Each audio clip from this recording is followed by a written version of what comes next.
The weird circle. In this cave by the restless sea, we are met to call from out of the past stories, strange and weird. Bellkeeper, toll the bell, so that all may know we are gathered again in the weird circle.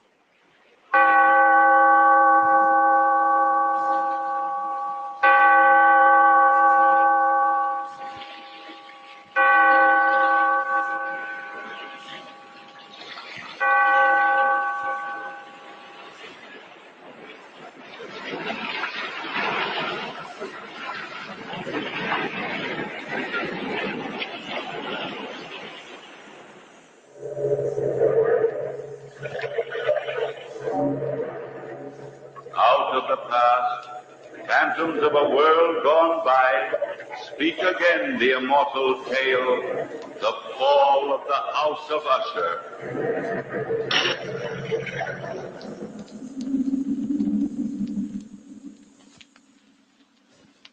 This is the history of the House of Usher.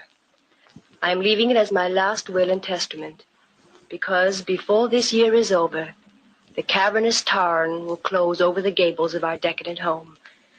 It was written by our ancestors many years ago that when the rains are blood red, the House of Usher will crumble to the earth.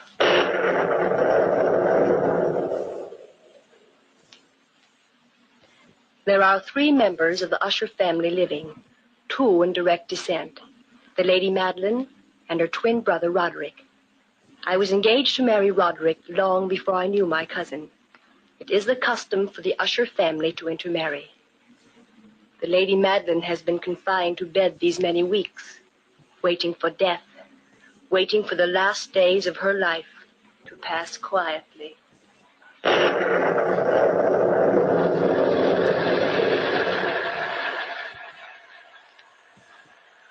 I've so little time left, Roderick.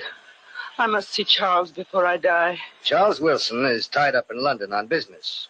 He can't come down here every time you've a whim to see him. Oh, this is no whim. It's just a matter of days before I... Don't be impatient with me. Sister, please. Oh, afraid of the truth, Roderick? You've always been afraid of me. I can read your mind so easily. Look at me, brother. Let's not argue again. You've always wanted me to die. You've waited for it year after year, praying and hoping that I die, leaving you free to inherit the house and the fortune. But you'll be fooled. Look. Look at the rain. This isn't you speaking, it's the fever. Fever or not, the rain is turning red, isn't it? Yes, it seems that way at times. Each day it will be redder and redder and darker and... Madeline. Afraid, brother? Are you afraid of blood-red rains? The doctor said you should have rest and quiet. You weaken yourself when you're excited. Where's Dina? I don't know. I'm not her keeper. She's downstairs, probably, buried in that romantic nonsense that she reads. Every girl likes to read romantic stories, Rod. Heaven help her when she becomes your wife. Call her for me, will you? The doctor's orders were that you're not to be disturbed. Call her, Rod. Do as I say. For your own good, I'll get even with you someday. Dina. Dina. Dina. Madeline. Dina. Did you call me Lady Madeline? Yes, Dina, child. Come here, my dear. Is there something I can do for you? Yes. I want to see Charles Wilson before I die. I told you he was busy, Maddie. Tell Talbot to hitch up a coach and four, Dina. Go to London tonight. Tell Charles I must see him right away. Bring him back with you. I'll not have Dina go out in this weather. But Roderick... Dina, please go. Don't listen to Rod. Do this for me. I will not have strangers dragged into our family secrets. Charles Wilson is no stranger. He's the only one who knows the secret of the House of Usher. I don't like leaving you, cousin. The doctor will be here shortly. Hurry, my dear, and bring Charles back. I forbid it, Dina. If I don't see Charles tonight, I'll be buried alive. Not able to live. Not able to die.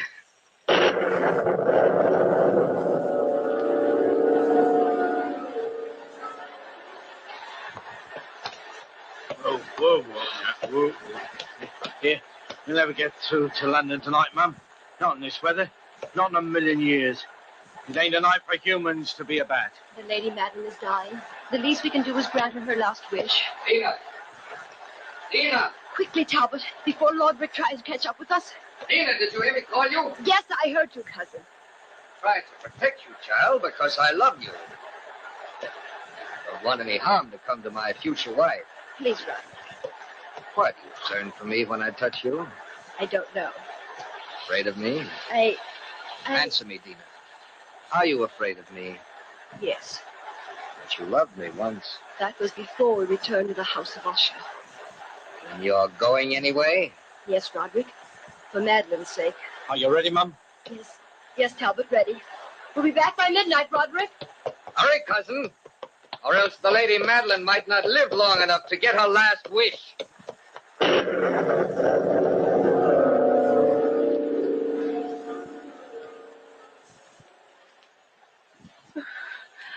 Did she leave, Roderick?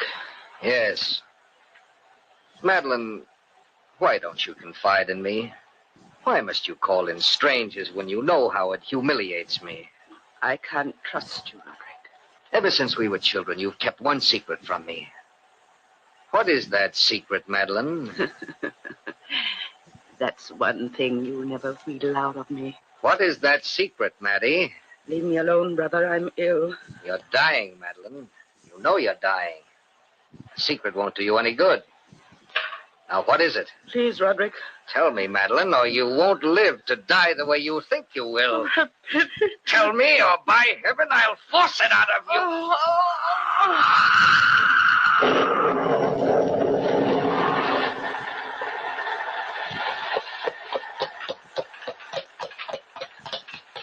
Oh, whoa there, whoa, boy. Here, whoa. This is his house, Mum. Thank you, Talbot.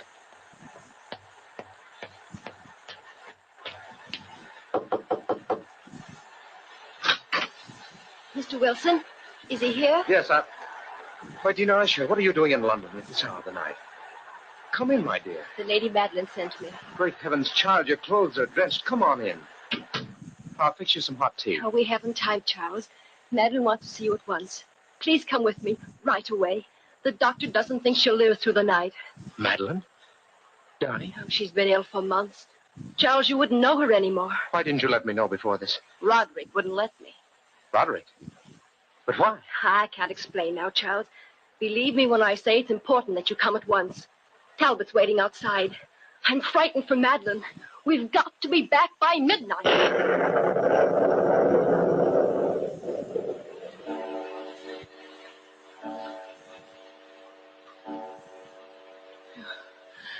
You came in time, Doctor. Lady Usher, you shouldn't allow your brother to excite you. There's a cruel streak in him at times. Surprisingly like my grandfather. What time is it? Midnight. Here, drink this. It will give you strength. I can't move. Lean against me.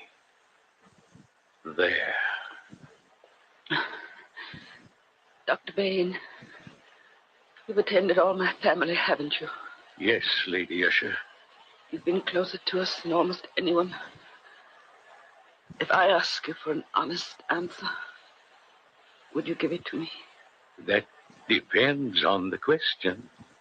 How much longer have I to live? Years, my dear. No, Doctor. I want an honest answer, please. It's imperative that I know. I don't know, really, my dear.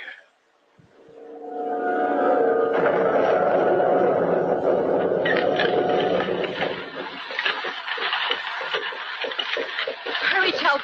Please hurry. I'm going as fast as the horses can go, Mum. Get here. Faster, Talbot. We won't accomplish anything at all if you lose self-control, Dina. Oh, I'm sorry, Charles, but I've the most dreadful foreboding. Foreboding?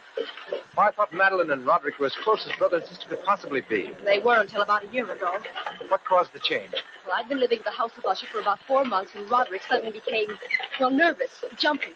He'd lock himself up in his room for days. He was morbid, frightfully morbid. Sounds like a depression of spirit. Oh, it went deeper than that. Madeline fell ill at the same time. And then the horrible reddish rains began to fall. Red rain? Dina, really? Oh, you'll see. The first day those rains began to fall, the rift between Madeline and Roderick widened. Until now, their hate is a living thing. It fills the house. They seem to be battling constantly for possession of each other's souls. Charles, look. Look ahead. There's the house. And the rain. Look at the rain. Yes. Red rain.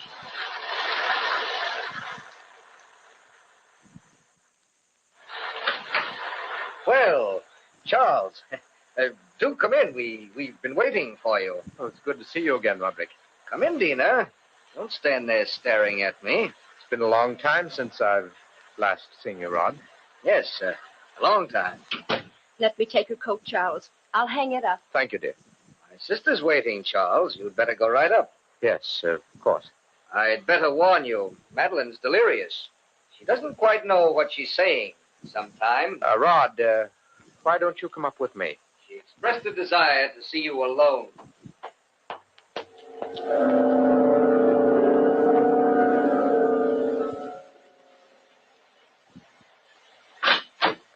Charles. Oh, Charles, I'm so glad you came. I had to see you alone. Madeline, don't try to sit up. You'll only weaken Sit yourself. over here, Charles, next to me. You're the only person I can trust, and you must promise to do exactly as I say. Of course, of course. Oh, remember what I told you years ago. Remember about Roderick and me. I told you then that he and I were more than twins. Well, that was just childish fancy. Oh, I wish to God it were. Those suspicions have all been proven these last few months. Roderick and I are only one person, not two. We have two earthly bodies, but we share one soul. When Charles and I were born, our shoulders were attached. The day of our birth, we were separated. Well, that doesn't necessarily mean you share one soul. I've never been able to feel anything for myself. His thoughts are my thoughts. His tears are my tears. His weaknesses are mine. Don't you understand, Charles? Are you sure of this, Madeline? Positive. His mind has the initiative. He doesn't respond to my emotions. Because I have none. None. I'm cold without him. Don't you see, my earthly body is wasting away. But my soul is not my own. As long as he's alive, Charles, the power of his life will keep me living. Madeline, Lady Madeline, you mustn't even think of it. Oh, it's true, though. I'll have a living death.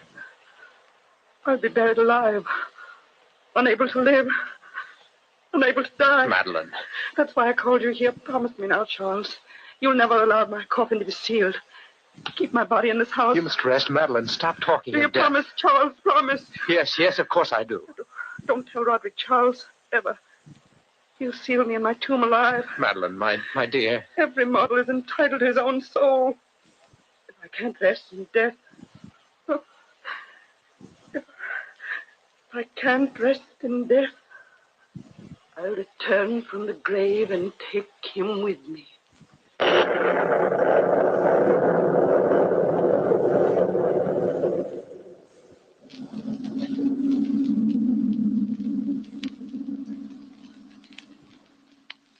You've given me your promise, Charles. You won't forget it. My promise is my word. What are you doing standing outside this door, Roderick? Dina. Madeline asked to see Charles in privacy. Why do you insist on spying on your own sister? Shut up. I can't understand you, Roderick. There are many things you can't understand, Dina. Come with me downstairs. Let me go. Come along to the living room. I'd like to go in and tell Madeline that you were spying on her again. Tell her if you wish. She's a poor, sick thing, unable to lift her arm against me. I don't know how I ever loved you. You'll learn to again after we're married. I hate you, Roderick Usher. I'll never marry you. In heaven's name, Roderick! Roderick, what's the matter? pain inside me, crawling like vermin. Help me, Dina. Oh, of course. Help me. Roderick! Dina! It's Madeline! She's dead!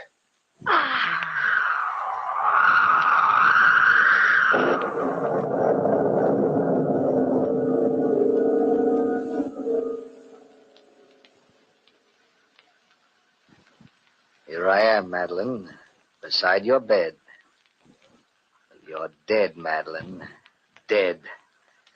Two people fought for the possession of one soul, and you've lost. You'll try to drag me to the grave with you, but you're weaker than I, Madeline.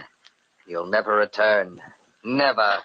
And that was her last request, Doctor. It's a peculiar request, Mr. Wilson. I know it is, Doctor, but it was the Lady Madeline's last wish. Oh, Roderick. What are you doing here? Taking a last look at my beloved sister's face. Oh. Doctor, I'm not quite sure that the Lady Madeline is dead. Look at the flush of life in her cheeks. Stop speaking like a fool, Charles. Look for yourself, Roderick. What are you trying to do, frighten me? No. I've asked the doctor to verify her death. In cases of this kind, Mr. Wilson, death from catalepsy, the deceased often retains a lifelike flush, but it's merely symptomatic. Nothing supernatural about it. Of course she's dead. Isn't she, Doctor? However, if you feel the slightest doubt... No doubt at all. I'd suggest delaying the burial for a week or two. As her nearest of kin, I want the funeral held at once. She'll be laid to rest in the family catacombs beneath the house. Roderick, I gave her my word. Your word isn't valid. You're not one of the family. But it was my word of honor. Don't mix in family affairs, Charles. But the least you can do is grant her last wish, Roderick. This is nonsense. The dead are best buried. But, Rod, your own sister. No. As the doctor in the case, I don't feel justified in making out a death certificate for 2 weeks. The Lady Madeline will lie in state in her coffin in the catacombs. The coffin will remain open.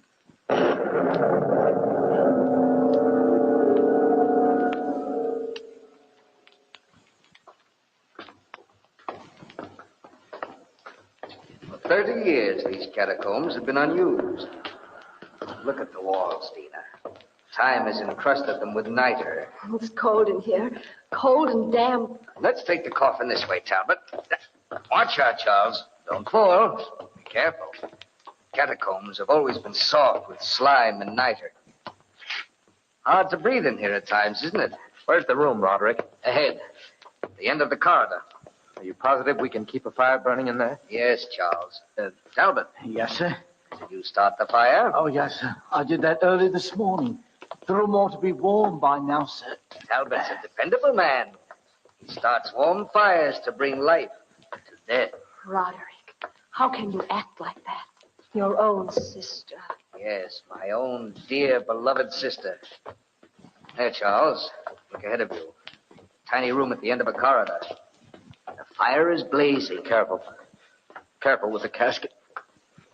We'll place it on the table. Center of the room. All right, sir. We can place it down. Yes. Yes, top. Down there. I know that my Redeemer liveth, Rest in peace. and that sister. we shall stand at the latter day upon the earth.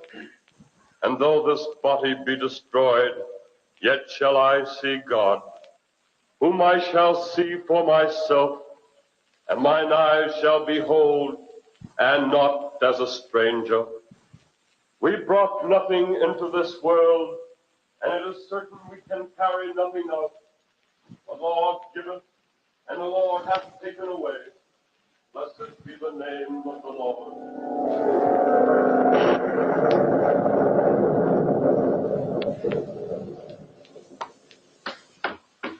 Talbot! Talbot! Yes, ma'am? Why, Mum, what are you doing up at this hour of the night? I can't sleep. I keep dreaming the Lady Madeline is crying for help. Where's Lord Roderick? Well, he couldn't sleep either, Mum. He said he was worried that his sister was cold, Mum. Whatever does he mean by that? Did he go down to the catacombs? Yes, Mum, that he did. He said he wanted to stir the fires a bit. Down there? Wait a minute, Mum.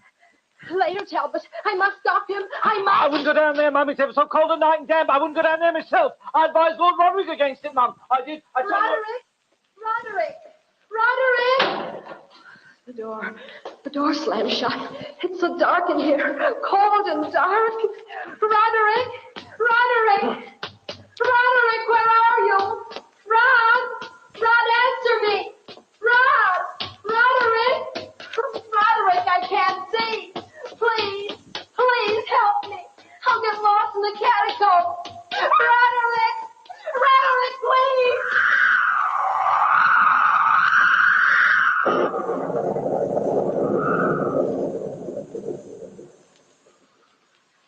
I don't like these goings on at all, I don't. People dying and not getting themselves properly buried. It ain't normal. No, that it ain't. Talbot. What? Are you up too, Mr. Wilson? Don't nobody sleep proper in this here house? Where are Miss Dina and Lord Roderick, Talbot? Well, I was sitting here as nice as you please, sir. But where is Miss Dina, Talbot? Well, yeah, that's what I'm getting to. I was drinking this here cup of tea when Lord Roderick comes in a little past midnight, or was it a little before midnight? Where is he? Well, I'm getting to that. He comes in and he says he wants a flame. Yes?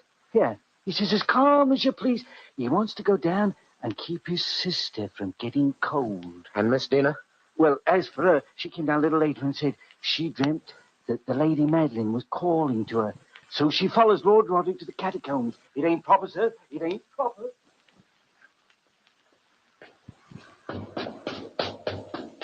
Roderick! Oh, there's the light. There. Are you calling me, cousin? Oh, Roderick, I was so frightened. I thought I was lost. Why did you come down here? I dreamt Madeline needed me. Well, what did you do, Rod? Be quiet, Dina. You closed the coffin. Oh, how could you? Don't you approve? You were going to drive a stake through her coffin. She was a witch, Dina. A witch. Isn't it the custom to drive a stake through the heart of a witch? Watch, Dina. Watch. No. Watch me drive the hammer through her heart. What? Stop, Rod. Stop that. Roderick, put that stake down in heaven's name. Don't. Leave it alone. Take your hands off. Oh, please, Roderick. Please. It's so horrible. Don't you understand? It's your own sister. You'll pay for this, Dina. You and Madeline together. Oh, Roderick. Talbot, help me with this. Yes, sir. Pardon me, Lord Roderick, but... Oh, Charles, darling. You came just in time.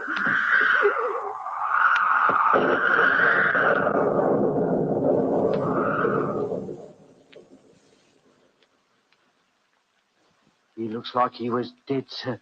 Lying there on the sofa. No, he's beginning to stir. Keep bathing his face in cool water, dear. He'll be all right. I'm afraid the shock of Madeline's death is too much for him. The shock of her death, the constant fall of the rain. It's getting redder all the time, Charles. Yes, it is. That's just an electric phenomenon. Oh. Don't try to move, Roderick. Oh. It's you, Dina. You again. Lie still, cousin. You'll feel better in a little while. You're both fools. You shouldn't have stopped me. She's a witch. Don't you understand? No, Roderick. Listen, Charles. What? Can't you hear it? What are you talking about? Listen. I told you once my hearing was super acute. I can hear a heart beating. You're overwrought. Suppose I go for the doctor, Rod. He'll give you a sedative. No, don't leave me. But you need your sleep. Of course you do. All this horror tonight will pass over when the morning comes. And those infernal rains clear. It's not in my mind. She's coming. She's coming for me. I can hear her in the catacombs. Listen, Charles, listen. Roderick, please believe me that you're simply overwrought and emotional. I've got to get out of here. I must leave at once. She's coming for me. Coming. She swore she would. I know she did. I overheard her talk with you, Charles. Roderick. Cousin, no, you're hearing things. Now, listen. I can't hear anything. She's leaving the catacombs now. Listen, Charles, don't you hear her breathing? Can't you hear her footsteps? Her sighs? She's in the hallway, Charles. In the hall. Help me, Charles. Help me, Charles. Roderick. She's coming closer. Faster. Faster. Her feet are on the stairs. One by one, she's coming up those stairs. Listen, you can hear her now, can't you? You can hear her now. Charles, look out the window. The rains are blood red. She's outside the door. Listen. Listen, cousin, listen. Madeline! No, sister. No. Leave the house of Usher, Charles. You and Dina, leave this cursed house at once. The rains are blood red, and I've come to reclaim my soul. Madeline. No. And you, Roderick, you will be soulless forever.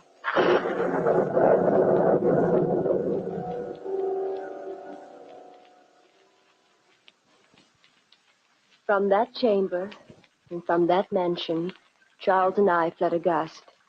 The storm was still abroad in all its wrath as we crossed the park to the highway. The moon above the house of Usher was blood red. And Charles held me close as we walked on and on into the night.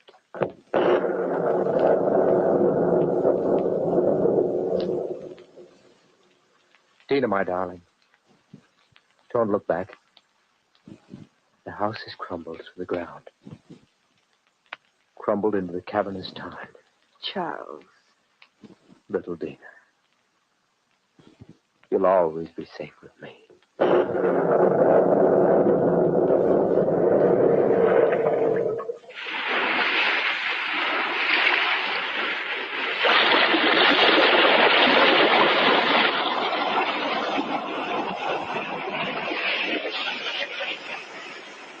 From the time-worn pages of the past, we have heard another immortal tale in The Weird Circle. Bellkeeper, toll the bell.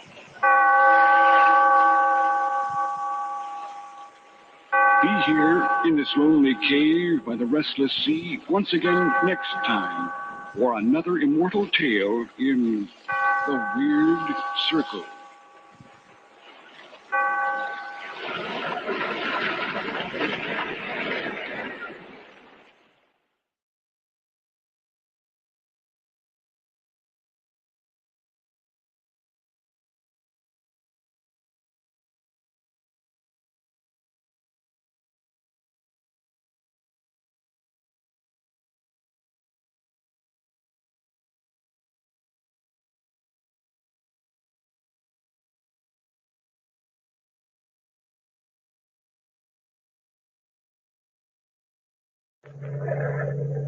We are met in this cave by the restless sea to reveal the horror in man's mind. Listen to the Weird Circle.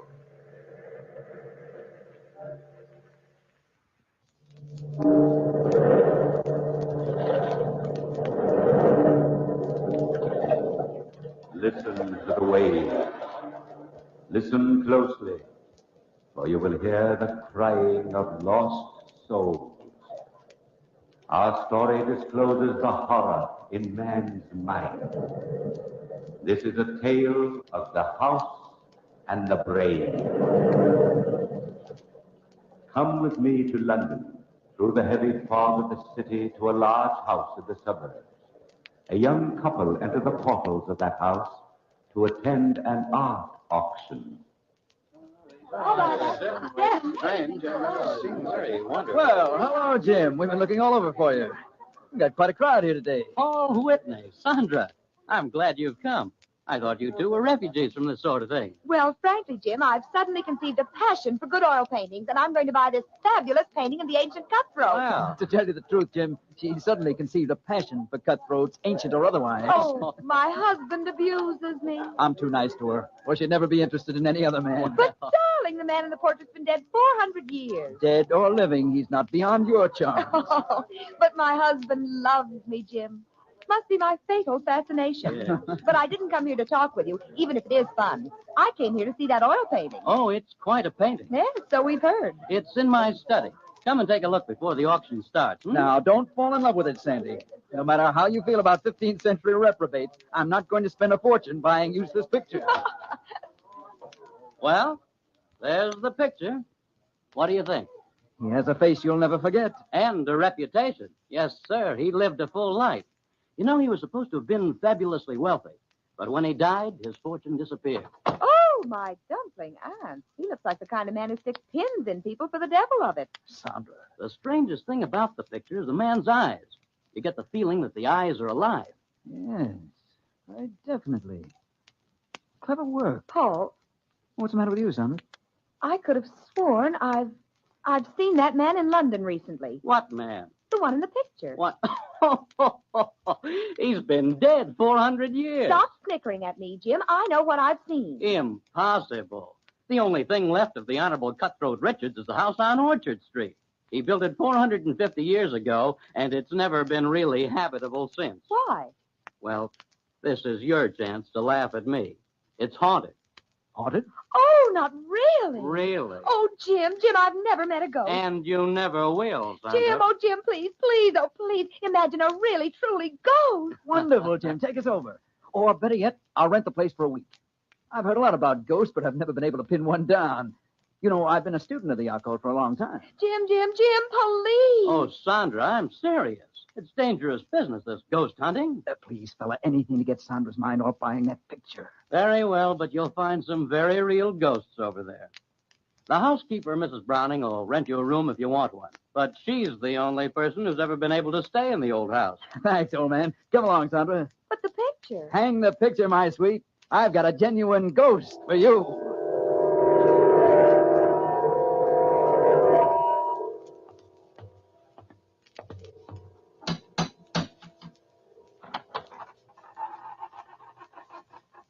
The door's open all by itself.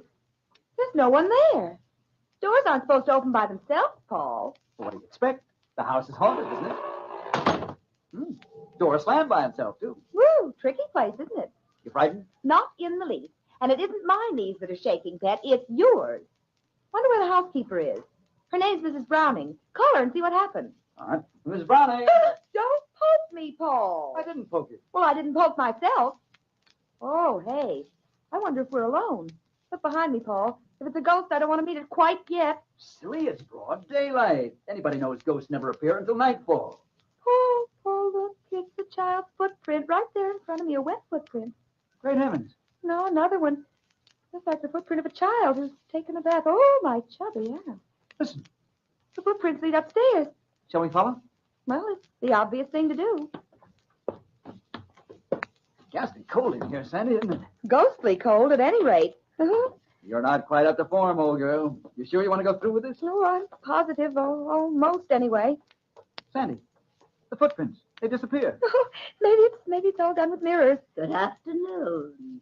Do come in the sitting room. Oh, you must be Mrs. Browning. I'm Sandra Whitney, and this is my husband. How do you do? How do you do? Mr. Danvers told me you were coming. Won't you be seated? Thank you, Mrs. Browning. I hope my stepdaughter didn't frighten you. Your stepdaughter? Well, I didn't see anyone. Naturally. She's dead. You mean the footprints we saw? Yes, of course. You didn't see or hear anything else? No. Expecting anyone? Yes. They're coming for me shortly.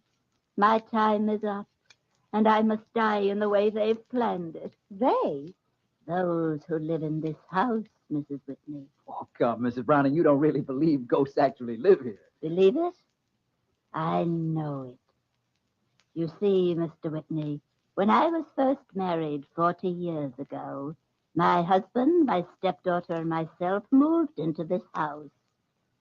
They were here then. Why didn't you move out? Oh, we became used to them. Then my stepdaughter died. My husband had an unfortunate accident, and I was left alone. You've lived here alone ever since? Yes. Waiting for them to take me. Mrs. Browning, how much will you charge my wife and myself for an apartment here by the week? Charge? Nothing. Nothing at all. Anybody who has the courage to stay here is most welcome. But I advise you against it. Listen. What is it? Souls crying for release. Release from him. Oh, come, Mrs. Browning. You don't believe me? You will when you move in. When can I expect you? Tonight at 8. How about it, Paul? That sounds jolly. You'll use the east wing. I'll have a fire lit for you. But let me warn you once again. They'll be waiting for you day and night.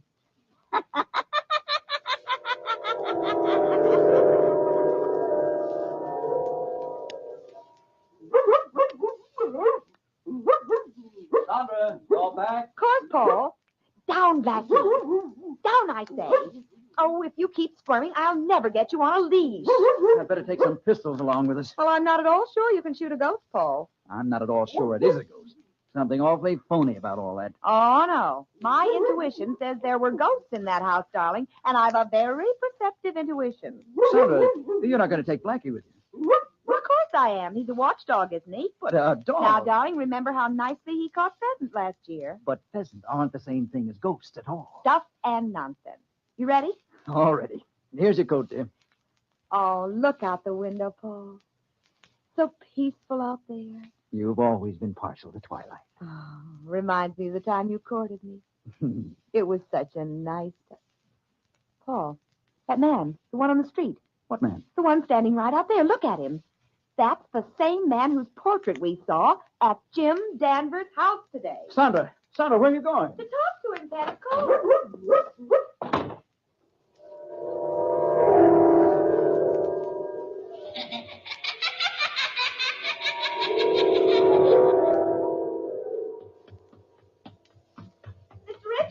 Mr. Richards! Oh, dear. Mr. Richards. Oh, my chubby aunt. It is him. Oh, excuse me, sir. I couldn't help noticing you, and You noticed me? you are Mr. Richards, aren't you? I've been known to many by many names. Oh, dear, please pardon me if I'm rude, but, well, how in the devil did you manage to stay alive for 400 years? You will notice my eyes. Look deep.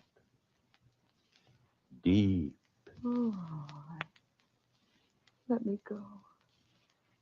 Let me go. Deeply into my eyes.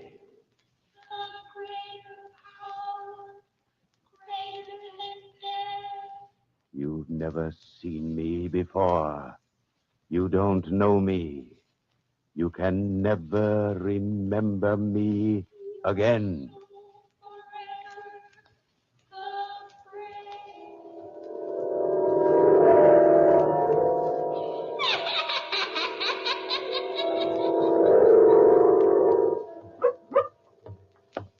Keep walking, Sandra.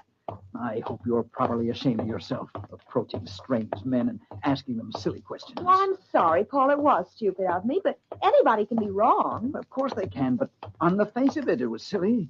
Expecting a man who was alive 400 years ago to be roaming around loose. It wasn't a matter of looseness, Pet. It was a matter of liveness. Now, come on. Stop being a husband and hold my arm. I ought to tear it off and beat you over the head with it. He's so virile. But I love him. Well, come along, Sandy. There's your haunted house ahead. We don't want to keep Mrs. Browning waiting. Or the ghost.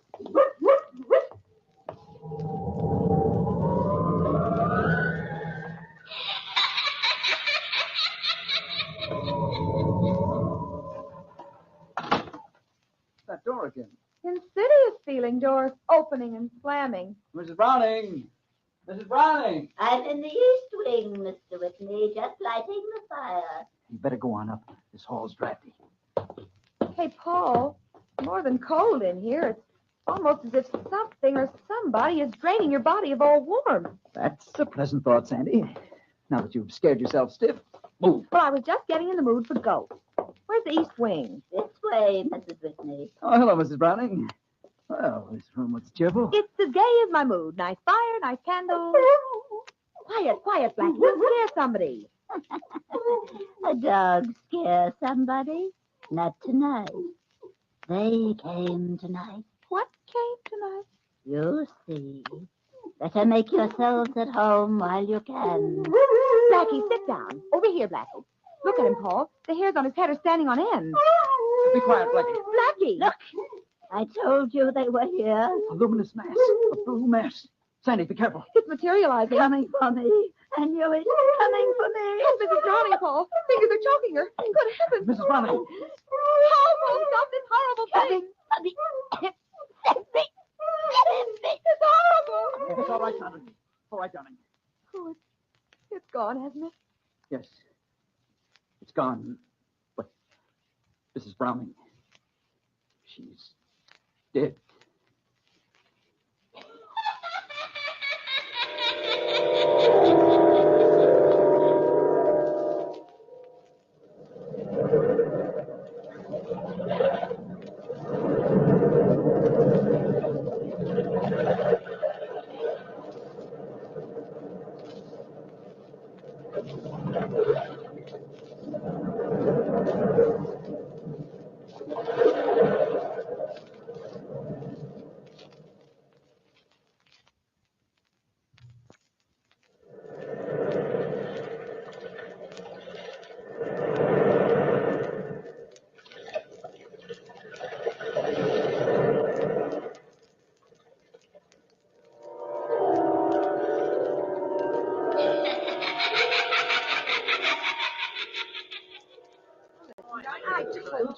reminds me of... Let's have some quiet in this house.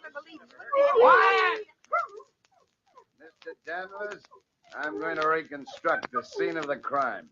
Nobody tells Detective Hodges that a flesh-and-blood woman gets bumped off by a ghost. But I saw it myself. Oh, be quiet, Blackie.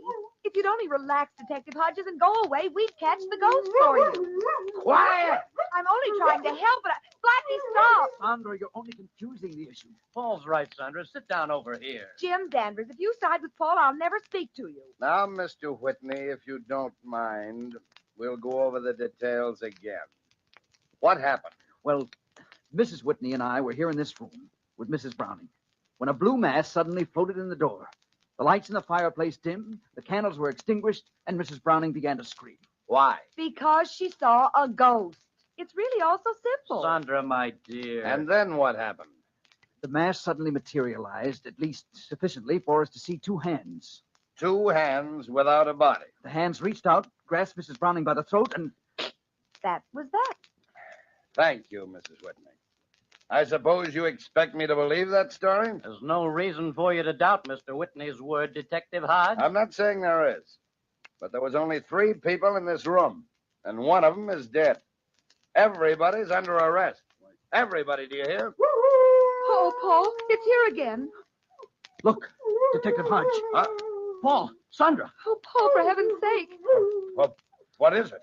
An axe murderer in ectoplasm. Sandra, don't be funny. Let's get out of this house before it gets all of us. It's gone. Yes, it's gone. Now do you believe us, Detective Hodge? Yes. Yes, I believe you. I'll have Mrs. Browning's body removed to the morgue right away.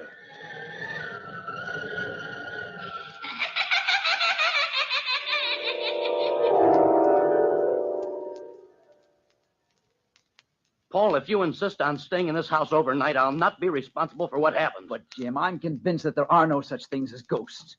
Now, please, Jim, take Sandra back home and leave me. I'm not budging without you, Pet. Sandra, don't be foolish. Well, no matter what you two do, I'm not staying here. Oh, go, old fuzzy beard. Take thy tired body and deliver it to a safe, warm bed. Poor Jim. Scared of a little ghost. It's 11 p.m. already. Well, good night, Paul, Sandra. Nighty-night, Jim. What was that? You mean the footfalls? Yes, what is it? The housekeeper's dead stepdaughter. You see? It's all so simple. Good grief. Good night.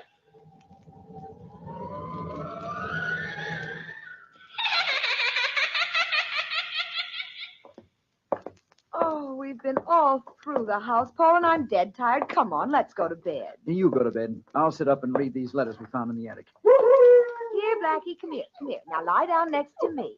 There, poor Blackie, poor doggy. You don't like the ghosties, do you, Pet? Poor Blackie. Hey, this letter's interesting. What is it? Evidently a letter from the housekeeper to her husband. A love letter. She talks about her brother's child. It seems her brother left his money to his daughter, and she handled the estate for the child. That's jolly. Maybe that's the child she calls her stepdaughter. Let's see what it says. Listen. Since we have managed the child's end, you and I are more than lovers. We are partners in many things. Sounds as if they murdered the child. Yes, it does. Sandra, I wonder if my theory's right. If people felt strong passions, and if those passions linger in a house after the people have gone, couldn't that create a heavy psychic atmosphere? Well, those fingers that murdered Mrs. Browning were more than heavily psychic. Unhook the collar of my dress, Paul. Where'll I put the letters down on the dressing table here? Just a top hook. Better keep these pistols handy just in case. Something about a gun that gives me courage.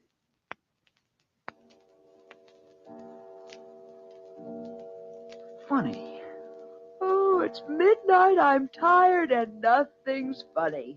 You know Mrs. Browning's sitting room? It seems to be an extra addition to this house. It juts out from the rest of the building like a sleeping porch. What's funny about that? Well, that horrible cold and the footfalls all seem to emanate from that room. Oh, you and your logical mind. Oh. What's the matter, Sandy? Oh, look. The fire's dimming. Oh. Just like a great black shadow standing in front of it. Give me my gun. Here, dear. Shh, Blackie, shh. Look, Sandy. A hand. reaching out from the wall. The letters. It's got the letters. Great Scott. Oh, my chubby aunt. Watch it. It's the hand of the housekeeper. How do you know? It's got the same ring on she had on this afternoon. If that's not a ghost, I've never seen one. The fire's going out, Sandra. Sandra! It's all around us! Sandra! Sandra!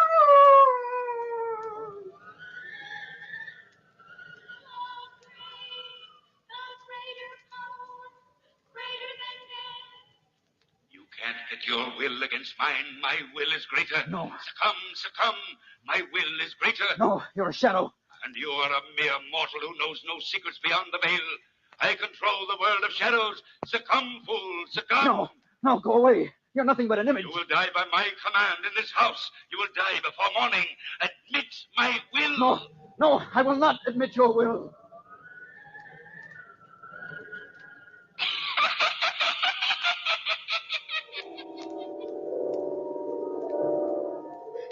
Sandra, you're safe now on your own home. Just lie still, darling, and drink this. Paul. I was a fool to allow you to stay in that accursed place last night. I ought to have my head examined. I came over as soon as I got your message, Paul. Oh, come on in, Jim. Sandra's recovering from a bit of a shock. Yes, I heard about it. I warned you, Paul. That house is definitely haunted. I'm going to board it up. It's completely useless. No, that's not the answer, Jim. It isn't ghosts. At least, not in the real sense of the word. Why, Paul, after what you went through, you say that? It's too malignant for a ghost. Do you believe in the power of hypnotism? Well, I've heard some amazing theories about it anyway. Well, I believe some power controls that house. Well, that's still ghosts. No, because the brain that controls the house is still alive. I'm convinced of it. Well, where do you think this man who controls the house is? He might be thousands of miles away. Remember you said that the eyes in the picture of the fabulous Richards seems alive? Oh, that's ridiculous. Not at all. In some crazy, mad manner, Richards has kept himself alive all these 400 years. In some hypnotic way, he controls that house. Well, if your theory is right, how can we break his control? Well, I'm certain that his control emanates from the little sitting room which once belonged to Mrs. Browning. Yes? Now, if you'll let me, I'd like to hire workmen and tear that room off the rest of the house. Oh, but Paul, well, the room is only an extra addition, Jim. It can't do any harm to try.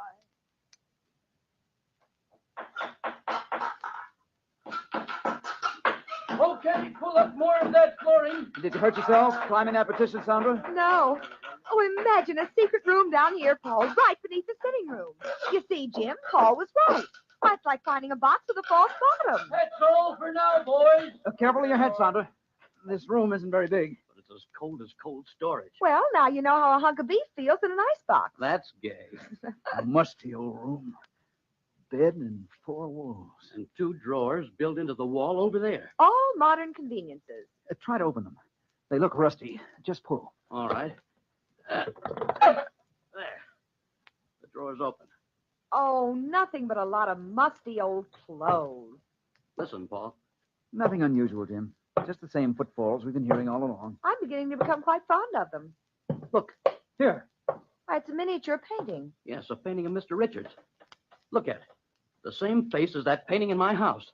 Look at the eyes in the miniature. Paul, they're alive. Great heavens. They're moving. You better put that portrait down, Paul. Yes, they are alive. Living matter in a painting. Oh, Paul, it's getting colder in here all the time.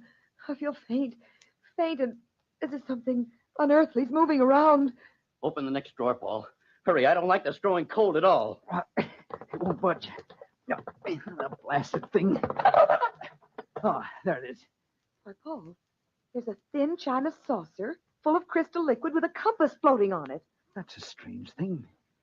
There's an inscription written in the drawer. What's it say? As this compass moves, so my will dominates everything within these 4 walls. Everything dead or alive. Accursed be the house, and restless the dwellers therein. What's it mean? This is the brain, Sandra.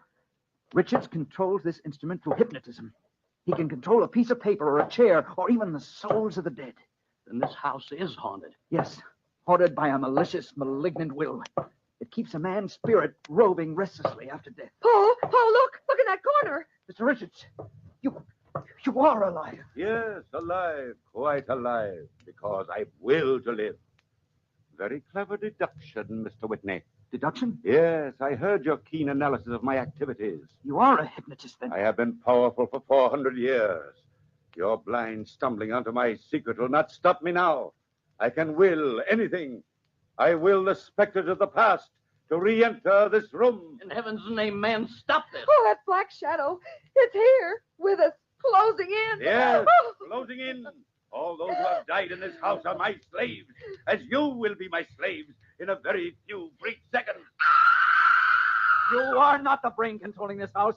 You gave that power to this compass. You transferred your power to this moving needle. Am I right, Mr. Richards? Put that compass down! Oh, no, I'll destroy it, Mr. Richards! No, you're completely powerless to harm us. Watch out, Paul. This partition's going to crumble. Paul! Sandra!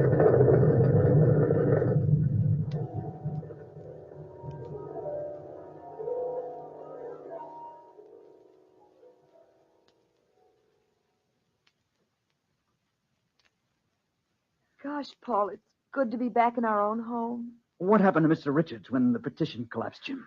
Well, the workmen searched the debris around the house for Mr. Richards' body, but no trace of him was found. I'm afraid that he escaped. Oh, no. You mean he's still alive and free, Jim? Yes, indeed. That's just what I mean.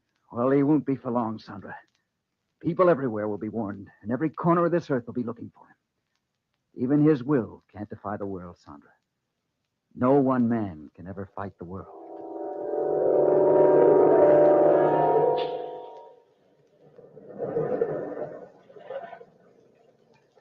From the time-worn pages of the past, we have recalled the house and the brain.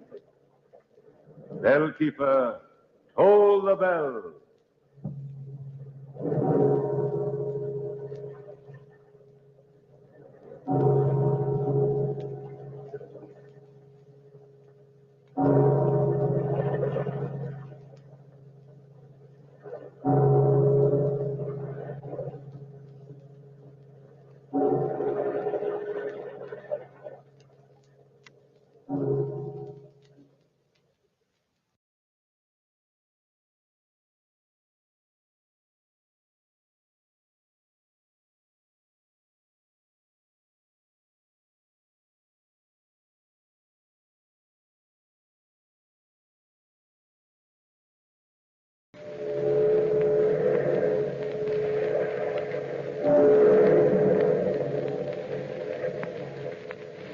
Out of the past, phantoms of a world gone by speak again their immortal tale, the vendetta.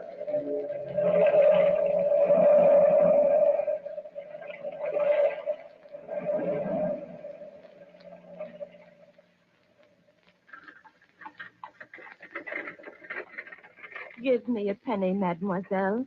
Just a penny for an old lady. I'll tell you a story if you'll give me a penny, monsieur. Sorry, Gypsy, not today. How about you, madame? Me? How about a penny for my story? Well, Just a penny for a story you won't forget. I never could resist a story. It's a deal. You tell the story and I'll give you the penny. Well, we'd better sit down on the front steps of the museum here. Now, the story starts in an attic of an old pension. The story is of two lovers who were sitting together in an old attic in a two-gable building where the wind softly shook the old shutters as it flew by. The girl was beautiful, and those two were in love, and she was telling him the story of the vendetta. Jenny, my darling, tell me about the vendetta. It was so long ago, Louis, but I'll never forget the fires and the flames. Sometimes at night I still think of myself as that little girl in Corsica, sitting with her mother in the living room. I can still see our sworn enemies, the Porter family, breaking in, pouring kerosene on our rugs and see the fire start. Those fires which were meant as our funeral pyre. I can still hear my mother scream before she died. Somehow, my father saved my life and told me to hide in the wastelands and wait for him. And then there was more fire, more flames, and the vendetta was settled. The Porter family was dead. And then we came to Paris, to the pension next door. I remember the ugly white stone building, the long, rickety flight of stairs to the 3-room flat on the 3rd floor. I remember the landlady who was so kind and showed us to our rooms, talking in that empty hallway.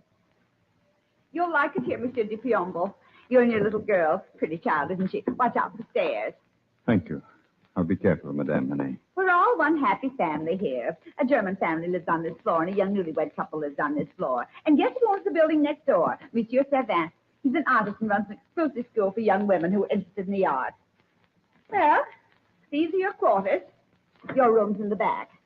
The child's room is just to the left. You have your own cooking facilities if you wish to use them. Yes, you told us. Well, I guess you want to be alone to make friends with your new quarters. Rooms are like people, have to be treated with kindness. Be happy. Are you tired, Jenny? Very, very tired.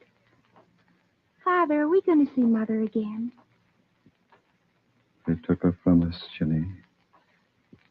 But the Porters have paid for it. With their lives. All of them.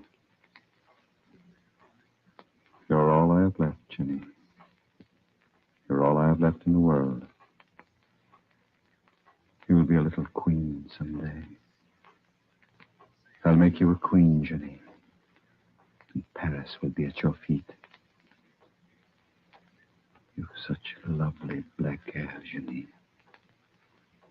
Such lovely, warm black hair, darling. Never leave me. Father, darling, I'll never leave you. How could I? We belong together.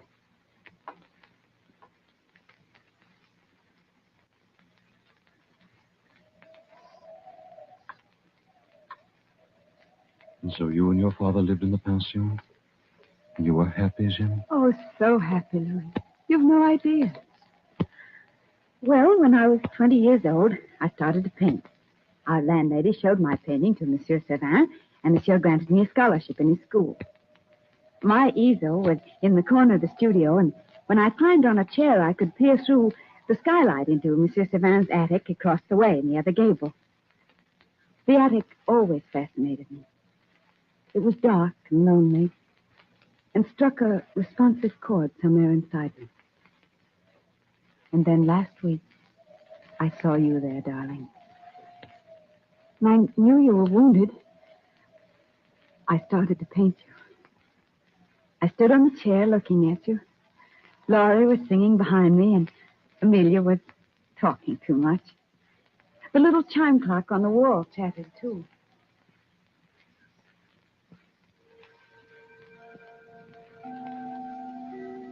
They say the soldier escaped somewhere in this neighborhood, but they'll get him. There's no doubt of that. After all, he deserves to die. Every Bonapartist soldier deserves to die. After all, who are they? Nothing but a lot of cutthroats and Corsicans. Amelia, what a cruel thing to say. Think of our darling Ginevra. Oh, honestly, Laurie, you make me sick. What are you doing standing on a chair, Ginevra? I was seeing something in my mind's eye. You were talking about Napoleon, Amelia. I'm interested in your views. Oh, of course. You're a Corsican. Are you for or against Napoleon? Since Napoleon's been banished, it doesn't make much difference, does it? Well, maybe not. Except there's a soldier of Napoleon's army hiding out in this district. The police might be interested in you, Ginevra, if you're a sympathizer. If somebody were to tell them about you. Amelia, stop it. Let's see what you're painting, Ginevra. Oh, no, Laura, please. Darling, it's a lovely piece of work. Who is he? Who is who? This man Ginevra's painting. A man. Well, we didn't know. Mademoiselle, would you please return to your easels? No artist ever gave anything to art who supplied the world with gossip. We were just admiring the Corsican's work, Monsieur Servin. She's painting a portrait of a young man. Uh-huh. Well, Mademoiselle Amelia, I'm sure if you worked as diligently as Mademoiselle Ginevra, somebody would admire your work. It is 4 o'clock, ladies. Time for you to go home. I'm only half finished, monsieur. 4 o'clock, Mademoiselle Laurie. Your family will worry. Naturally, Laurie. Come along and stop being super conscientious. Good night, Ginevra. Wait for me. I'll be right along. Mademoiselle Ginevra. Oh, yes, monsieur. Would you mind staying after class? Of course not, monsieur. Good night, Monsieur Servin. Good night, Monsieur Good night, Mademoiselle. You'll find Mademoiselle Ginevra very interesting to talk to, Monsieur Servin. especially if you ask her why she stands on a chair looking in an attic window. Good night, Monsieur Sylvain. Good night, Mademoiselle Amelia. I'm sorry, monsieur. I caused you so much trouble. That is a fine painting, Ginevra. How long have you known the soldier has been hiding in my attic? Just today. How much has Mademoiselle Amelia seen of him? Just this painting. Monsieur, please take me to him. Nobody knows he's up there but me. He's wounded and he looks so lonely. Your father would never forgive me if I do. And I'd never forgive you if you don't. Please, monsieur. Nobody will ever know, I swear it. Please, Monsieur Sylvain. Please.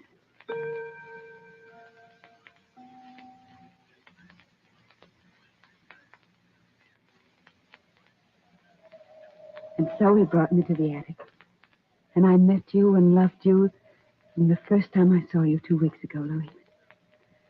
Oh, I know all the words that rhyme with your name. I know all the funny little wrinkles in your face. And the way you smile and the way you talk. Jenny. Jenny, darling, you don't know what you're saying. I'm a hunted man. If I'm caught, I'll be hung. If you were killed, I'd be by your side. I'm sick and wounded. And you know so little about me. I know everything about you. We're fellow Corsicans. You're a brave soldier, and I love you. Oh. Where you go, I shall go. And your people shall be my people. Jenny, I've wanted to tell you. I wanted to tell you so many times. Oh, darling. Don't stop me, please, darling. We can't be married. Don't you understand? I love you. I love you so much. Oh, Louis, Father can help you leave the country, and I can join you later. And we'll return to Corsica. Corsica, Jenny. Warm sun and green meadows and the yellow pasture land. Oh, darling, you'll like Corsica so very much like it. Tempestuous and warm. And your eyes are brown like the trees in the fall, and when you're happy, they're brown with red flames. Those are the fires of the vendetta, Louis.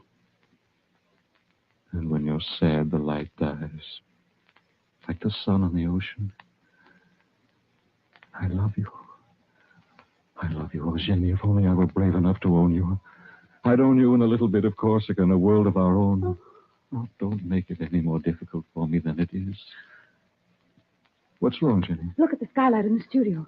I could have sworn I saw somebody at the skylight window. Nothing more than the cleaning woman, Jenny.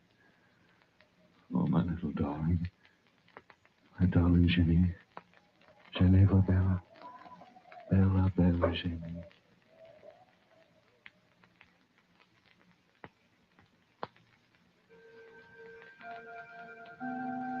What are you doing standing on the chair looking out the skylight window, Amelia? Oh. What are you looking at? You know very well what I'm looking at, Laurie. You've known all along about Ginevra and her lover and their secret rendezvous, haven't you? What if I have?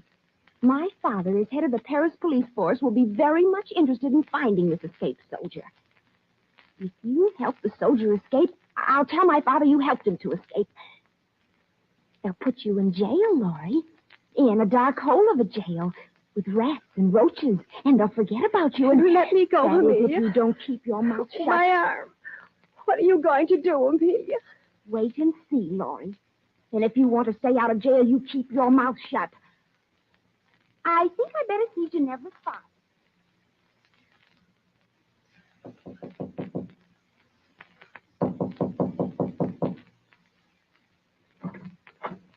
Monsieur de Piombo? Yes? I'm Amelia Farrar, a schoolmate of your daughter's. Oh, please come in, mademoiselle. My daughter is late from school, but I'm sure she'll be home soon. Well, I didn't come here to talk to your daughter, monsieur. I came to talk to you. A sort of ugly thing happened at our school lately, and, well, it's sort of difficult to explain, but, well, Monsieur Sauvage has been allowing an escaped soldier to hide in his attic. Not so bad. A rascal. How could he? Well, every day, Ginevra and this soldier see each other, and I hear they intend to marry. It's the scandal of the school, monsieur, and, well, if he's arrested, Ginevra will be in trouble, and... Are you positive of this, mademoiselle? Oh, yes, and I'm worried for her. You see, my father is head of the Paris police, and I found out this escaped soldier is a fellow Corsican of yours, and well, you'd probably know him. He's parading under the name of Louis D'Angelo, but in reality his name is Luigi Porta, youngest son of the Porta family and the only survivor of a tragic fire which occurred in Corsica 15 years ago. Luigi Porta. I'm sure Ginevra can take care of herself. Well, shall I report him to the police? No, maybe it won't be necessary for 24 hours. No, I think I'll wait. Good day, Monsieur Di Piombo.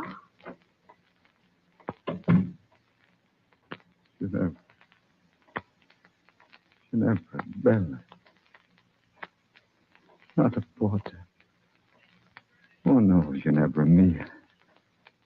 Not marrying Luigi Porta. Not my own daughter.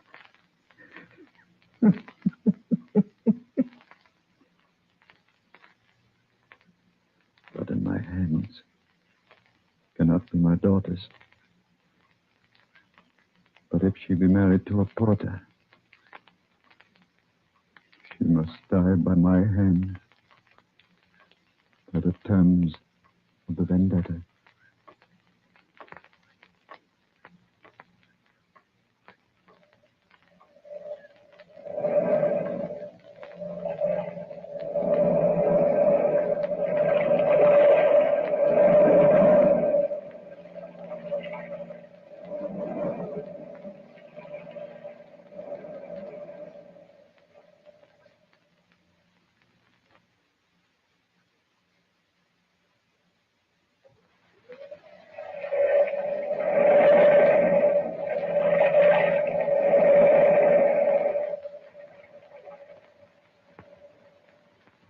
Amelia.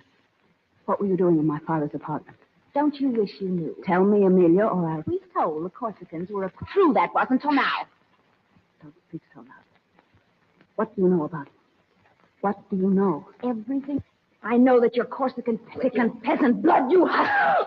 Oh, you'll be sorry, Ginevra. Very sorry for this. Amelia. Stop following me. I must know the truth. Did you tell my father about... Meeting a lover in secret? Yes. It's time somebody stopped you. Who did you say this secret lover of mine was? I didn't know you knew. I thought you at least had Lord. Did you tell my father?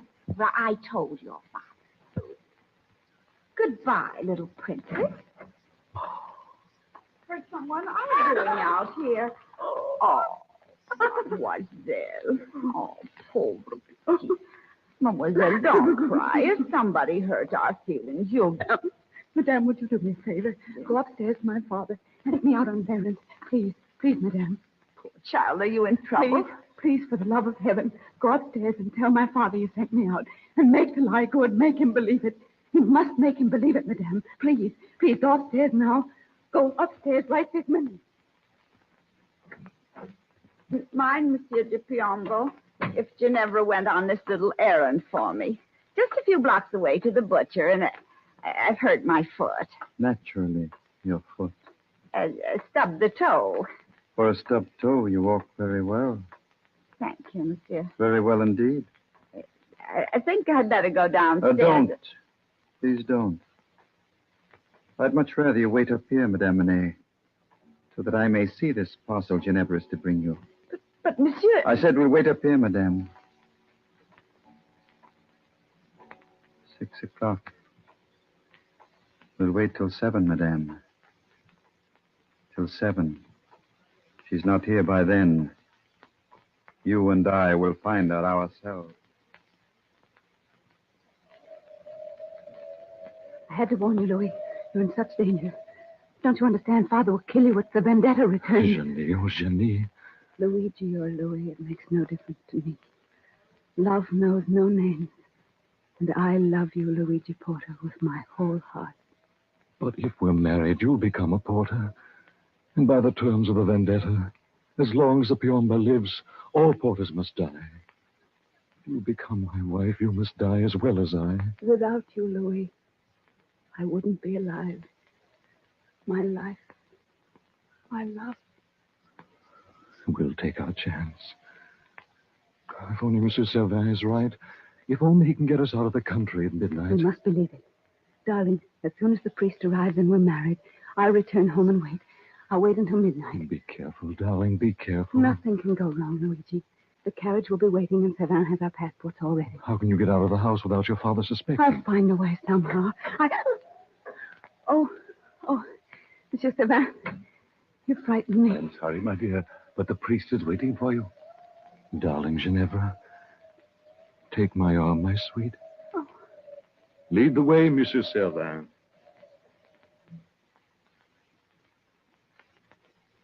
Father, I'm sorry I'm so late, Father. Are you angry with me? How could I be, Bellissima? Tea is ready, Ginevra. Been ready a long time. Waiting for you. I'm so sorry. Shall I warm the water? It's not necessary. Come, Carissima. Sit by the window with me. As you did when you were a little girl. Very little girl. Of course. How gay the table looks, Father. Almost as if we were celebrating something. Candlesticks, the best tea plate. Sit down, darling. Here, next to me. And the very best teapot. And the old Corsican knife. It's a lovely knife. I've always loved it. What are we going to carve with it? You've no cake. Your tea, Ginevra. Thank you. I knew you'd leave me for some man or other. I've always known that, Ginny. Come, Carissima. Sit close to me. As you did when you were a little girl. But, Father... You're still my little girl. Father, You draw away from me. Are you afraid of me? No, Father, no, darling, no. My little princess. My beautiful Ginevra. Carissima.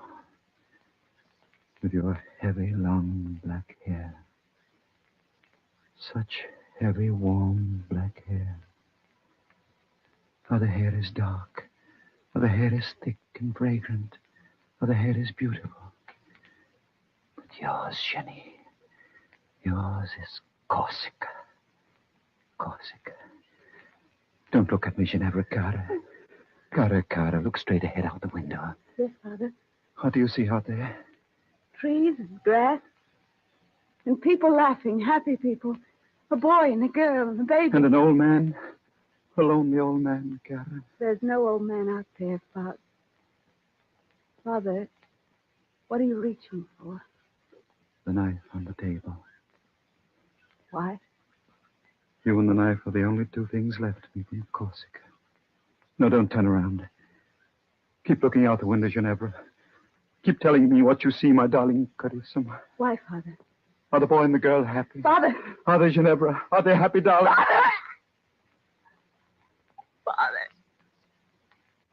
I'll hold you in my arms, my darling, and the pain will go away. Father! I waited for you for 2 long hours. I stood by the window watching and waiting. I saw Savant leave and return with the priest. Oh, cara, Jenny. Then you came home. Not my Carissima. Not my darling. Oh, Father, the pain. The pain. You came back to me. The wife of Luigi Porta. Your mother's murderer. You were Piombo to become a porter. The pain, Father. The pain. Goodbye, Ginevra. Your hair. Your warm black hair. The knife. There. Draw it out so slowly. And my life for your life. The life of a Piombo for the life of a porter. Carissima. Cara mia. Cara mia. You'll not be alone. Not alone in death.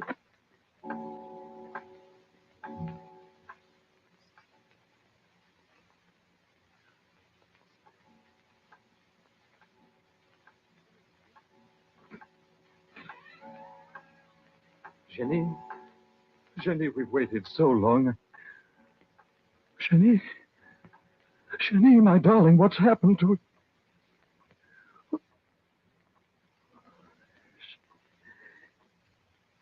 She's dead.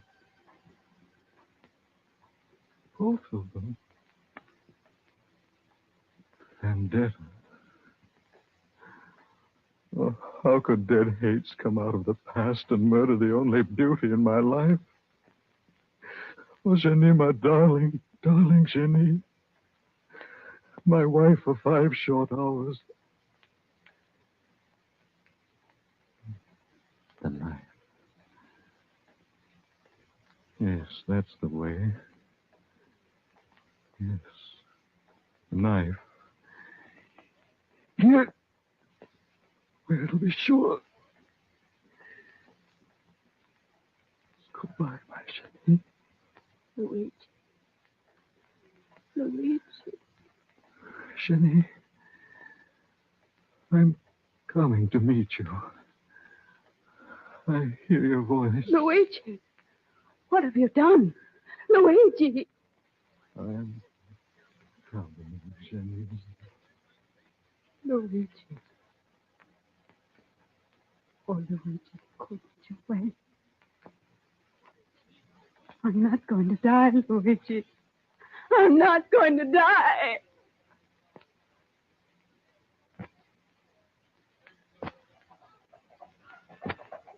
Jenny didn't die. She lay for months in a hospital, trying to die, not caring to make any effort to do anything. The doctors made her live. She had no will to, and she hasn't since. She hasn't since. What happened to her, Gypsy? What did she do? She lived in memories. But who cares?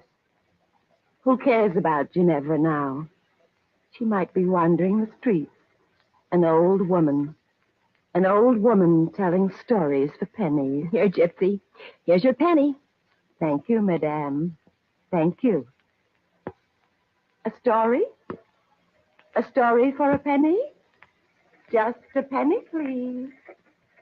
Just a penny.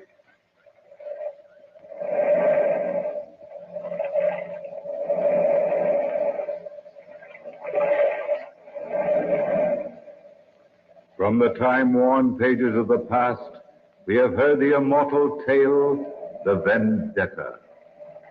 Bellkeeper, toll the bell.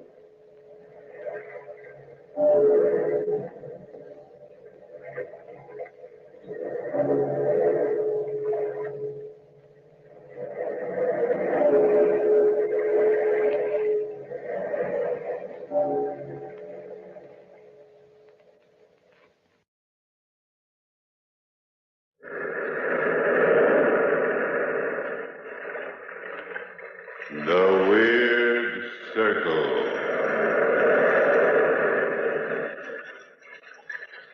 In this cave by the restless sea, we are met to call from out the past stories strange and weird. Phantoms of a world gone by speak again the immortal tale. Narrative of Arthur Gordon Pym.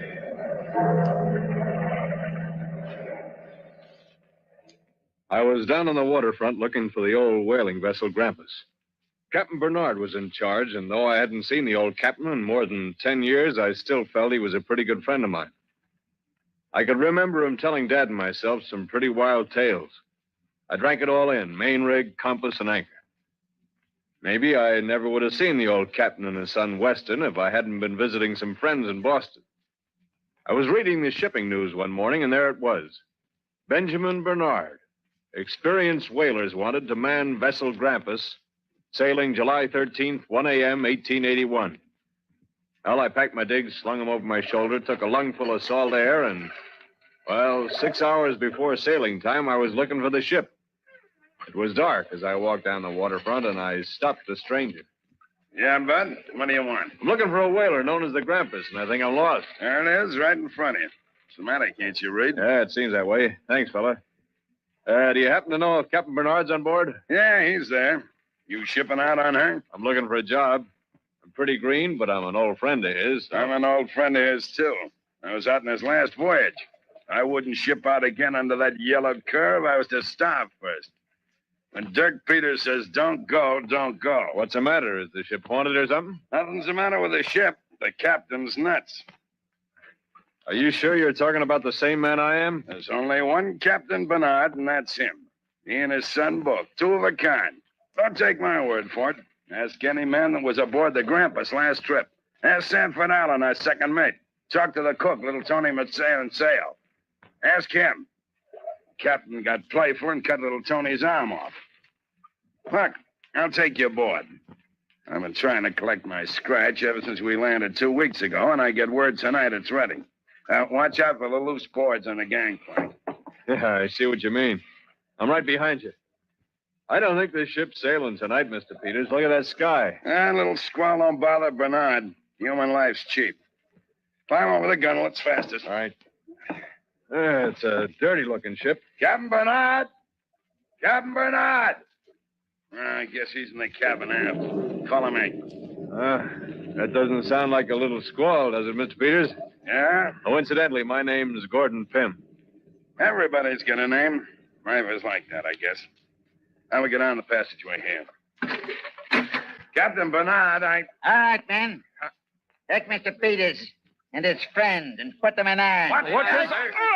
You dirty swine, you double-crosser! Shut up, Peters. Take them down to the hold until we sail. Then we'll see what you have to say, Mr. Peters. We're being shanghaied, Mr. Pym. Shanghaied!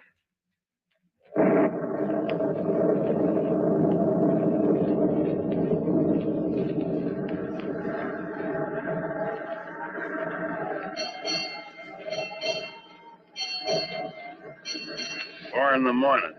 Been aboard 3 hours, Mr. Pym. Your friend, the captain, ought to come below any minute with a pep talk, now that we're too far at sea to swim back. Wait a minute. Allen. Sanford Allen. Is that you in the corner? Yeah. Kind of cozy, ain't it? All of us together here like this, huh? What'd they do, slug you too? Yeah, with the old payroll gag. Come up and get your pay. Then they slug you. Guess who else is here? Tony? Yeah. Tony, how's it going, Tony? I stick the knife in his belly someday. That's what the Tony Manseo do someday. Stick to the knife. Yeah, you better not stick in a knife or you get swinging the head on the gallows. They call that mutiny, Tony. Oh, meet Mr. Allen, Tony. This is Pym, Gordon Pym. Hiya, Pym. Hello. How long are we out for, do you know, Allen? Sure. 6 months. You listen to Tony, Peters. Listen to Tony. We stick together this time, you know? He cut off my arm. Someday I cut off his head. Ah, shut up. It's a lot of gab. That's life, I guess. The captain says for you to go on deck. Well, if it ain't the kid. What you doing aboard ship, Weston? Playing sailor? Mr. Peters, I didn't know that. I'm sorry that... Sorry. He's sorry. You didn't know that we was going to get shanghaied when you come down and tell us the payroll's made out? You lying, sniveling yellow pig. Well, honestly, Forget it. You're in the same boat. Oh, here's a friend of yours, Weston. At least, that's what he says. Friend of mine? I have no friends. No friends at all. Watch out, Mr. Manseo. Don't touch me. Tony, not touch you. I don't want to get my hands dirty. We don't want no dirt in our food, huh, Tony? I can't help what Father does. I never wanted to be a sailor anyway. You know that, Mr. Peters. You know that. I hate the sea. Hate the doggone thing. Leave the kid alone. Come on, Allen, before the captain begins to howl like a bull. Hello, Weston. You don't remember me, do you? No, I don't. The name's Gordon Pym. I used to live next door to you in Nantucket 10 years ago. You remember? Gordon. How did you get here? I came aboard looking for a job, and I got one, but not the kind I'm looking for. Oh, I hadn't any idea, Gordon. Gordon, wait till you see Father. Wait. He's so changed. All of us are so changed. You'll see.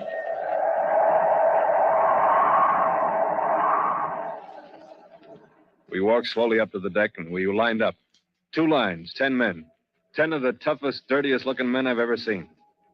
Captain Bernard kept moving his hand back and forth, sort of a nervous habit, and then started to stand muster. He didn't recognize me, and I didn't mention our old friendship. As the days went by, he seemed to take a kind of joy in making a fool out of me. But then he didn't treat his own son any better. As for Peters, he hated him and wanted to get something on him. But Peters was smart and stayed out of trouble. He was the only man who wasn't flogged during those first 40 days at sea. One night, we called the 10-man crew to a secret meeting and advised them never to try and talk to the captain. Well, a storm was brewing on the 42nd day of the journey, and I was called into the captain's cabin. I opened the door. You called for me, Captain? Yes, Mr. Pym. I called for you. Shut the door behind you. Instead of standing there like an idiot. My son tells me that you're giving out free advice these days. Gordon, I didn't. I swear. Shut up, you sniveling swine. Calling you my son makes me ill. Father. Now, Mr. Pym, I heard you've been advising the men to obey me blindly because you think I've an idiot mind. Captain Bernard, I said nothing of the kind. Don't lie to me, Mr. Pym. I've known you for many years. Oh, so you do remember. I couldn't very well forget, could I? Despite my idiot mind. I tried to treat you as I've treated the other men. You've taken advantage of me. Whispering behind my back. Trying to turn my son against me. Plotting with Mr. Peters. I'd have none of this on board my ship. Gordon, he's making it up. I never said it. Are I you never said it. calling me a liar, Weston? No. You see, Mr. Pym? My son denies it now. That I checked his story through our cook. Why don't you admit it, Mr. Pym? I thought I was helping. That's what I told him, Gordon. Shut up. Helping me. Since when have I asked for your help? Answer me, Mr. Pym. Answer me. Well, you didn't, sir, but... But what? What did Mr. Peters say to you about my idiot mind? He said nothing at all, sir. Nothing, is it? No, sir. Tell me the truth. It is the truth, Captain Bernard. Liar. I'll cut your lying tongue out with my own hands. What did Peter say? Nothing, sir. Nothing. Leave him alone, Father. He's telling the truth. Don't hurt him. He's my friend. My only friend. The only one I ever had. I'll leave him alone. Since you love this friend, my son, I'll allow him the pleasure of trying to make a man out of you. Mr. Pym, you'll take this sniveling son of mine and tie him securely to the mainmast. No, Father. For 48 hours. No. Then when he's securely tied, you will report to deck for 40 lashings until I get the truth about Peters out of you. Yeah, but it's suicide for a man to be tied to the mainmast in this weather, If Captain. anything happens to him, Mr. Gordon, you'll pay for it with your life. So be sure he's tied securely.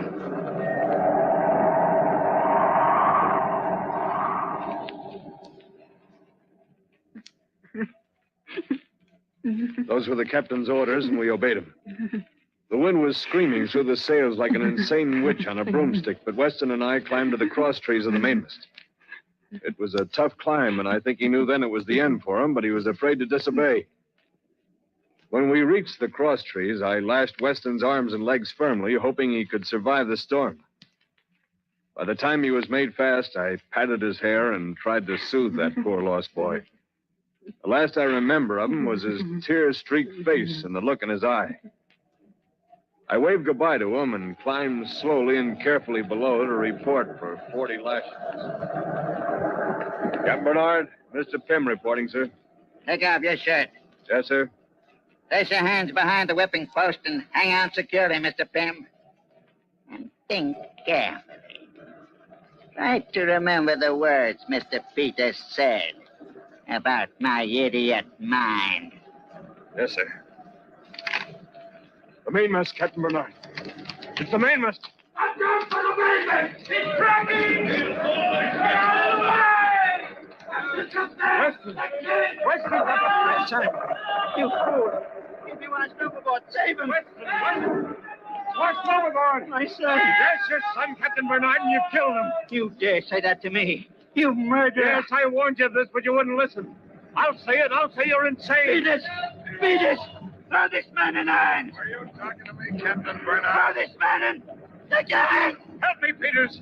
This man isn't going to captain the ship any longer. It's only Mr. Pym. Do you realize that?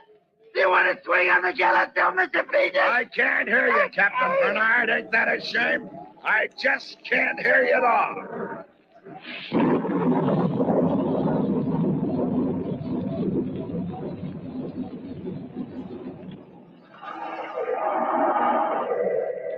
You'll swing with it. Ah, shut up. Here, I'll tie this gag around your mouth. That'll keep you quiet. Crew is coming topside. Storm's let up for a little while, and the course is set. Do they know, Gordon? I thought we'd tell them when they got here. We gotta work fast. This calm ain't gonna last, and we won't be able to steer no course at all with the mainmast gone. What's this special meeting about? Look, Alan. Look at the captain. Look at him. Did you? Yes, Mr. Allen, it's a mutiny. Are you with me? I copies the head off, no? Shut up, Tony. I ain't getting mixed up in no mutiny. Is this your idea, Gordon? Yeah, that's my idea, all of it. If any man swings around here, it'll be me, so listen to me. You should have asked us, Gordon. We don't like getting dragged into something like this. Now listen to me, man. Nobody will swing for this if you use your heads. Nobody has to know this is mutiny. So, he's right. We'll kill the captain.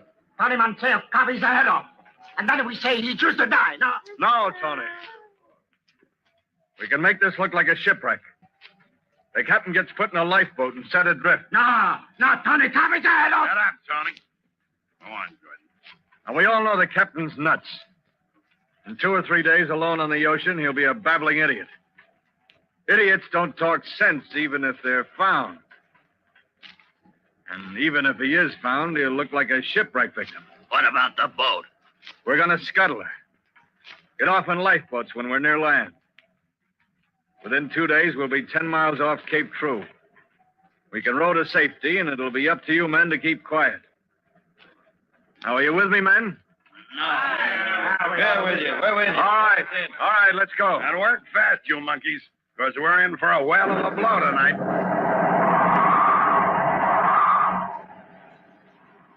I was so smart. Smarter than anybody. You could see it then. I had the whole thing planned perfectly from beginning to end. We lowered the captain in a lifeboat, gave him some biscuits, a compass, and a jug of water. But I didn't figure on the storm that was to come. But the storm broke soon after in all its mad, screaming fury. We couldn't control the Grampus. She was like a wounded animal, and I thought for a minute she'd sink by herself that night. There were 8 men left then, being the kid and the captain was gone. We had to lash ourselves to the deck to keep from being swept overboard. But during the night, 4 of the men were lost. It seemed to me that the ocean was fighting back the mutiny. Water poured into the ship. The entire belly of the ship was waterlogged, and only the top deck was riding above the ocean. There were 3 lifeboats on the Grampus before the storm, but we lost them during the night. And then, toward morning, Alan screamed out, You blasted fool, Gordon. We can't scuttle the ship even if we want to now. What do you mean we can't scuttle it? It didn't sink, did it, Mr. Peters? Ah, shut up. The hold of this boat is filled with empty oil casks, isn't it, Mr. Peters? Yes, Alan. I forgot about that. Well, what's the difference? Difference? You landlubber. Them empty oil casks is full of air. They'll act like a balloon and keep this rotten whaler from sinking. Is that true, Mr. Peters? Yeah, it's true. Oh, we can set the ship on fire. What good will that do? We're burnt alive. Tony Monteil set the ship on fire. There's no lifeboat. Yes, Trap. Ah, shut up, Wally, and let me think. Just gonna have to set tight and wait. Wait for what, Peters? Wait and pray we get saved. Maybe a ship will pass by. You'll hang, Peters, if we're saved. You and Gordon will hang. I had nothing to do with the mutiny. Me and Tony's free and clear. Ain't we, Tony? Yeah, nothing to do with the non-mutiny. Just wait. Wait. Wait and pray.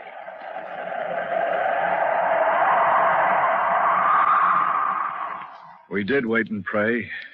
Waited for 13 horrible days without food or water. 13 days. And then one morning, Alan began to complain as usual. So thirsty. So thirsty. How many of us are left, Gordon? It's not light yet, Peters. I don't know. How do you feel, Gordon? I'm not sure. Take it easy, kid. The sun will come up shortly. Alan. Yeah. Where's little Tony? Tony. He isn't around. Listen to me, both of you. There's just 3 of us left. None of us can last very long floating around on a derelict ship. None of us. But there's a chance. There's always a chance we can be saved. If we can last. What are you getting at, Alan? One of us will have to die so the others can live. One of us must. No. No, Alan, if we all die here first. Maybe you won't, but I will. You were the ringleader, Gordon. You started this thing. You'd hang if we got the land, so would you, Peters. But I'd be free. I got a knife. Put that knife down. Alan's right, Gordon. If any of us is going to live, one of us has got to die. Oh, Peters, no. It's better to die Shut up, than... Gordon. I know what I'm saying. Alan's right. It's 2 against 1. Yeah, 2 against 1. We're going to choose for the privilege. Here are 3 pieces of wood. Take them, Gordon. Hold them in your hand. The man who gets the shortest stick is the victim. Is that level with you, Alan? Sure. All right. Put your knife right here in the middle. Okay. There it is. Okay. Choose, Alan. This one. It's short. It's my turn now. There. Yours is the long one. Whose is the shortest, mine or Gordon's? Let's see. Gordon? Yeah.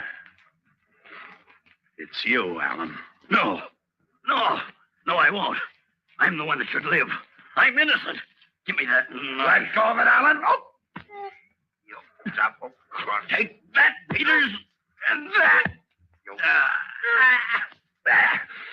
Now I get the knife. And no, Peters, you. Oh.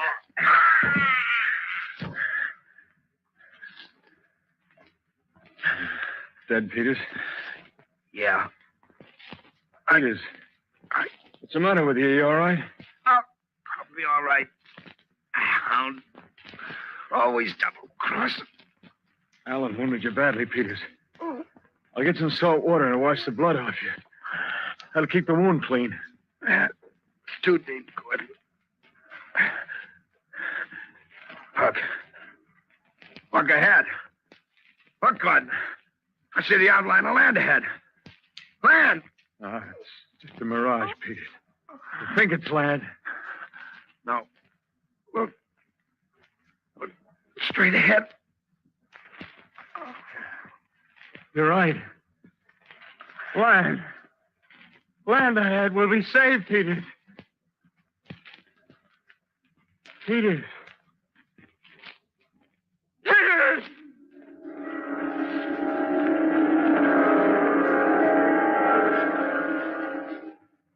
But Peters was dead. Peters and Alan lay side by side. They climbed over the gunwale of that ship and started for land.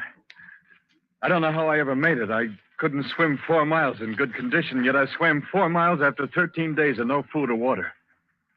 I climbed out of the water, wet and tired, and fell exhausted on the beach. I don't remember what happened after that. I was in a native village of some sort, I knew, and some native women had taken me in and cared for me until I was well. They thought I'd been shipwrecked.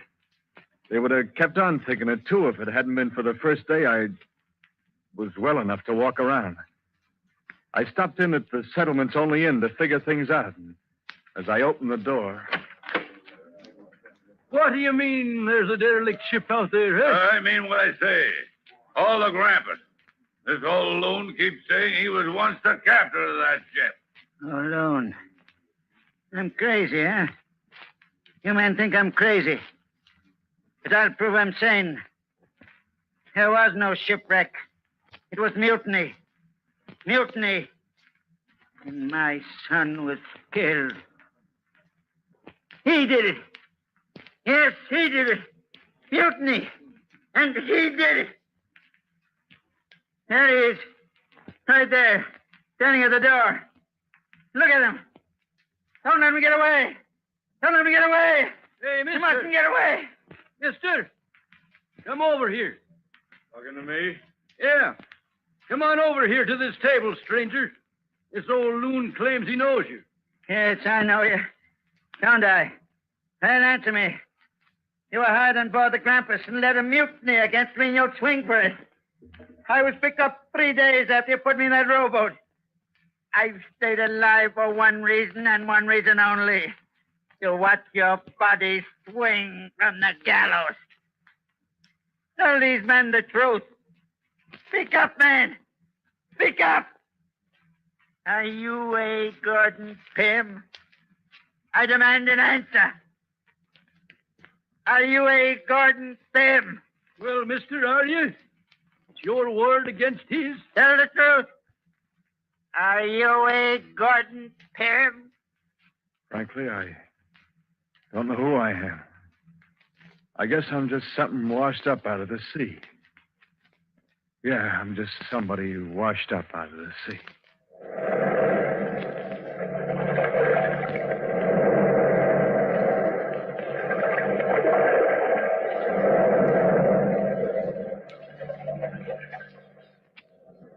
From the time-worn pages of the past, we have heard narrative of Arthur Gordon Pym. Bellkeeper, toll the bell.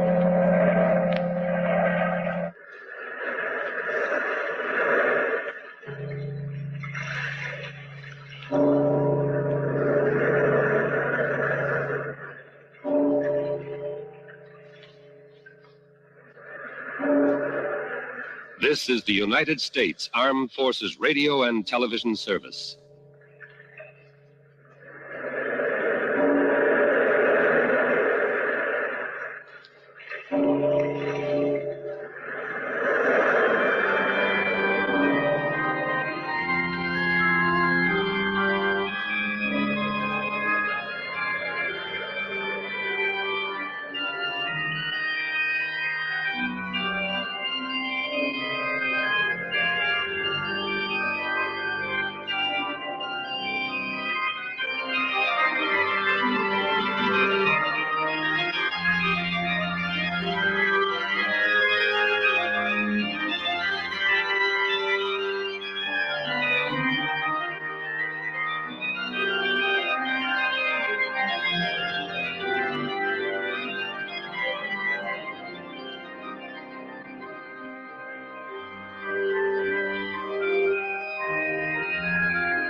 Out of the past, phantoms of a world gone by, speak again the immortal tale, declared insane.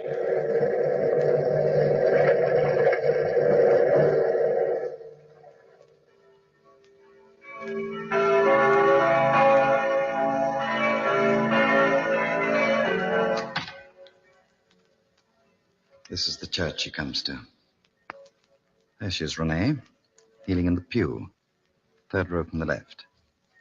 What do you think of your rival for your husband's affections? Are you positive that's the same, Madame Jean Renaud? I'd stake my honor upon it. Cecil, you've staked your honor so often there's nothing left to it. Madame. Amazing. I wonder how a woman like that could extract such huge sums of money from my husband. She might have certain charms you don't understand. But she's fat and pockmarked. True, Renee. But powerful enough to make you and your children penniless within 10 years. How can we break her hold on Pierre? I've tried. Pierre won't listen to me, either as his brother or his lawyer. So there's only one thing left. What's that? Simply that you ask for a commission for lunacy against him. Imply that he's insane and have him locked away. But Pierre is With the your same political as... prestige at Louis XV's court, I'm sure we can convince a young, ambitious judge to the contrary. Pierre's many eccentricities can bear fruit. His monomania on Chinese customs could easily be misinterpreted. Do you understand? But, Cecil, Now listen to me. Tomorrow morning, I want you to pay an unexpected visit on your husband. Drive out to that country hovel and... Is your master in, Roger? Madame la Marquise, we weren't expecting you. Do come in. Monsieur is in the study. If you follow me, he'd be pleased to see you, madame. It's been such a long time. Thank you, Roger. Monsieur, Madame la Marquise? Renee. I'm sorry to disturb you, Pierre, but you know what the court says. This separation of ours does not do my reputation any good. Your reputation? Naturally. What are you doing dressed up in that silly outfit? I am writing a history of China, Renee. One can't understand the Chinese mind without trying to feel the tempo of their mode of life. Oh, that's neither here nor there. I've been hearing about the way you're handling the children. The children are well and healthy. I don't feel comfortable about them out here. So I'd like to change nurses. The woman you have now is too old for the job. I've brought an Englishwoman out here with me today. Her name is Maggie Campbell.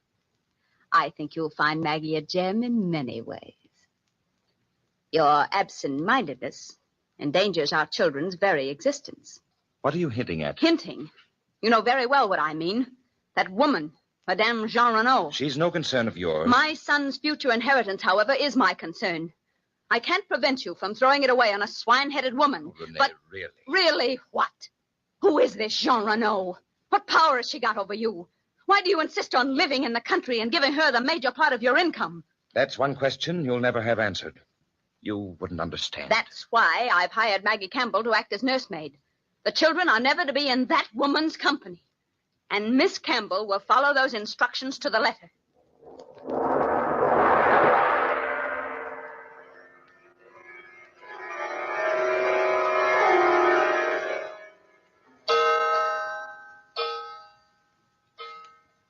Well, Renee, I didn't expect you to come back so soon. It didn't take me long to sell Pierre on the idea of hiring your fatuous Miss Campbell, Cecil. What did he think of her? Nothing much. My story was completely believable. We can depend on Maggie Campbell to weave an interesting web for Pierre to stumble into. In the meantime, you've work to do. Work? I've invited young Bianchon for a party at your house this evening. Aren't you presumptuous? Not at all. That fool has always been in love with you. His uncle is a judge of the inferior court, Monsieur Popinot. If you can convince Bianchon to bring his uncle into our camp, our commission for lunacy against Paupier is won. You're in a position to do both of them a great deal of political good. It might be wise to remind them of it gently. The party is to start it now. Having a good time, really, I am. Bianchon, I'm so glad you could come to my little party. Oh, you're playing with my heart, madame. Ah. If only I were a free woman, free to play with a man's heart. Oh. But my husband being ill... Oh, Pierre's ill? Didn't you know? No. Oh, I'm sorry to hear it. It's a mental condition. I thought you knew. Oh. Is there anything that I can do? I'm afraid there's nothing anyone can do. He insists now upon throwing his money away on a woman, known as Jean Renaud, whom he favors now. Oh, a woman. A fat, ugly, pockmarked woman who is closer to 60 years of age than anything else. He's given her almost 1 million francs. Oh, this is serious, madame. But what can I do? He controls all the money in the family except my own small income. Well, have you ever thought of securing a commission for lunacy against him? My own husband, Monsieur Bianchon? But it's necessary, madame. My uncle is judge of the inferior courts. He could get it for you quite easily. If you'd consent to visit with him, I'm sure... Bianchon. Yes? Could you persuade your uncle to visit me here in my home? I would repay him for his trouble. A close friend of mine, Philippe Brett, is head of the civil courts. He could do your uncle much good if I suggested it. Oh, but of course, Renee. I shall pay my Uncle Popinot a visit this evening. Would tomorrow night be a convenient night for you? So convenient. And if Monsieur Popinot is interested in verifying my case, he might ask Maggie Campbell, my children's nurse, about Pierre's strange actions.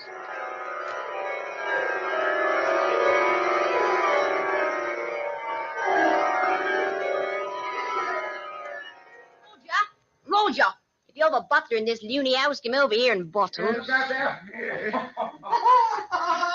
Yes, Maggie. What is it now, nurse? Listen to them, will you? A father playing with his sons, a twisting their arms till they scream in agony. Look at them there in the garden. He's teaching the boys how to wrestle, Maggie. Wrestling's a fine art in China. Wrestling, is it? It's a fine kind of wrestling. A trying to pull the boys' arms out by the sockets. A laughing and a screaming. A maniac's mind. A maniac, I tell you. Heaven help us. What will the madmen do next?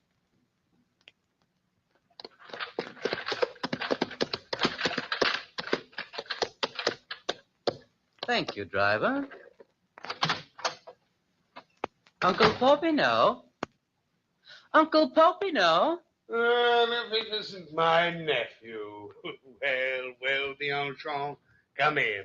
Oh, how can you live in this rat trap? And if this is a rat trap, Bianchon, then you should throw your old uncle a piece of cheese. What brings you down here on the banks on this hot day? Oh, a matter of urgency. A friend of mine is in trouble. Trouble. Life was ever thus. Her husband is stark staring mad.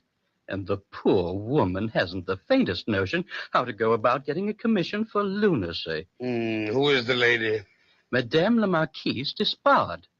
Madame de la Marquise? Yes. She probably knows more about these things than you do, nephew. Nevertheless, I'll see her when she arrives. She's not well, Uncle. You can't expect her to visit you in a place like this.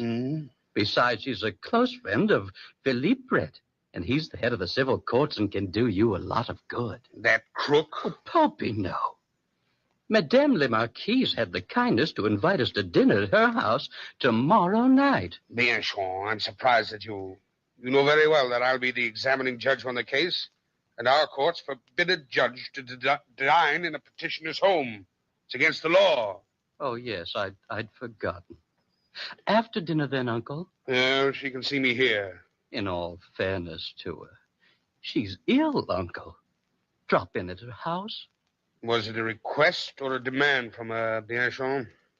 Both, I imagine, Uncle. Even a judge is afraid not to grant her demands. A woman like that is a powerful factor at court.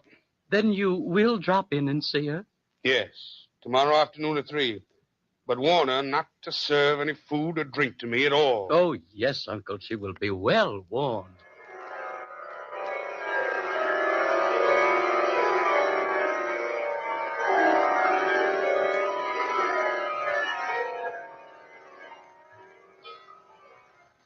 Maggie, what are you doing, prowling about the master's bedroom? I was looking for a good tonic for the children. The master keeps all the medicines locked up here. While I'm about it, you ought to take the tonic, Roger. You don't look so well lately. Oh, I never felt better. Spring's coming, Roger. Everybody should take a tonic. Yeah, drink this. You'll feel like a new man in a few seconds. I'll fix another drawer for the children. I can't figure you out, Maggie. One moment you shout, and the next you worry about my health. That's just my way, Roger. Go ahead. Drink it. I'm a nurse. I ought to know what's good. Go ahead. Drink it. Well, if this will make us better friends, Maggie, I'll drink it.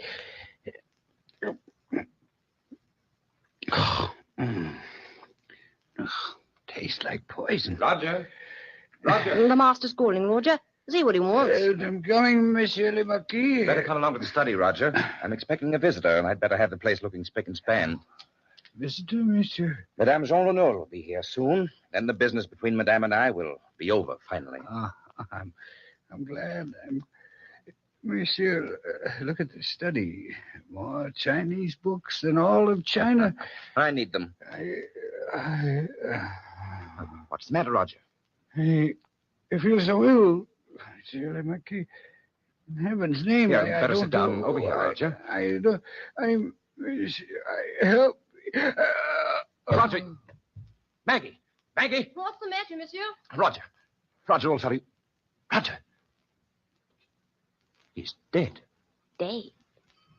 His skin is turning black, monsieur. Black? As if he had drunk. Yes. Just as if he drunk a strong draught of Chinese poison. How do you know the effect? I'm a nurse, sir. Now your madness is no longer innocent. You're a murderer, too. Poisoning a poor, helpless man just because he disagreed with you. What are you talking about, Maggie? You know what I'm talking about, monsieur. You're a murderer. A murderer. And I'll get the police for you, poisonous all in the middle of the night.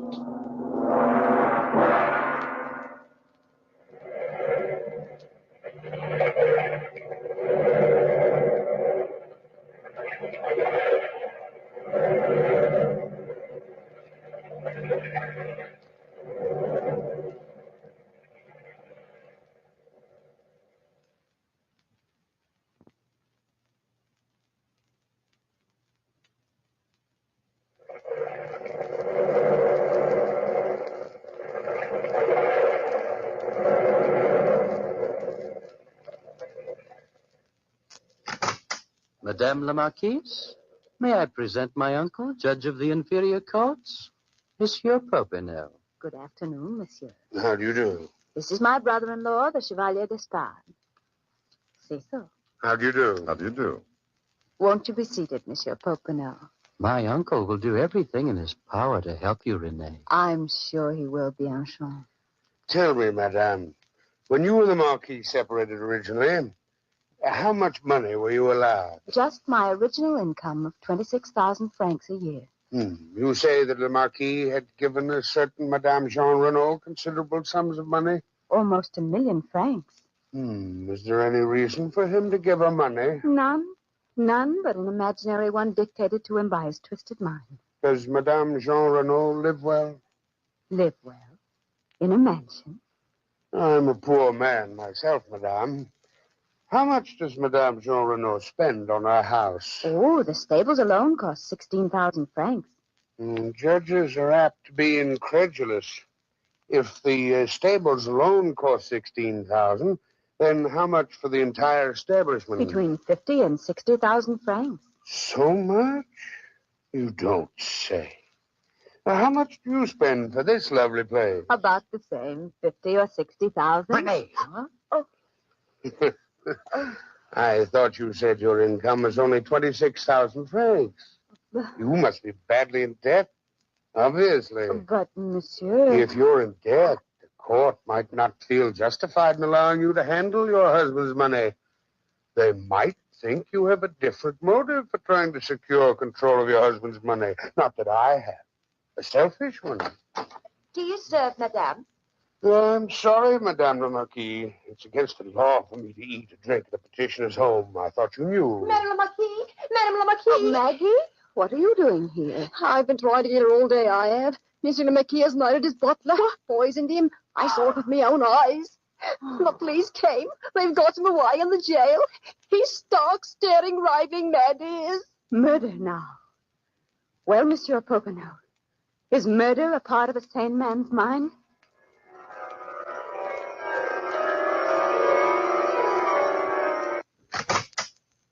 Such a place for a judge to live. Oh, if I lived here, I'd never make old bones. Monsieur Popinot. Yes? I got your summons to come and see you in your house. Well, here I am. Yes, here you are. But who are you? Madame Jean Renaud. Kind of a judge are you, anyway, living here? Huh? You must be an honest one. Well, what do you want to see me about? I've learned that you've been receiving extraordinary amounts of money from Monsieur le Marquis d'Espard. Well, as a matter of fact, I have. What seducer's art have you been using on Monsieur le Marquis? Oh, seducer's art? Look at me, monsieur. Fat, ugly, hideous. What kind of a vamp would I make? Well, that's a question I can't answer. But you will have to. Monsieur, I'm sorry, but I am under oath. I can never divulge the reason that Monsieur gives me the money.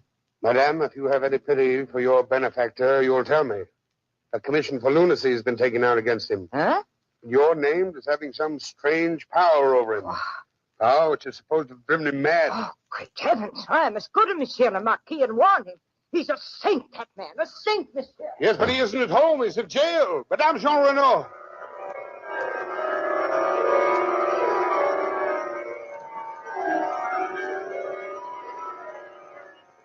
Monsieur le Marquis and Judge Popinot of the inferior courts.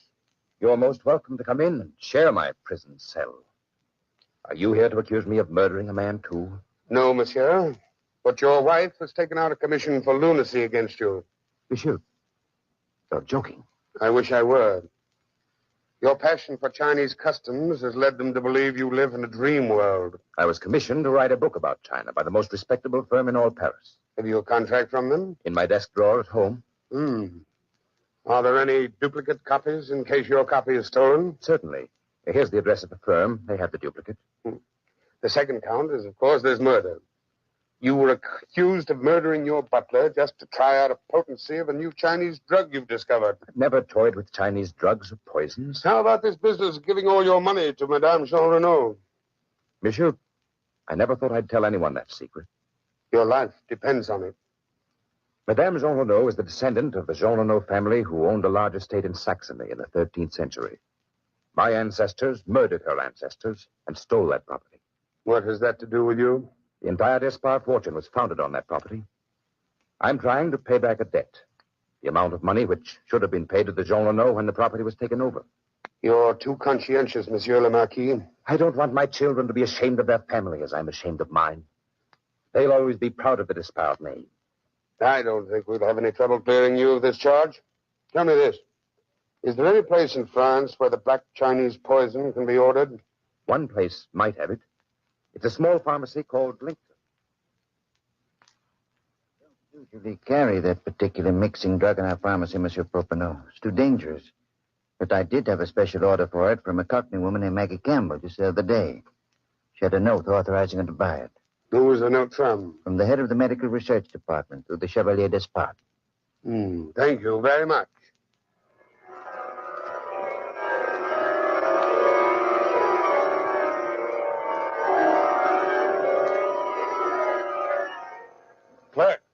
Clerk, has Monsieur le Marquis Despard's contract arrived from Paris? Yes, Monsieur Popinot, this morning.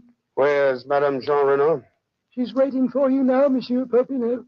Just have her sign this legal bill of sale for the Saxon property and ask her to appear in court tomorrow morning. Yes, Monsieur. And, clerk. Yes. Send this letter to the Marquise Despard. After this note, I don't think she'll appear to press charges. Come along, Renee. We'd better go inside the courtroom. It's almost time for the sessions to start. You go ahead, Cecil. I'd like to see Monsieur Philippe Brett before court starts. See you later, then. Oh, my dear Renee, you look charming. I hope I haven't kept you waiting. Not at all. Here's the letter Monsieur Popinot sent me last night and the affidavits you asked for. Mm-hmm. This letter from Popinot places you in a very ugly position. It threatens the entire civil courts, besides naming the head of the medical association, Monsieur Brett. Yes, I know, Renee. Leave everything to me. I'll see you in court in a few minutes. Order in the court. The Fifth Court of Inferior Appeals is in session. The first case is a commission for lunacy. The case of Madame de la Marquise Despard against Monsieur le Marquis Monsieur Despard. Popin, Yes, Monsieur Brett. as head of the civil courts, I cannot allow you to preside on the bench during this case. Cannot allow me? You realize, man, you violated the most important law in all France? I have 3 sworn affidavits that you partook of tea and cake at the household of René Despard at 5 p.m. 4 days ago. Now, since Madame is the plaintiff in this case, that renders any decision you might give as invalid. But, Monsieur Brett, they are lying. Your own nephew swears it's the truth. Will you relinquish the bench? Who is to take over in my place? Monsieur Devereaux. Devereaux? Yes. A man who spends his time currying favor from Her Majesty's? Monsieur, will you give up the bench? I have no option. But if I can't work as judge on this case, I will represent Monsieur de la Marquise d'Espard as his barrister. Will you ascend the bench, Monsieur Devereaux? Naturally, Monsieur Brett. The barrister in charge of proceedings will start. That is you, Chevalier d'Espard. Is it not, Cecil? Yes, thank you, Monsieur Devereaux. In behalf of my client, Madame la Marquise, a poor innocent woman who has been robbed of her children, her income, and her home by a lunatic husband who is guilty of murder. You only presume he's guilty of murder. I presume nothing, Popinot. He has already been tried and convicted. When? 10 minutes before court started. I signed the papers, Monsieur Popinot. You did, Brett? Yes. You haven't the foggiest notion of what this case concerns. I have definite proof that Maggie Campbell was hired to murder the butler. Here it is. My proof that Monsieur le Marquis is innocent. Judge Devereaux, you can set aside this conviction. Chevalier, let us proceed. A woman named Madame Jean has forced Monsieur le Marquis to give her over 1 million francs. We all know that Monsieur Popinot made up that story about the Saxon property to fool the court. But these are lies, Monsieur Devereaux. Continue, Chevalier. And last but not least, we base our claim on the fact that Monsieur le Marquis thinks he lives in China. Ha! Is that a thought for a sane man? Monsieur le Marquis is writing a book on China. He has a contract for that book. We investigated the contract, Monsieur Popinot. The Paris firm swears they never drew it up. You've done well, gentlemen. Make a mockery of the courts of France. This trial is a farce, a framed farce. Of course, you grant the commission for lunacy, you will be heaped with honors by these weakling fools. That is only your opinion, Popinot. Judge Devereaux, remember, your conscience will weigh heavily on your soul. If you send this man away, you will have only yourself to answer to. You wake up in the middle of the night screaming for forgiveness to your maker. Think on it carefully, Judge Devereaux. Think before you make the decision. There is no need for thought. I demand an immediate decision. There's only one decision I can possibly make. An honest one.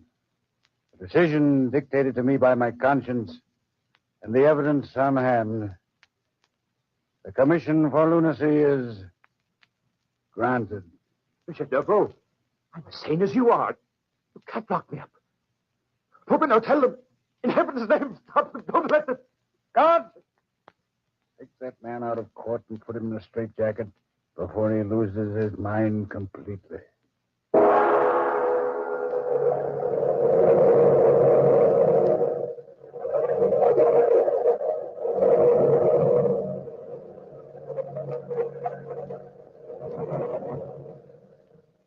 From the time-worn pages of the past, we have heard the story declared insane. Bellkeeper, toll the bell.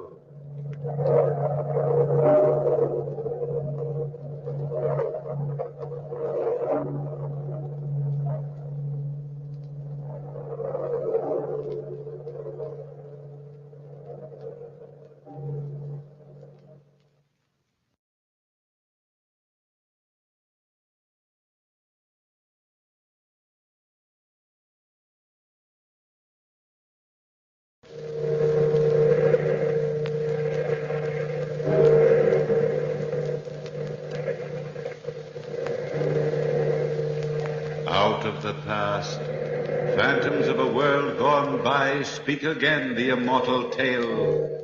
A terribly strange bed.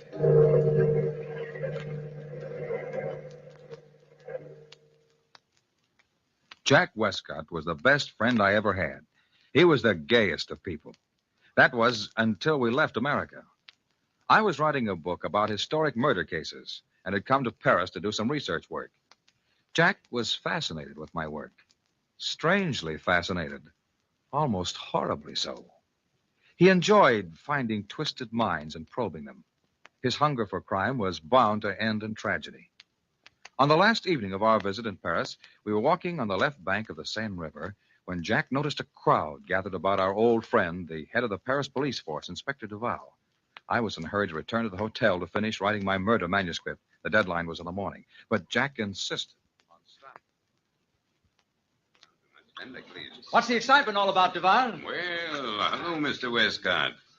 Still looking for ancient murders, Mr. Manning? Not tonight, Duval. Ancient or otherwise. Stick around, Mr. Manning. I'll show you a murder the likes of which you've never seen before. Okay, boys. Drag it out of the river. What is it, Inspector? A corpse, Monsieur Westcott. A corpse that's been squashed thin as a piece of paper. Oh, let's see it. Oh, what do you mean, thin as a piece of paper? Hey, bring it over here, boys. Right under the gaslight. Horrible-looking thing, isn't it? Horrible and fascinating. Why, it looks like it got squeezed in a giant press. We've had an epidemic of these corpses lately. Any idea who's doing it? Not even a vague notion, Mr. Hey, you. You, the fat man. You mean me, Inspector? Yes, I mean you, fat man. How come you're always around when we pull a corpse out of the river? Why? I enjoy murder. You enjoy it? You enjoy murder? It appeals to my sense of the artistic. Oh, it does. Well, there's something fascinating about these bodies. Something for a connoisseur alone to appreciate. The symmetry of the remains. The beautifully flawless flatness of the corpse. The hollow in the stomach. Lying in this puddle of gaslight, this mass of flesh and bones makes a nice picture.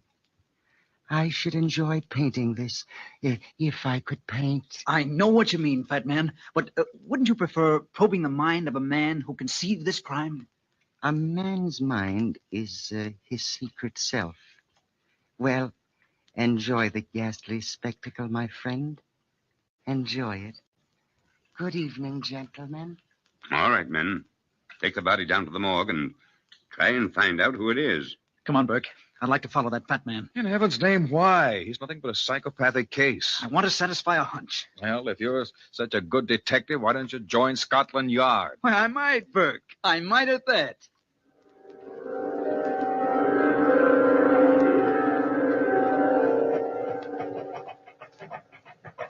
Now, where the devil has that gross piece of flesh disappeared to now? He was right in front of us until we turned this corner. Now we've lost him, Jack, and I don't want Being turned into a damn zombie story now. If you ask me, he knows he was being followed. Good. If he knows, he'll show his hand sooner. I tried messing with The only place he audio. could have gone around here is into the back door of this house. I wonder what house this is. It's a gloomy dump. Let's go back to the hotel, Jack. I've got to finish that manuscript tonight. Looks like a public bar to me. The La Belle Tavern. Are you coming with me, Burke, or are you going home? I'm with you, old boy. I brought you to Paris, and by heaven, I'm going to return you to America. This must be the doorbell. Here goes. And Burke, no matter what I do tonight, don't worry. Come in, gentlemen. Come in.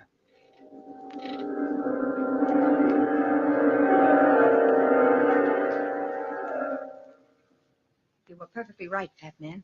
Those two Americans did follow you. They're sitting at the bar inside. The Americans value their lives so slightly. Amazing, isn't it, Cecilia? Their lives. Our lives. They might be cops. I don't want to get my neck in a noose. To be quite candid, I am not interested in your neck. You're so impatient, and impatience is an evil ascribed to the very young. It might be a pity if you are not allowed time to cure yourself of that evil. Don't threaten me, you fat pig. You pig. I'd hoped to slap some sense into that lovely but empty head. Obviously, my stupid pigeon, those two Americans are wealthy. They would enjoy our roulette table if you would show them to it. Remember, I'll talk to the croupier, and he will take care of the wheel of fate. If you don't do your part well, you'll face a lifetime in jail. What happens if they get wise? Room 16? But, of course. Let me go. I knew you'd understand. Yeah, I understand. There's something so gay about Americans, I always say. I hope you boys don't mind if I stick around. Well, Miss, Not at all, miss. Not at all. You can call me Cecilia. How about another drink? That's fine. 3 more of the same, bartender. What do you do for a living, Cecilia? Oh, I model in a dress shop. I don't believe you, Cecilia. Jack, stop ribbing the girl. She's a good kid. I'm on the level. I'm interested in it. Here's the drink. Thanks. Why do I interest you? Well, because you're fairly easy to figure out. Am I? Why? You really want me to tell you? Sure I do. Well, here's mud in your eye.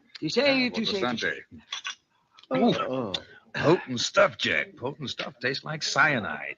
Well, Cecilia, I'd say you're a poor girl who lives in the slums. But you're pretty. Prettier than anybody in your entire neighborhood. Well, let's see. And then you must have met a man. What of it? I'm no saint. He promised you a lot of doodads, and suddenly you found you committed your first crime. Let's say murder. What'd you do? Set her mother on fire? Oh, well, for that, let's have 3 more drinks. Bartender, 3 more. Well, now, let's say it really was murder. The second murder wasn't so hard. And the third was easy, wasn't it? I never had nothing to do with a murder. Well, for the sake of argument, let's say you have. But inside of you, all the time, is this wanting to be liked, wanting to be on the level. But your so-called friends, they don't trust you, Cecilia. Someday they'll double-cross you. Here are the drinks. Thank you. Nobody'll ever double-cross me. Well, here's mud in your eye. Drink up, boys. Is there anything else to do around here?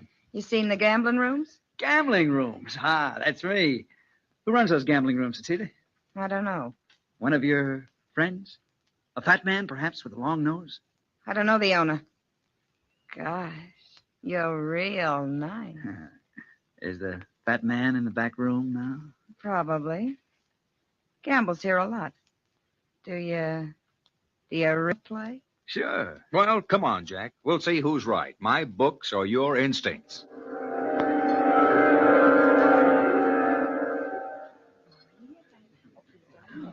Number 21 wins.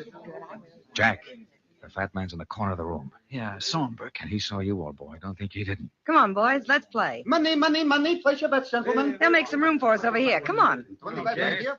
Hello, Cecilia. Hello, Monty Lauriard. You playing again? I thought you lost every cent you owned last night. A desperate man finds desperate ways to raise money. Even murder, eh? You heard about it. Perhaps, and perhaps not. I'd like you to meet some new friends of mine, Monty. This is Jack Westcott and Bert Manning. Monty Lauriard. How do you do? Money, money, money, gentlemen. Place your bets. I bet 30 francs on odd. How about 100 francs on number 13? Good boy, Jack. The play is dead. Round and round the little ball goes. Where she stops, nobody knows. Hey, Burke, I feel a little dizzy. You've had too much to drink, pal, and those drinks were strong. Number 13 wins. What? I won! Good for you, American. Lucky for you. I won the first time I ever played here, but never again. Money, money, money, money, money, money, money. That was the first time Jack won in that incredible evening. But as the ball spun... Their foreign accents are hilariously terrible. Back then, those were on spot like accents. People were like, "You heard that Chinese guy?" His winnings increased. The table seemed to have gone crazy. Jack became gambling drunk. The croupier seemed desperate as that wheel spun round and round, each time increasing Jack's winnings. The room was tense with excitement, and even the little thin loser, Lauriard, seemed surprised. Monsieur Westcott, your luck is phenomenal. You've won 30 times. 30 times. Jack, you won a fortune, man. Stop now before it's too late. Leave him alone, Burke. Let him play if he wants to. Sure, let me play if I want to. I want to break the bank. Careful, monsieur. Let me warn you. Careful. Jack, it's almost midnight, and I've got a lot of work to do tonight. Please, let's go. And remember the fat man. The fat man be hanged. Here, Jack. Have another drink. Thanks, is it? Jack, be sensible. Ah, stop being an old auntie, Burke. I'll see you later at the hotel. Make the book have a bloody ending. I'm in the mood for a good murder tonight. Remember, Jack, I warned you. Goodbye. Money, money, money, gentlemen. Place your bets.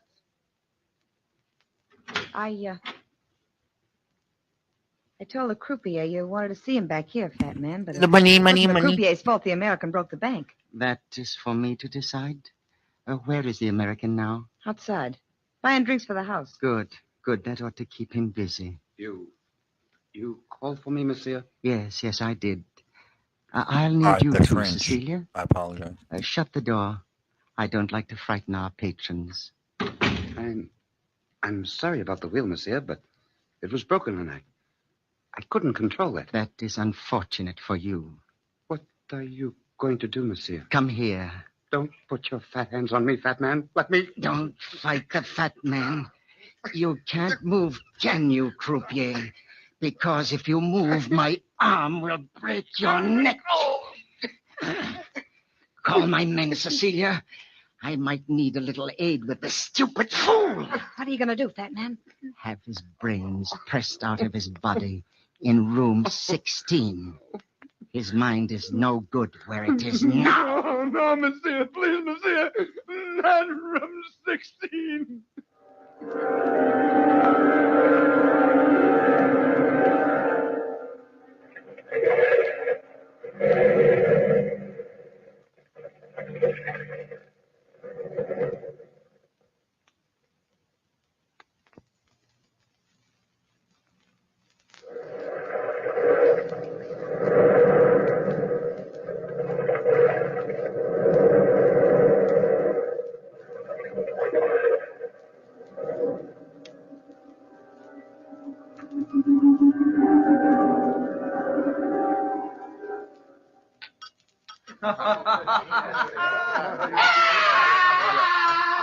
What's that? What was that, Monsieur Lorient? We'll probably be luckier if we don't ask questions. I want another drink. Jack, listen to me. Put on your hat and coat and leave this place. You're being watched all the time. Who's watching me? Hello, Jack. Oh, have a drink. No, Jack. You've had enough to drink. Leave this place right away. She's right, Jack. You must leave. I'll see you home personally. Come on, then. Oh, no, you don't, Monty Loriot. I know your tricks. The last man you saw home was found with a dagger in his breast. How come you're so interested in me, Cecilia? Because you're the first person who ever treated me decent. Oh, please go home. All right. Sooner or later, every woman develops some mother complex over me. Now, I don't want to be mothered. Who is trying to mother you, my friend? Oh, hello, fat man. Cecilia is. Ah, she has developed a rather latent maternal instinct. I think a maternal instinct is out of place tonight. After all, tonight's a night for celebration. Yeah, the fat man's right. Celebration. Bartender, open a bottle of champagne. Bartender, champagne. Champagne for Monsieur Westcott. Won't you join us, Cecilia? Yeah, of course I will. Here is the champagne, monsieur. Won't you drink with us, Monsieur Loriot? No, thank you, fat man. I don't think so. I never enjoyed toasting to death. Death? Open the bottle, bartender. Good night, Jack. And good luck. Good night. Good night, good night, good night, good night, good night.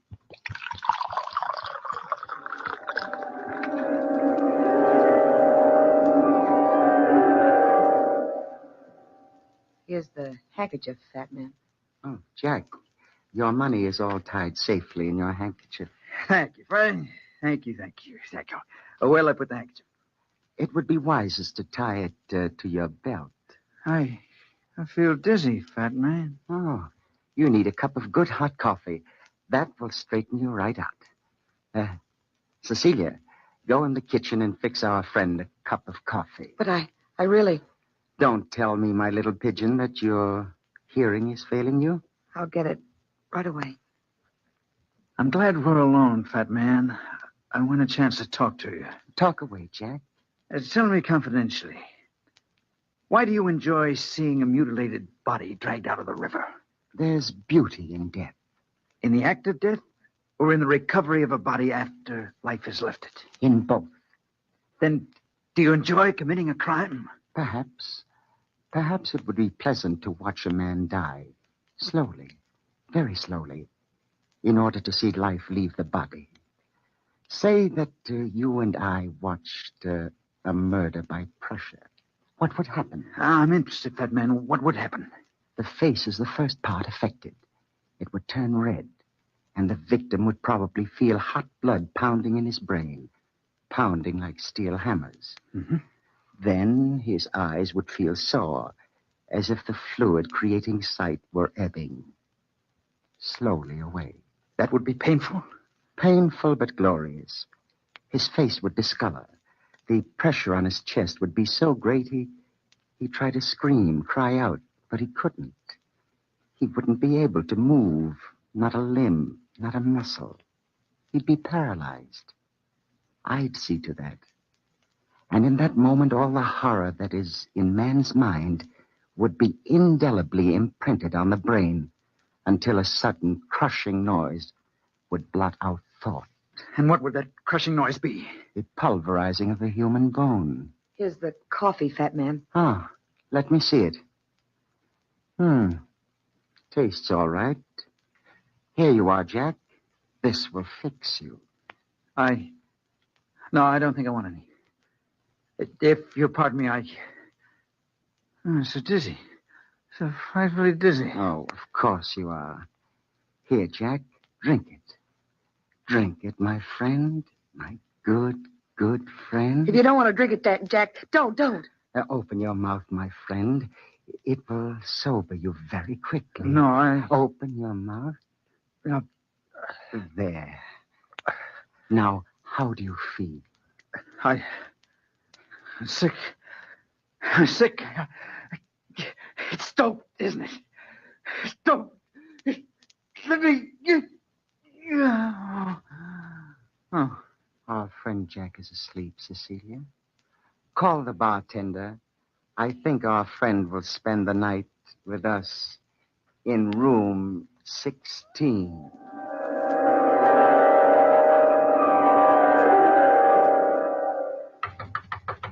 Monsieur Manning! Monsieur Manning! I've been looking all over Paris for you, monsieur. You've been looking for me? Yes, I've called every hotel in the city trying to find you. I know you don't remember me, but I met you earlier this evening at the La Belle Tavern. My name's Loriot of the Paris Police Force. Yes, of course. I want you to come in. Where's Mr. Westcott? I had to leave him at the tavern. He wouldn't listen to me. You see, monsieur, I've been assigned to watch that tavern. It's been under suspicion for several weeks. Oh, great Scott, man. Where's Jack now? At the tavern. He's carrying an enormous amount of money on his person. I know the fat man will never allow him to leave with that money. Why don't you raid the den? Unfortunately, we can't. We have no proof. As a matter of fact, they might not harm him at all. But just in case, I thought it might be a wise idea for you to go down there. You can go to the door and ask for...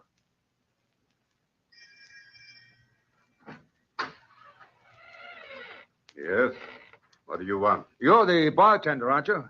I am not Napoleon's grandma. What do you want? My friend Jack Westcott hasn't come back to the hotel as yet. We've been waiting for him, and I thought that he probably decided to spend the night here at your place, and Your friend is not here. Go home, American, before you get yourself in more trouble than you can handle. Who was it? The other American asking about his friend. Where are you going? Upstairs. Take Monsieur Westcott a candle, like the fat man told me. Be sure the fat man told you, or else... I'm sure. Very sure. Jack, I brought you a candle. Are you asleep? Wake up, Jack. Please wake up. Please. Maybe if I shake him. Wake up. Oh, I hate to slap you, but your life depends on it. What is it? Oh, wake up. Cecilia, my dear. Jack. Luckily, he's still asleep. Come, Cecilia. Let our friend sleep. I'm so sick. So dizzy and sick. Why didn't she let me sleep? Oh, I feel paralyzed. I can't move at all. Just as if I'm drugged. Maybe if I concentrate on the room, I'll go to sleep. Funny that a French gambling house should have a bedroom. What is an old English four-poster bed doing in a French room anyway? What a heavy canopy over my head. So solid looking. Almost as if it were made of steel. The mattress is so hard. I must concentrate on something. The picture above my head is just even with the canopy. An evil-looking Spaniard with 5 feathers in his head. The eyes moved. I'm certain of it. The eyes moved. I wonder if I dare look up again. I was sure there were 5 feathers. Now there are only 4. 4 feathers. 4 feathers. Now 3 feathers. I wonder who's outside my door. Try to sleep. No, look at the picture. What? Feathers have disappeared. I can barely even see the face. God in heaven. The canopy is being lowered on me. That's what it is. The canopy. It can't move. The paper-thin corpse. Oh, I gotta move. It's coming closer. Closer. Oh, they squash me. Oh, I must move. I can't. Oh, it's almost down. Halfway down. Oh,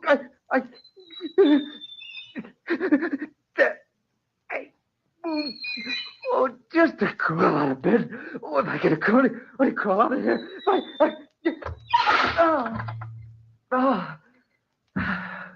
I'm safe. Safe from that horrible contraction. Now to get out of here. The window. Open the window slowly.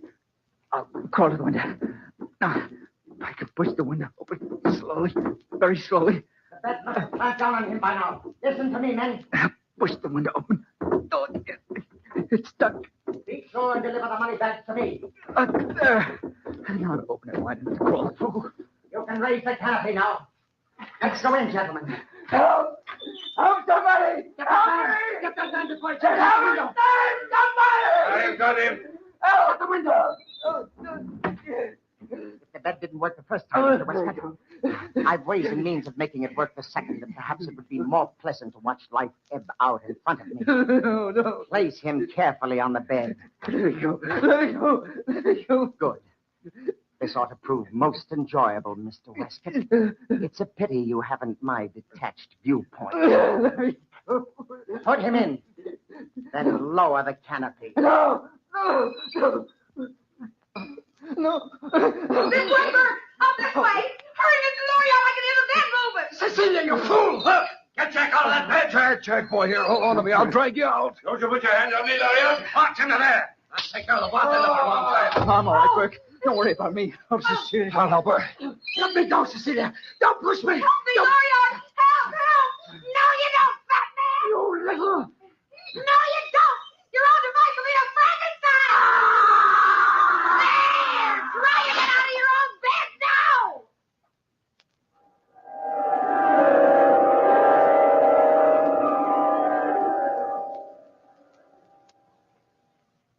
Well, Inspector Duval, that's the story. Loriard and Burke were waiting outside all the time. They saw me at the window, and Cecilia let them in. Close shave, eh? A lucky escape. Loriard and I pulled him out of bed just in time, and Cecilia pushed the fat man under the canopy as it closed down. Must have been a horrible sight, Burke. Well, what about Cecilia, Inspector? What would they do to her? Unfortunately, the police can't find her. And I've instructed them not to look too hard.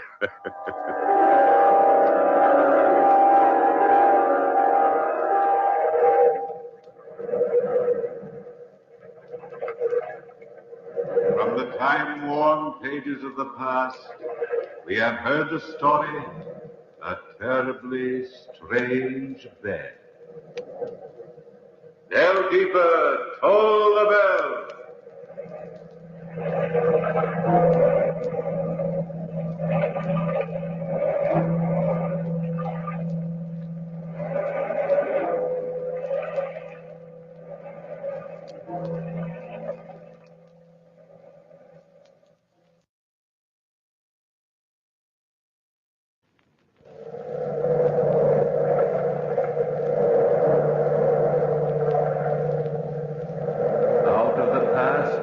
Phantoms of a world gone by speak again their immortal tale. What was it?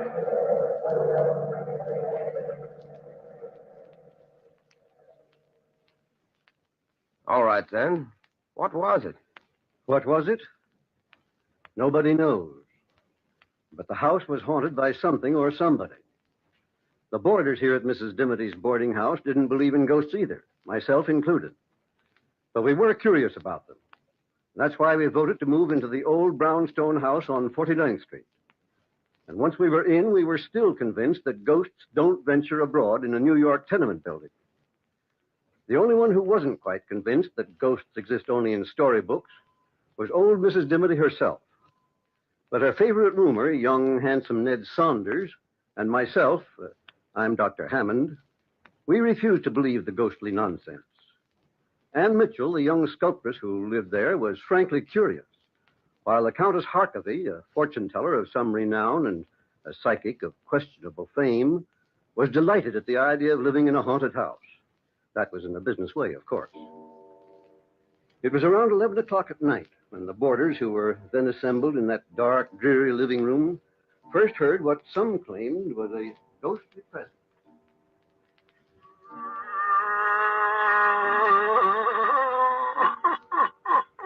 Listen to that, Dr. Hammond. I hear it, Ned. An uncommon sort of sound for the wind. That is not the wind, Dr. Hammond. It is the cries from the spirit world. I feel it in the marrow of my bones. No, say, Countess, can't you feel things in a more comfortable place? Bone structures always struck me as a most uncomfortable place to have a feeling going on. Listen, all of you.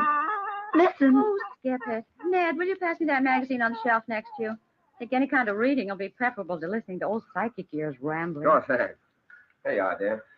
You really think this house is haunted, Countess? Yes, I do. It would be a fortunate thing for your business if the United States of America could be made ghost conscious. Dr. Hammond, you'll live to regret that remark. The Countess will take you seriously. I am serious. And talking of taking things seriously, when are you going to start taking me seriously, Anne? When you start to make a living, Ned. Oh, someday I hope I won't have to try and sell my sculptures. All art is conceived out of the fires of struggle. Well, I'm tired of struggling. Oh, if I could just create something out of the ordinary for an art exhibit, I could make a couple of $100. I've been working 3 months for an idea, and I haven't done a thing. My poor dear Anne, as long as you doubt the extraordinary, how can you create it? She's got you there, Anne. Yes, she has, Dr. Hammond. Well, what would you suggest is a good subject for Anne to sculpt, Countess? Well, a denizen of the other world, perhaps? Oh, sure. That's rather a hot place for a girl to venture in order to sculpt the devil, isn't it? Don't speak so lightly of his satanic highness. No one knows where the devil's hand may be next. How about sculpting me, Anne? I'm an extraordinary young man. That you are, darling. Extraordinarily broke, at any rate. Oh, the woes of the world revolve on that ugly stuff called money. People take money much too seriously, Ned. Well, frankly, Dr. Hammond, if I had some of it, I wouldn't take it at all seriously. I'd scatter it around the world like a veritable windmill. Oh, frivolity. That's your trouble, my dear friends. Frivolity. You feed on it. Here in this very house is a poor, earthbound spirit, and yet you ignore it. Come, Countess, you don't expect us to take it seriously? I expect nothing. What do you expect us to do? Call the spirit in and ask him to sit for me? Possibly, Anne. Possibly. Come, Countess, you're joking. I have never been more serious in my life.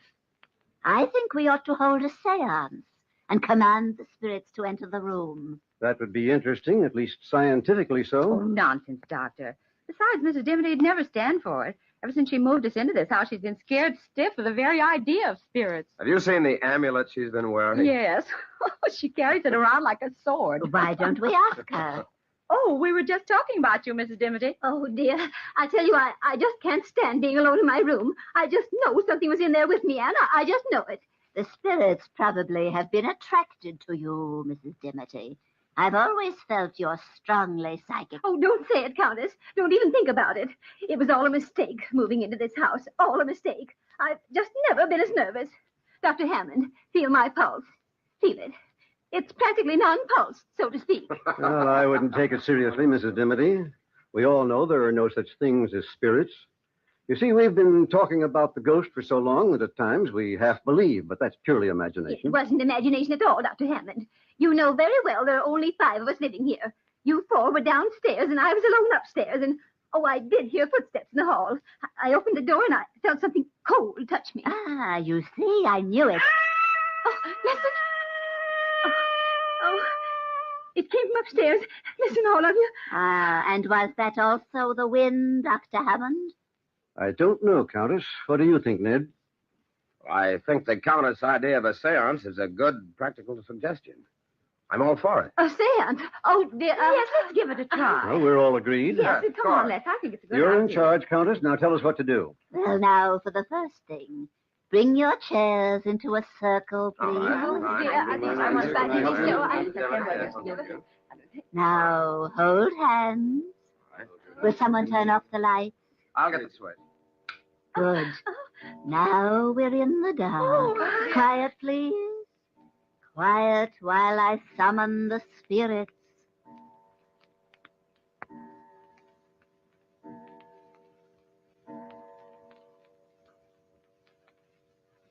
It is midnight, O spirits, midnight. Enter the portals of our room and speak to us. Speak to us.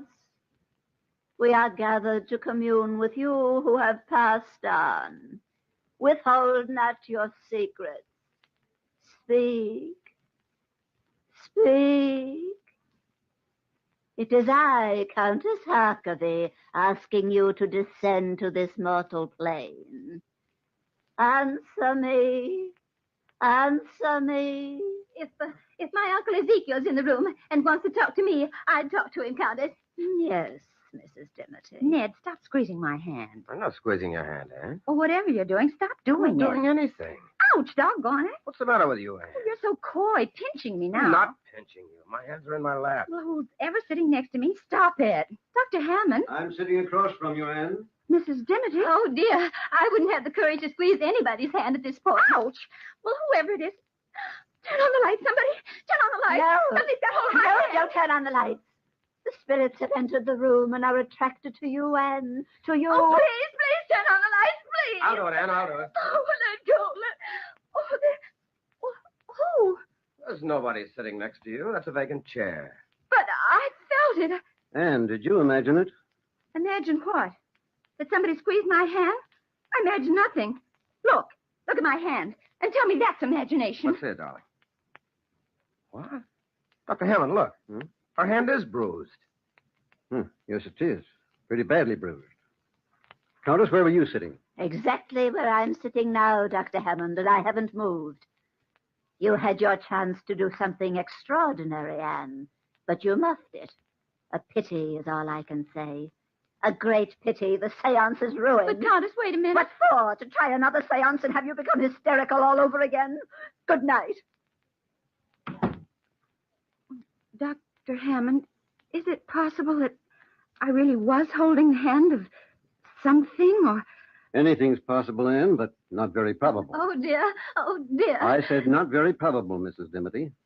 I think perhaps the Countess has been playing a trick on all of us. It's a cute trick, Doctor. A pretty difficult one. If she wasn't playing a trick, she shouldn't have been so upset when you turned on the lights, Ned. Oh, Doctor, I think you've got a point there. Nothing like a good dash of logic to take the cold chills out of my spine. Well, how could the Countess do it, Doctor? Well, Mrs. Dimity, psychic phenomena is the Countess's business. After all, she makes a living out of calling imaginary spooks from the outer world. I don't think it's very nice of us to try and pry into her secrets. I hope you're right, Doctor. I do hope you're right. And I wouldn't worry, Mrs. Dimity. Well, I'm going upstairs to bed.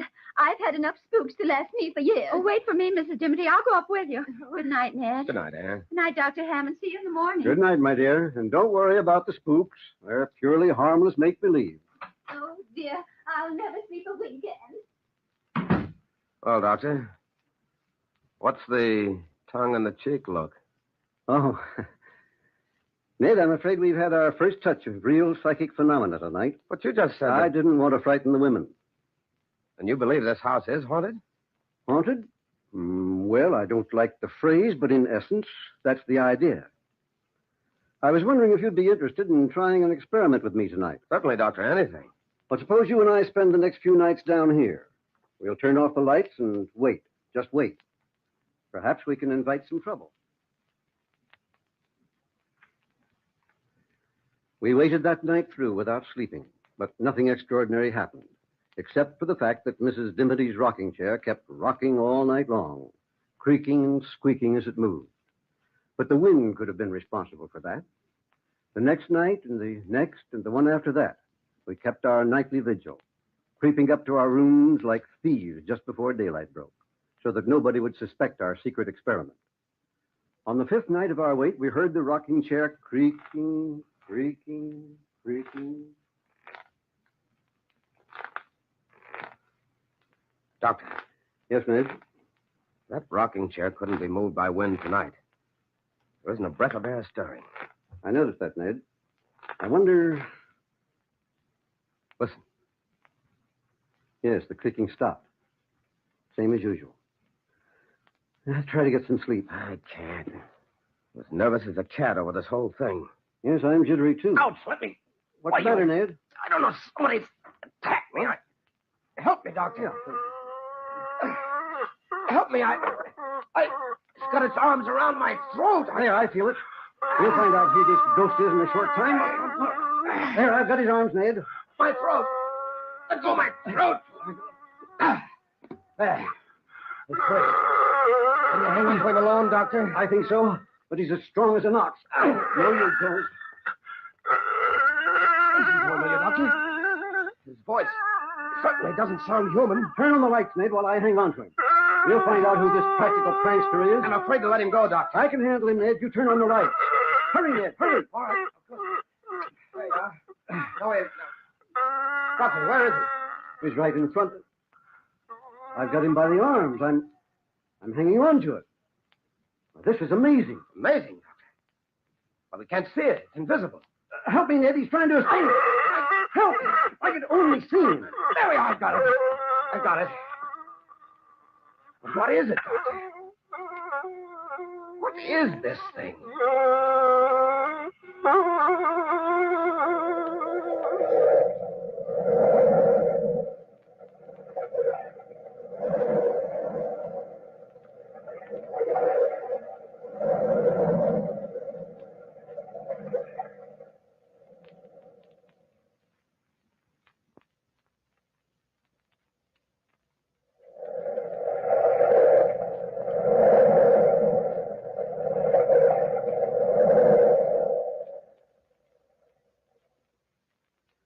What was it?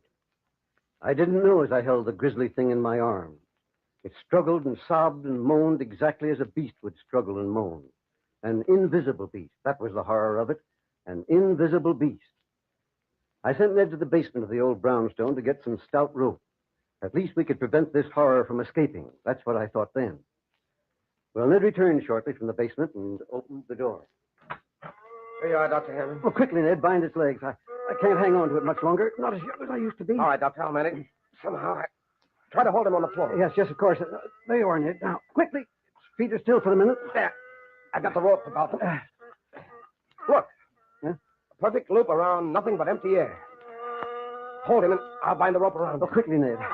There we are. That covers his feet. And I'll bring it up here and around his legs. Here, give me the rope, and I'll bind his hands. All right. We're getting him bound up like an Egyptian mummy. There, that does it. What a relief to be able to let that awful thing go. All right, I'll take the rope now, Doctor, and bind it to this chair. He won't get away now, I'll guarantee that. It isn't very large, is it? No, about the size of a small boy. Yeah, but what is it?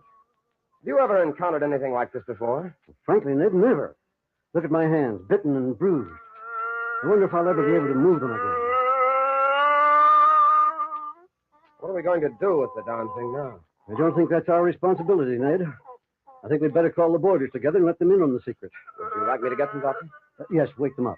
But don't tell them why. Just ask them to come down here, and I'll throw this rug over the chair so that they won't see the ropes right away.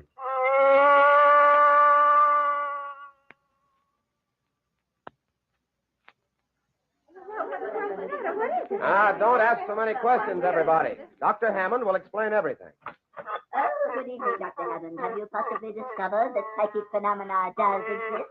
Come in, Countess. Come in, everybody. Don't be afraid, Mrs. Dimity. Well, what's that? I'll explain it in a minute. Explain it, Dr. Hammond? Sit down, everybody, please. No, Mrs. Dimity, not in the rocking chair. Oh, dear me. I'm afraid we're in for a revelation this evening. Ned, please close the door. Right. Strange are the ways of the world. Yes, Countess. The ways of the world are very strange. Mrs. Dimity, and The Countess has been correct about this house. There is something in it. There's nothing to be frightened of, Mrs. Dimity. Oh, spirits are often kind. Indeed, they're friendlier than many mortals. This isn't exactly a spirit, Countess. What do you mean? Exactly what I say. It's a beast of some kind. Oh, but Doctor, is it in this room? Mrs. Dimity, please. Yes, Anne, it's in this room, in that rocking chair. I threw a rug over it. Oh, unfortunate spirit. If you wish, Countess, remove the rug. Yes, of course. Why, where is it? It's there. You can see the ropes being held in place by it. What kind of a hoax are you trying to play on me, Dr. Hammond? It is not a hoax. There's a living, breathing something bound in that chair, but it's invisible. Why, that's incredible. It's more than incredible. Would you mind if I touched it? I don't see why I should. It's not my beast. The problem is, what are we going to do with it? What do you suggest, Mrs. Dimity? Mrs. Dimity! Oh, she's fainted, Dr. Hammond. I'll get a smelling salts right here in the desk drawer. Oh, I felt it. I felt it, Anne. I felt it. A captured spirit. I must tell my co-worker, Dr. Zarkox, right away. He'll be so thrilled, so thrilled. I'm not sure that we ought to tell anybody about it. Are you, Dr. Hammond? Ned's quite right. We should not. Oh, but Dr. Zarkox is the only living person constantly in touch with the spiritual night and day. Day and night, constantly. The smelling salts should be in here someplace. Oh, here they are. Until we find out exactly what it is, I don't think we ought to divulge the secret. Heaven knows what we've stumbled into. You're right, Ned. Here, Mrs. Dimity, take a deep breath of this. And how do you propose going about finding out what it is? Breathe deeply, Mrs. Dimity. Well, I was thinking it might be possible for Anne to make a plaster cast of it. Oh, that's a gay idea, Ned. Breathe deeply, Mrs. Dimity. You'll be all right. That's quite a good idea, as a matter of fact. No, you'll hold it while I make a cast, huh? If it happens to bite me with a pair of invisible teeth, that'll be my word. No, being a doctor, I shall use a little chloroform and put it to sleep for a while. And we'll be able to make a perfect cast. Mrs. Dimity, are you all right? Oh, I'll never be all right again. Well, Anne, are you willing to give it a try? Oh, I suppose so, Ned. I'll prepare the plaster right away.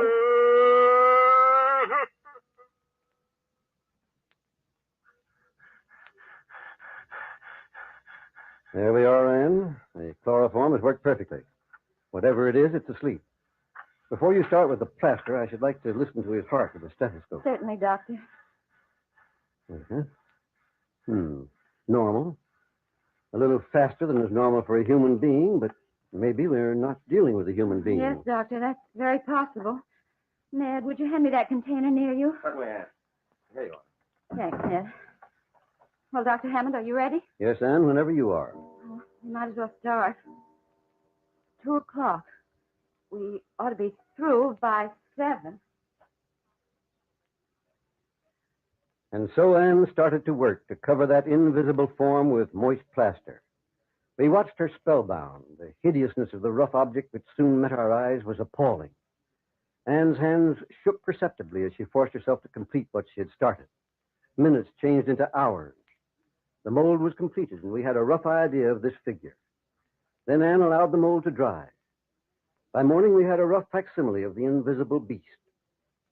How can I describe what it looked like? When it looked like nothing so much as a demon out of hell itself. Yes, shaped like a man with long, sinewy arms, but it was small, only 4 feet or so high. Its muscular development was amazing. And the face looked like a cannibal's, a demon.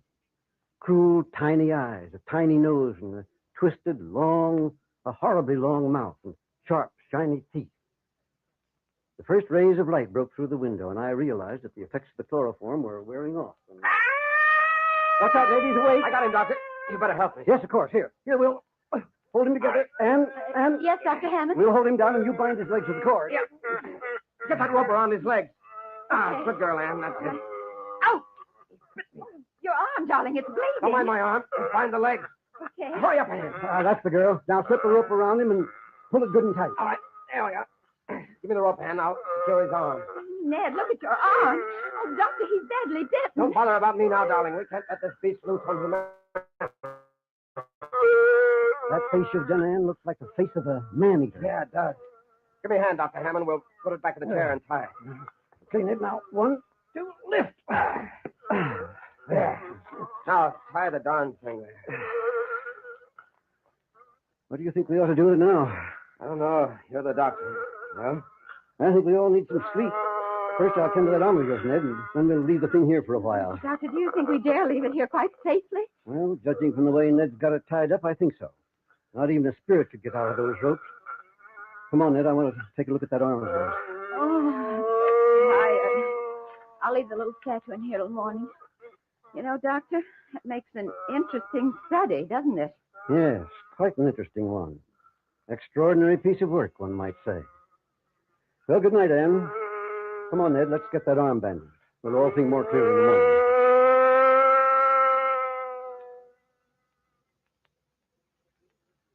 We thought we could think more clearly after some sleep. And so the days went by. Ned and Anne and I stayed with that invisible beast constantly. I took test after test. Its heart condition, its breathing, every test I took baffled me completely. For this invisible beast reacted to every test exactly as a reptile would react. Or to be more specific, a python, a type of snake which swallows an animal or a man whole and then digests it. As the days passed, we realized that since this was living matter, it must eat. We tempted it with every kind of food imaginable, tried force feeding it, but the animal never swallowed one bite of food. Then one evening, all of us were collected in the living room when those horrible sounds started. Oh, I tell you, Ned, it's hungry. Anne, darling, we tried feeding it. But you've got to get it out of this house. I can't take it any longer. Capturing a spirit will evoke the anger of the gods. My advice to you is to let it go. That's not very good advice, Countess.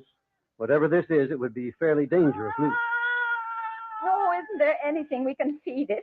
It must be suffering horribly, Doctor. No food or water for 2 weeks. Yes, Anne, there is something we can feed it, but unfortunately or fortunately, we can't. What are you talking about, Doctor? Human flesh, Ned. This creature is a man-eater, an invisible man-eater. There's only one thing for us to do. Call the police and the medical society and turn it over to them. There's nothing more we can do. Oh, you'll regret this, Doctor. You'll regret it. You can't evoke the anger of the spirit world without payment in full. Anne, will you make the call? Certainly, Doctor. I'll go with you, darling. Don't tell them anything about it. Just ask them to come over here immediately.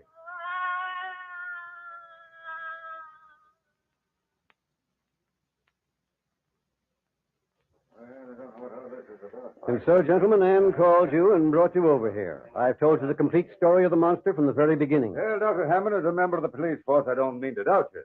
But where is this invisible monster? It died of hunger 10 minutes before you arrived, Sergeant. Well, where is it? On the floor, here, next to my foot. Huh? You can feel it even if you can't see it. Here, put your hand down here. All right. Sergeant, feel this. It feels like a dead man. I tell you it does. Look at that. Sure, Doctor. What kind of a trick are you trying to play on it? Trick, Sergeant? Take my word for it, it's no trick. You felt it yourself. Many people know how to make a mass of material appear invisible. Chemistry can give you a lot of explanations of that kind of a hoax. It's no hoax, gentlemen, on my word of honor. It's no hoax. Tell us a better story. Come on, boys, let's get out of here. Let's get out of here. We enjoyed your fairy tale, Doctor, but we can't swallow that one But, whole. gentlemen, ask any one of us in this room. I swear to you, it's the truth. Look in the corner at that statuette. That's an exact replica of the invisible beast. Now I get it. You're trying to get some free publicity for the art exhibition at the museum. No, gentlemen. I made that plaster cast myself from the invisible monster. Dr. Hammond's telling you the truth. Yeah? Well, if it's the truth, what was it? What was it? Frankly, gentlemen, I don't know what it was.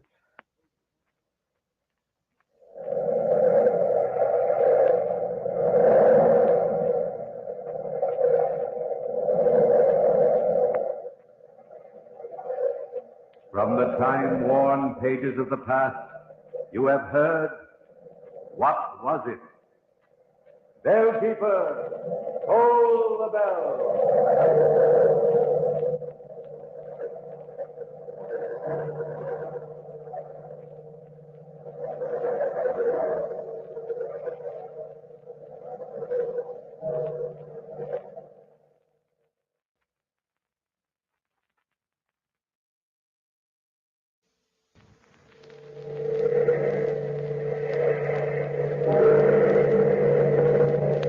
Out of the past, phantoms of a world gone by, speak again their immortal tale, the Knightsbridge Mystery.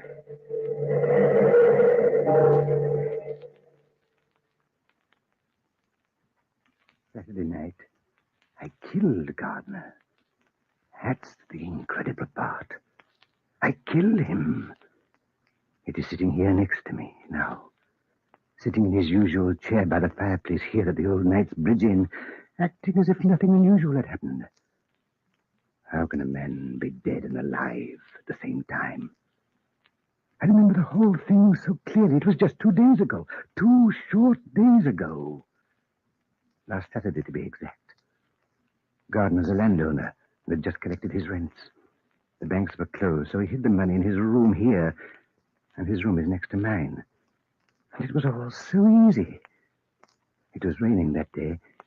Yes, it was raining hard enough to drown out the screams of a man being murdered. Gardner, Professor Nelson, and myself were sitting around the fire, just as we're sitting now. And I needed money. Needed it desperately. Well, not for myself, I don't count anymore, but for my son, my boy Jack. He's 21, and a man needs money to keep his son in college. I'd done everything I could think of to raise that money. I'd even worn various disguises, wigs and makeup, and sat on the steps of the bank in London to beg for farthings. Imagine it. Me, Captain Cowan, being a beggar on the streets. And Gardner was rich, fat, rich, and alone. Nobody would miss him. That is, nobody but his fat, sleek cat. And I had my son, my boy, Jack. I remember everything that happened that Saturday night. The 3 of us, Gardner, Professor Nelson, and myself, were sitting around the fireplace, and it was raining. Nasty night, isn't it, Mr. Gardner? Yes, quite nasty, Professor Nelson. You know, I don't see why you scientists don't do something about the weather. Well, many men have thought about that very thing. Thinking. Oh, they ought to take action. Thought is idle. Action brings results. Oh, think me if I haven't coined an epigram. Yes. They were talking about the weather, and I was thinking about killing Gardner. He had to die. That was obvious, and soon, too, but how? And who would be the scapegoat to hang for the deed? Somebody would have to be. Somebody. But who? I couldn't have managed to go downtown in this rain even if the banks had been open today, blast it. Oh, it's confounded uncomfortable keeping large sums of money about you because of a conspiracy between the weather and the Bank of England. Well, surely the money is safe enough here, Mr. Gardner. One would think so, but you never can tell. Nothing makes a man more jumpy than keeping a large sum of money in his top bureau drawer. Of course, there's always the danger of robbery. Robbery, yes. Or murder. Murder, Captain Cowan? No. Nobody in the Gardner family has died for generations. We Gardners just don't die. Rather set against that sort of thing. You've made up your mind to it, eh, Gardner? Quite, Professor. That should have been my first hint. He himself definitely said he couldn't die. Yes, he said it then, but I thought he was joking. Nobody ever knew whether he was joking or not. He had a dry, soft way of joking, but I didn't realize that then. I just sat there when the door opened and the chambermaid came in to tidy up. I was hoping that everybody would remain quiet so I could think the whole thing out, but she came toward us and... Anything I can do for you before I retire for the night, Professor Nelson? No, nothing, Barbara, nothing. Mr. Gardner? No, thanks. Girl, get your rest. You, Captain Cowan? Yes, as a matter of fact, I've got to get on to London tonight. Tonight, Captain, in this weather? Yes, Mr. Gardner, important business. So if it's not too much trouble, Barbara, you might tell the hostler, Mr. Cox, to saddle my horse. I ain't going down to the stables to see Mr. Cox, Captain. He ain't a man, Dan Cox ain't. He's a beast, he is. Come, Barbara. Poor Dan Cox is no beast. He's an unfortunate victim of an accident, which has reduced his mentality to that of a small child. Child, is it, Professor? He's an idiot. He'll murder a human someday, he will. Oh, it's not that bad, Barbara. Why, you're the last person I'd expect to speak decent of him, Captain. He don't like you. He says he remembers you from somewhere. He don't remember, though. And I says to him, not to talk about a fine gentleman like you, I says. Now, there ought to be a hospital for the mentally unsound. Not only for idiots like poor Dan Cox, but for men whose minds are warped and twisted. And those people may be completely harmless, but they need medical care. Do you think so, Professor? I'm sure of it. I've conducted many interesting psychological experiments on the subject, Captain. I've even known men who think they've committed a crime. Is there anything else, gentlemen? No, thank you, Barbara. Good night, Barbara. Good night. Good night. Good night, Bob. You interest me, Professor. It's a fascinating subject, Cowan. There was a man once who thought he had murdered his wife and 2 children. He went to the station house, confessed the murder, and then killed himself. And he hadn't committed a crime at all? No, not at all. No, not at all. Well, gentlemen, you must excuse me. If I'm going to get to London tonight, I must be off. Good night, gentlemen. Good night, Cowan.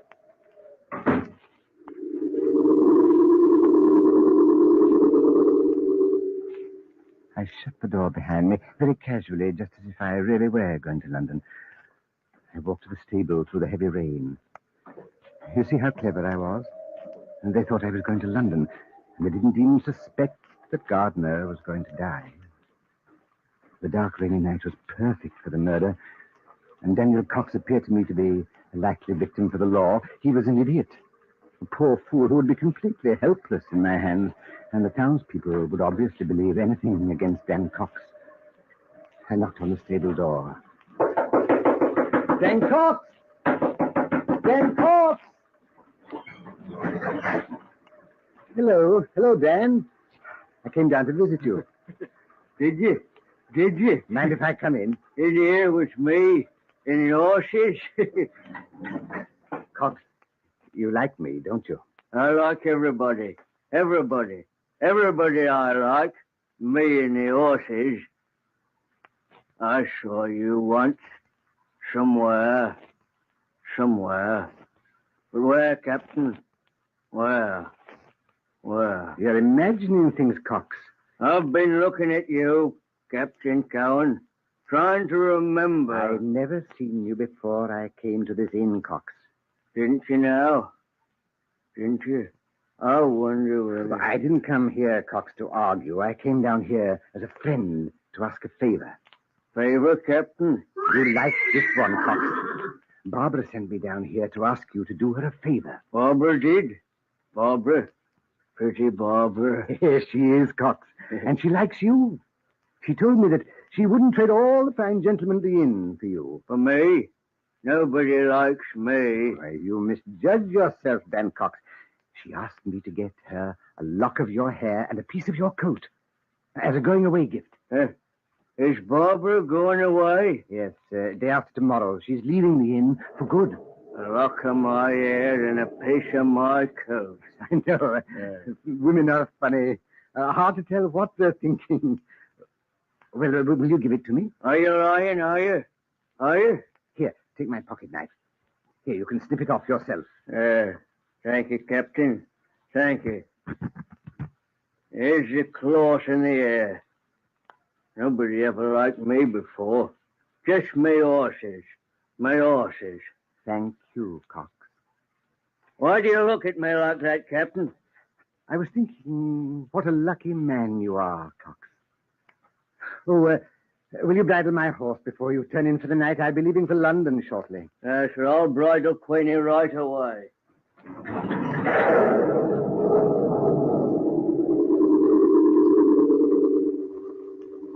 I walked back to the inn to say goodbye in case anyone was around. I had thought the whole plan out so carefully. Now I had evidence. The kind of evidence police officers look for. A piece of Cox's coat was to be found on the edge of Gardner's bed, and a lock of Cox's hair in the dead man's hand. That's circumstantial evidence. The plan was working perfectly. I walked briskly to the door, opened it. Professor Nelson was sitting by the fire looking into the flames. When I walked in, he started suddenly. Haven't you left for London yet, Captain Howard? Not yet, Professor. Where's Mr. Gardner? Oh, he took his cat with him and went up to bed. He was tired. Won't you join me by the fire? Some other time, Professor. But tonight I'd better start if I'm ever going to get there. Oh, yes, indeed, yes. Oh, midnight. Oh, I must be tired. My reflexes work by the clock, sir. Definitely by the clock. I think I'd better retire myself. Oh, well, Captain, pleasant journey. Good night. Good night. Oh, why don't you sleep here and wait till tomorrow, sir? Traveling's difficult in this weather. Sorry, I have important business in London, Professor.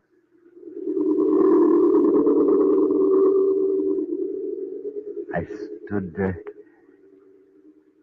in the living room, watching the old scholar slowly climb the stairs. He walked slowly, refusing to be hurried. And then I heard his door open and close. And I knew he was in his room. Then I waited for a short time and started to creep up the stairs to my room. I had to prepare my makeup for the change from the genius Cowan to the idiot Cox. Gardner had to die.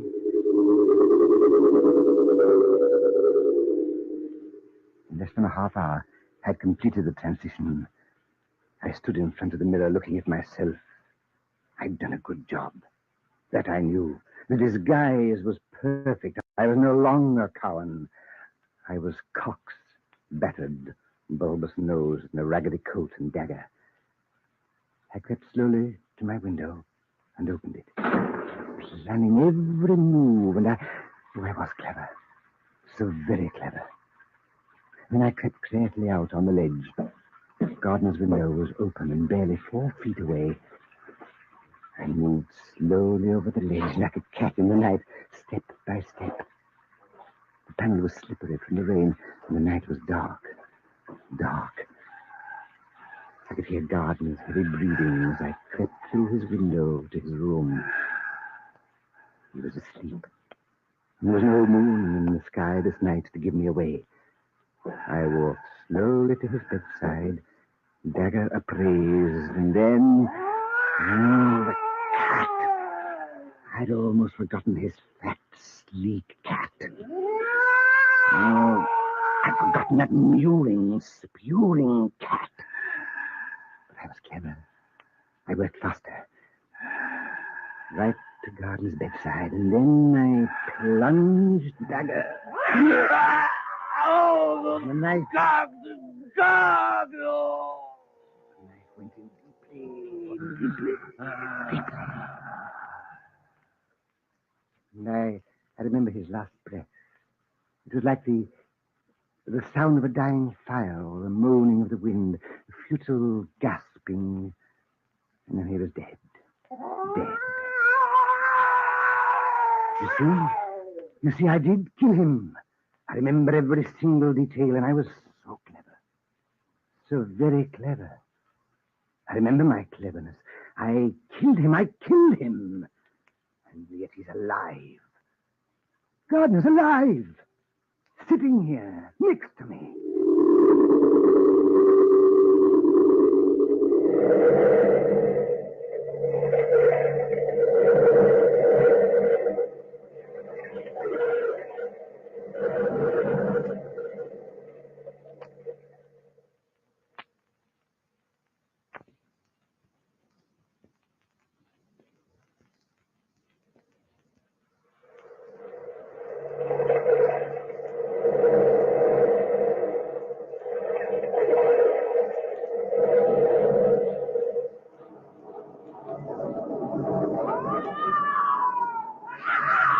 Gardner was dead.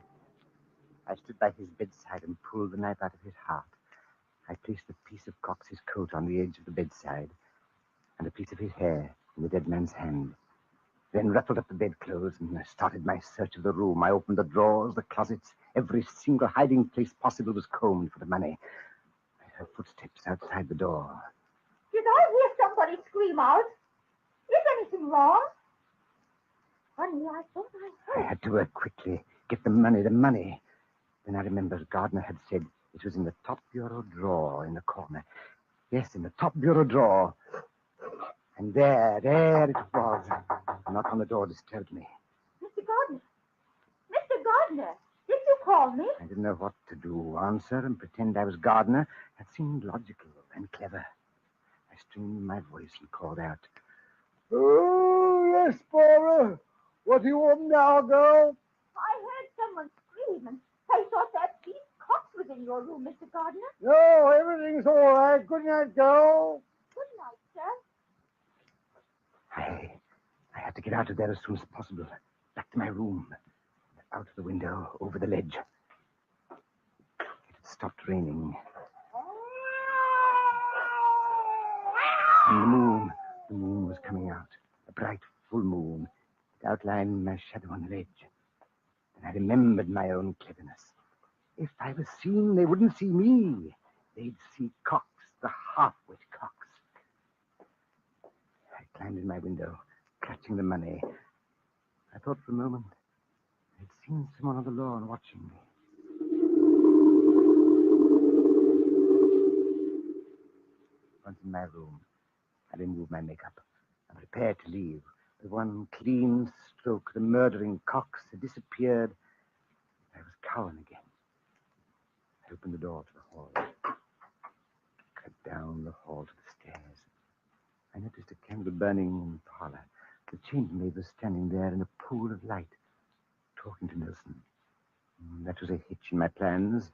Professor, I tell you, I heard someone scream out. If you're half the man you claim to be, Professor, you'd go down to that stable and find out what Dan Cox is up to. It ain't no good, I'll tell you that. Go back to bed, Barbara. Whatever Cox is up to, it can't be very dangerous. Go to bed, my dear. Good night. Good night, sir. Nelson started up the stairs. I had to hide, but where? The stairway was dark.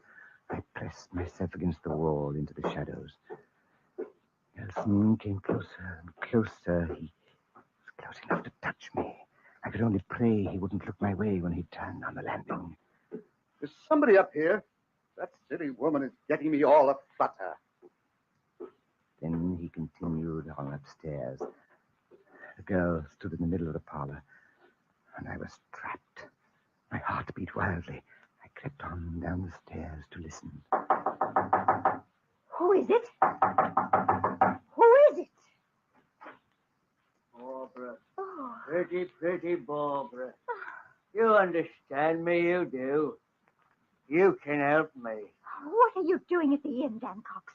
Go on, get back to the stable. You like me, don't you? No. I had to see somebody that likes me. Yes, I had to, cause I... Get away from me. Get away from me, Cox. I ain't going to hurt you. Not hurt pretty Barbara. Let go of my arm. Let go, Cox. Barbara, pretty Barbara. I ain't two people, am I?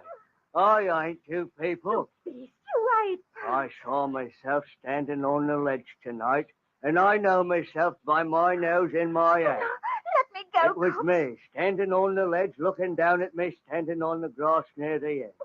Two people. They both can't be me. I'm not one. I'm two, yes. And it don't make sense. Let me go. Cox, let me take your hands off my You're throat. pretty, Barbara, pretty. Barbara. Barbara. Gage. I must be dreaming. That's it. Dreaming. I'll go back to the stable and go to sleep. And when I wake up, this won't have happened. I've been dreaming all along.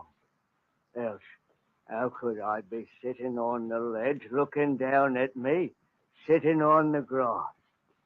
I'll go back to the stable and wake up. The idiot had fallen into my trap, and I was pleased, so pleased. I moved very carefully, very slowly, creeping to the parlor, and I stopped. I looked at the still body of the girl, at the death-like quality of her face, and knew Cox would hang for a double murder. Yes, a double murder. That was fortunate for me.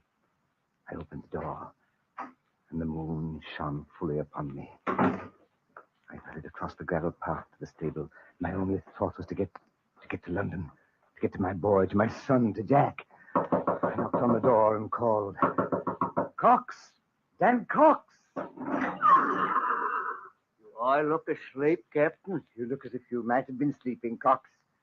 Come, man, where's my horse? Your horse? What horse? Queenie. Is Queenie saddled?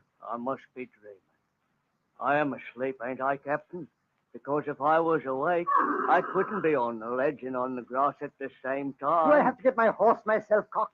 I killed a woman, Captain. I killed her. Why am I two people? I killed her, and it's your fault, Captain. It's all your fault. I hate you. I hate you. What you talking about, Cox? You don't know, do you? No, you don't know. You told me she liked me. You said she wouldn't trade me for all the fine gentlemen in the inn. You said, and you lied. Because she hates me. Are you insane, Cox? Do you think anyone would believe that story, the story of an idiot? Idiot? I'm not an idiot. I had an accident a long time ago. A funny accident.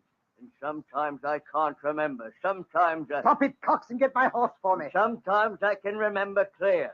Like sometimes I can remember who you are. And then again I can't. And you made me kill her. And it's all your fault. Fool, I'll teach you a lesson you'll never forget. Get out of my way! Oh, I'll saddle my horse myself.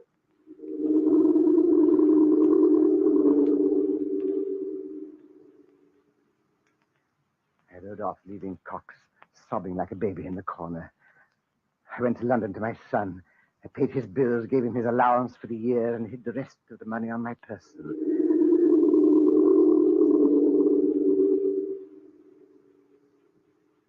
And then, this morning, I returned to the inn and found these men sitting here at the old Knight's Bridge Inn, chatting gaily. Barbara was serving them tea as if nothing had happened. Nelson and Gardner asked me to join them by the fire. I sat down here, puzzled and confused. I know I killed him. I saw him die.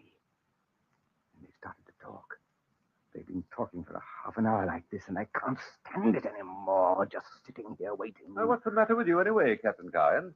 You've been quiet as can be ever since you came back from London. Yes, hasn't he? Amazing, isn't it? I took a trip to London myself Monday morning, but I didn't come back in a sad mood. London cheered me. Yes, I had got rid of that confounded pack of money I was carrying around. It had me blasted nervous. I can well imagine it did, Mr. Gardner.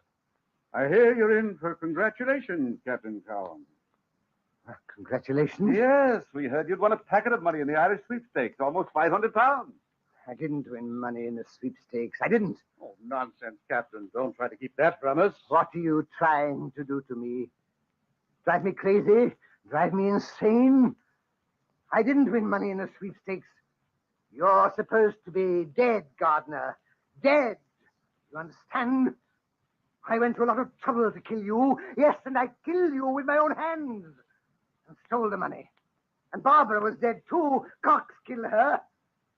You've got to believe me. I disguised myself to look like Cox, and I killed Gardner. Yes, I killed him. You're dead, Gardner. And the dead can't rise from the grave. They can't. They can't. Answer me. Don't stand there looking at me. Answer me. Professor! Professor, tell me the truth. Yes, Captain Cowan, I'll tell you the truth. Barbara was not killed that night. She was merely frightened and fainted. But you murdered Mr. Gardner by your own confession. You'd planned a perfect crime. A crime so perfect that Cox might have hung for Gardner's death if it hadn't been my little experiment. Experiment? What experiment? A psychological experiment, Captain. You see, I looked up your record and found out that you were an old vaudeville actor and specialized in character parts. That's where Cox remembered you from. You were on the stage the day he had his accident. So I played your own trick back on you. The only way we could get you to admit your crime was to bring Gardner back to life. This gentleman is not Mr. Gardner.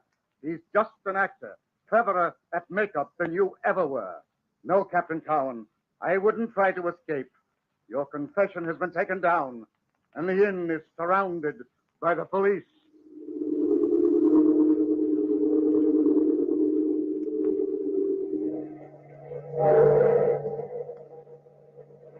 From the time-worn pages of the past, we have recalled the Knightsbridge mystery. Bellkeeper, toll the bell.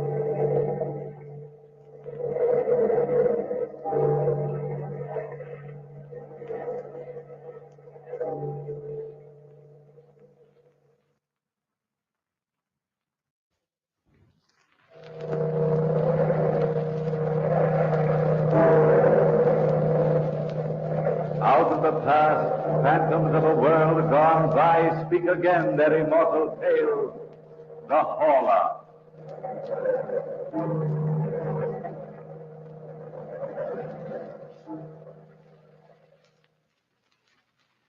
It was a dark house, dreary, too. Shadows crept down the walls like loathsome vermin. The house was old and filled with memories of better days, like the man who lived there. He was old and gnarled and alone. He'd pass the lonely hours by sitting on the porch of his home, watching the boats sail up and down the river. He was happy living alone in that old house, until one day a tall, three-rigged Brazilian schooner floated past his shores, casting a shadow on the banks of the river. A shadow over the old house. A shadow over the old man. A living shadow which crept into his mind. He wrote a letter to his young cousin, Madame Renée Sable, who was living in Paris, begging her to visit him. She read the letter over several times, then took it to a friend of hers, a doctor, Dr. Perron, to ask his advice. She was young and in Paris, and she didn't believe in the old man. I had to come to you, Dr. Perron, because this letter worries me so. You've known my cousin, Gabriel Bouvet, for a long time, and he's not the sort of man given to hallucinations. He seems to be a very sound old man. But living alone the way he does... Nonsense. Living alone has nothing to do with it. Well, suppose you read me the letter, Madame Saul. Of course. It all seems like so much poppycock. Listen. Be honored by a visit from you at your earliest convenience. Isn't that like him? Yes, very much. You'll find me a changed man, my dear. Changed because he has come. You don't know what I'm talking about, and so I must explain. A shadow has crept into my home, a shadow which dominates me. You see what I mean, Doctor? Well, read on, Renee. Right. He is a creature from a land of shadows, but I tell you he does live. He lives here with me, and I'm afraid of him. Oh, Renee, he will dominate all of mankind, just as mankind has dominated the animal kingdom. We will become his chattel, his food and his slave, as the animals become ours. You see, Doctor? Yes, indeed I do. I wonder... Renee, how soon can you pack and be ready to leave? In about 2 hours. Well, fine. I'll have the horse and buggy hitched and call for you then. I think we'd better go down to him as soon as possible. Doctor, surely you don't believe in this invisible creature. Well, surely, Renee, I don't doubt the wind just because I can't see it. We'll be able to judge better after we have a talk with him. You better hurry home. I'm going right down to the stables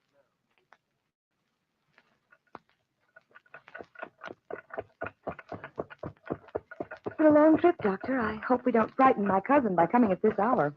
That's his house right over there, isn't it? Yes, right at the end of the road. Huh. Gloomy-looking old place. Very gloomy. It's so dark and so very old. Tell me, how long has Bouvet's wife been dead? For about 6 years now. Did you notice any perceptible change in him after she died? Nothing exceptional, except he became quieter and drew into himself more, if that's possible. Well, here we are. Yeah. Oh, there, boy. Oh. And so the doctor and the old man's cousin, Renée Sable, entered the old house, expecting to find the man weakened by illness, haggard with lack of sleep. But instead, Gabriel Bouvet was in high spirits as he conducted his guests into the house. He made a special pot of tea, and then, as he passed the cream and sugar. Drink your tea, Renee. Stop being so nervous. Fidget. Always were a fidgety youngster. Makes me nervous. You were talking about the Brazilian boat, Monsieur Bouvet. What has the boat to do with this unknown shadow? You don't know, then? Frankly, no. Well, here. Look at this book. Well? Study of the Scientific World. Open it.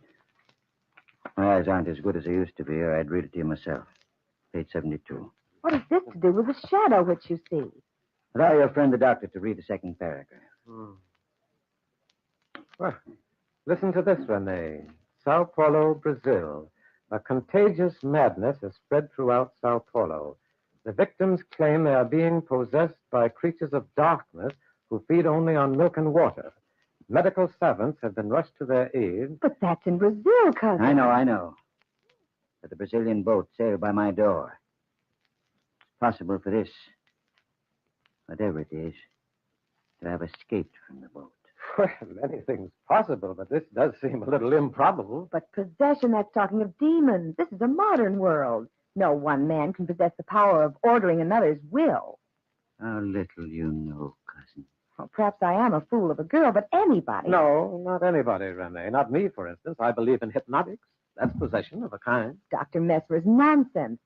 I don't believe in mesmerism. Well, I can prove it to you simply enough. How? If you're willing, we'll try a little experiment. You hypnotize? If you'll be a subject. Why, of course I will. That sounds like fun. Can I help in any way, Doctor? Yes, just blow out the candle. All but one. Certainly. I'll leave the corner candle on. All right now, Renee, if you'll close your eyes My eyes are closed. and try to sleep. Sleep. Candles are out. All but one. Now, sleep, my dear. Try to sleep. Doctor. Listen. Listen to that. What? What, monsieur? It's in the room. I know it is. It's here. Next to me, watching me. Can't you hear it crying, crying? This is madness. You don't believe me, do you? Stop the experiment at once. Listen. Listen. Cousin, please. What makes you think mankind is the final answer to life? Perhaps there is a higher form of life. Form of life which can possess us and then destroy us. Isn't that possible, Doctor? Well, yes, anything is possible. Then take my word for it. Humanity is lost unless we destroy it. Look. I always carry a knife with me, waiting for the time I can destroy him. Listen. It's come for me. Come for possession of me. It's come. It's the horror. The horror. And it's come.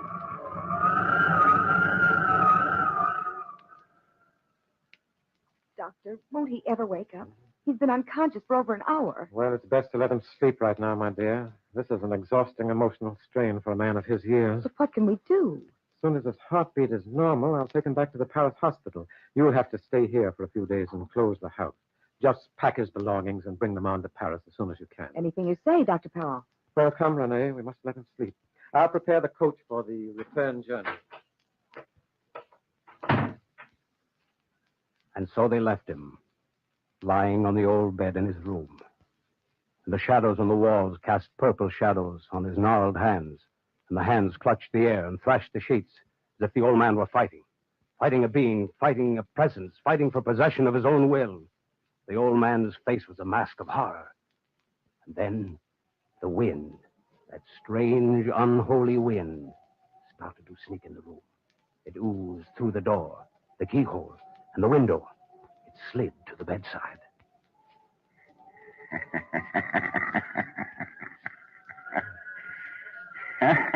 No.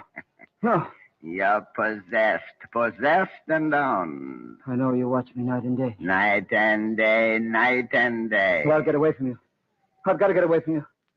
I won't give in without a struggle. You'll have to give in because nobody believes you. Leave me alone.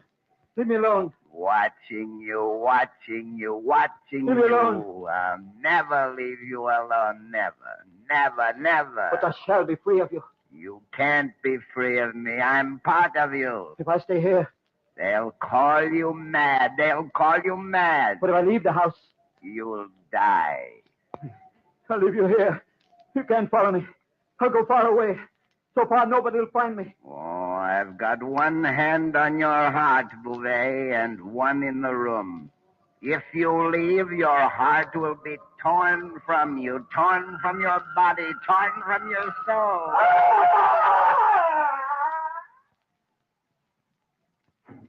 Monsieur Bouvet, is anything the matter? I heard him scream, too. Doctor, look at him. Oh. His face is dead white. Yes, Renee, you're quite right. I'll have to risk moving him now. I don't think we ought to leave him in this house any longer. But how can you travel alone with him? Well, I'll manage somehow. I'll carry him to the buggy. He can sleep as we drive along. I can manage somehow. That is, if you don't mind staying here alone. I don't mind, Doctor. I've no patience with superstitious nonsense. Here, my dear, help me wrap him in this blanket. Of course, Doctor. There, that's fine. Now, hand me that other blanket over there. Here you are. That will keep him warm on the journey. I'll send the coach back from Paris tomorrow evening to pick you up. You ought to be able to leave here by then. Don't worry about me, Dr. Perron. I'll be all right. That's what she thought then. But even as the doctor carried the old man out of the house to the carriage, a premonition of fear, a foreboding, reached out from the gathering shadows in the walls and left her trembling and weak. The doctor placed the old man in the carriage, and then that journey and the return to Paris started. They had traveled for about an hour. Beauvais awakened, sobbing out. You've taken me away. Away from my house, you fool. Beauvais, you must not excite yourself. Put his hands on my heart. He's pulling on it, pulling on it. Doctor, take me back before I die. Nonsense, Beauvais. You must get away from that place. Take me back. Take me back, Doctor. You don't understand. Beauvais, sit down. You think I'm mad, don't you? But the hall exists. They exist, and I'll die if I don't return. Will you try to rest, monsieur? We're doing everything we can for Turn you. this carriage around, Doctor, and return to the house. Beauvais, put those reins Did you down. hear me? Let go of the reins, you fool, before you take us off the road. Turn the carriage around. I shall plunge this knife into you. Beauvais, put that knife down. Put that down. That will teach you to interfere with a hauler, Doctor. That will teach you. Now, get out of this carriage, Doctor. Beauvais. Before I plunge the dagger into your heart. Beauvais, you can't leave me here like this. I must leave you here. I must return to the house at once to destroy him. But he doesn't exist except in your own mind, Beauvais. He exists, and I'm going to him. Beauvais. Doctor. Dead. I'm coming, Master. Yeah, I'm coming, Master. I'm coming to destroy you, just as I destroyed him.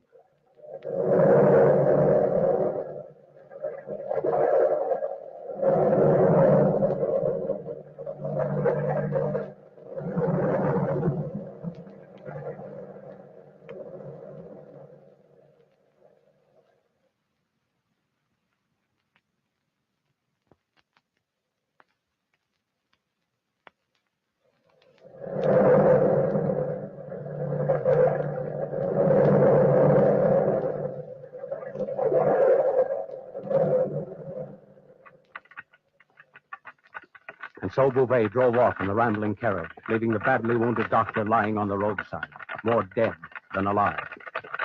Beauvais drove furiously through the night to a little shack about a half-mile from his home. There was a sign on the shack, a sign reading, Litau's expert lockmakers and ironworkers. Beauvais pulled the carriage up in front of the door. He walked to the entrance of the shack. Monsieur Litau! Monsieur Litau! Who's calling at this? Oh, Monsieur Beauvais. What are you doing at this hour of the night? Do I? Oh, yes, stay, of course. I need your help. That's what. My help? What can a poor man like me do for a wealthy man like you?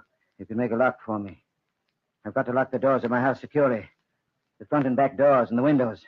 All the windows in my house. They must be locked and bolted, Litau. Tonight? Yes, tonight, you fool. Of course, tonight. But in heaven's name, why? To lock him out of my home, out of my life. You're into not... an eternity. You're not feeling well? Come, Litau. Don't bicker with me. Hurry, man. I'm prepared to pay any price you ask. Of course. She'll be as you say if you'll only just give me time to get my instruments together. Of course, but hurry, Litau. Hurry. He's waiting for me now. Monsieur Litau and the old man returned to the lonely old house by the river in the dead of the night. They crept into the house and worked in the half-darkness near the shadows. And that strange, unholy wind was quiet and didn't disturb them while they worked. Beauvais felt safe and free for a while, only a while.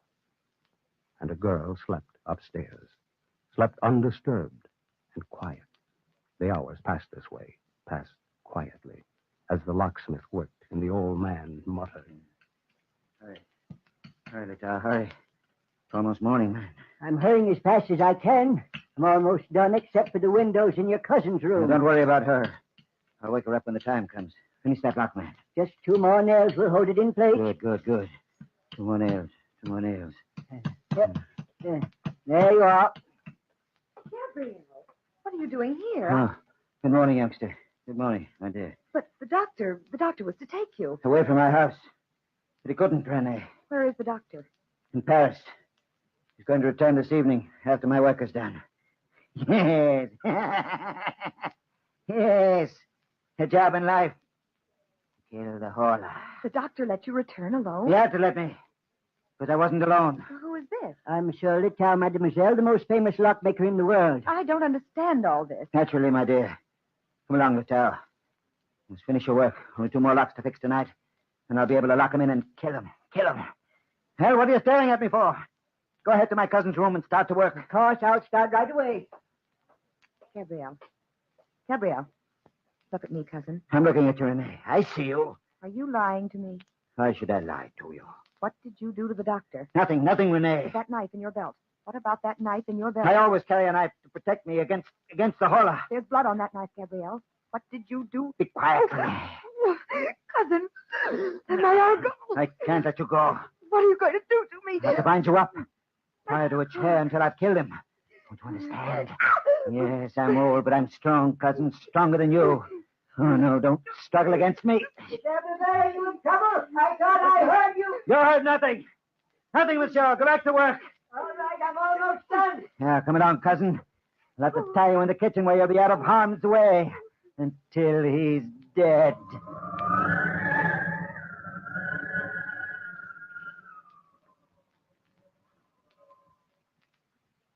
Bouvet dragged his cousin to the kitchen, and then taking a stout rope, tied her to the kitchen table by the sheer strength of a maniac, tied her securely, and then threw a tablecloth over her.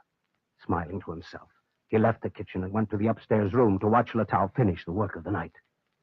Are you finished, Monsieur Letao? Yes, of course. Yes, I'm finished. Here. Here you are, Letao. 200 francs for one night's work. Good pay, isn't it? Very good pay, Monsieur Bouvet. Very good pay. Anything more I can do, sir? Have you locked the locks? All locked secured, monsieur. I'm glad. Hey, Letao, what are you waiting for? Why don't you go home? I thought I ought to say good night to the young There's no lady. need to. I'll say good night for you. Listen. You hear that? I hear nothing. Naturally. You hear nothing. Good night, Monsieur Bouvet. Letao, may I caution you against one thing? Of course. Don't tell anybody of this work tonight. Do you understand? Don't tell anybody. Of course I understand. Good night. See you in the morning. Your locks can't lock me out. You again. I've been watching you and your lockmaker, watching you, and your locks are useless. Locks are useless. But I can lock you in when I escape. Impossible, because I am with you constantly. And I'll destroy you, Horla. With a knife? No, with fire and flame. I'll set the entire house on fire and leave you here. Leave you here and I'll escape. You can't escape. You're part of this house. You said so yourself. Did I now? How interesting. How interesting. How very interesting. And you'll burn to death. You'll burn to death. And the world will be free of the Horla. Are you so sure, Bouvet? Are you so sure? I'll pour oil on the walls and on the rugs and on the floor. Where's the oil? In the kitchen closet. Yes, in the kitchen closet. That's where it is. Don't forget I'm part of No. you. You'll be destroyed by fire.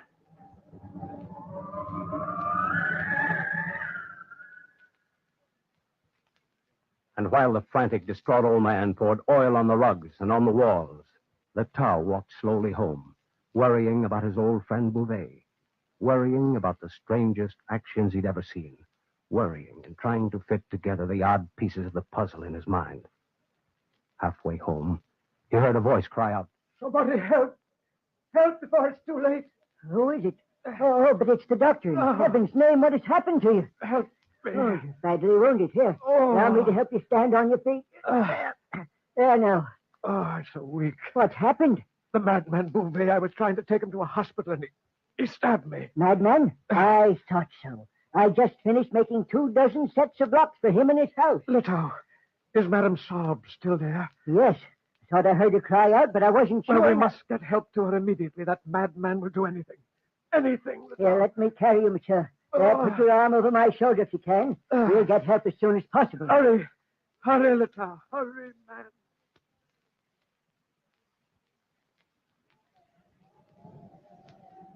Yeah. Now I've poured oil over the entire house. Yes. The entire house. The curtains, the ceiling. Even the beds and walls and the chairs. Now for a match. one match. One match in the house will go up in flames. Flames. And you'll be dead. Will I be dead? Will I? I need a match. I need a match. Must be a match in the kitchen. And the house will all be flames. Flames. And you'll burn. Burn and die. Kitchen.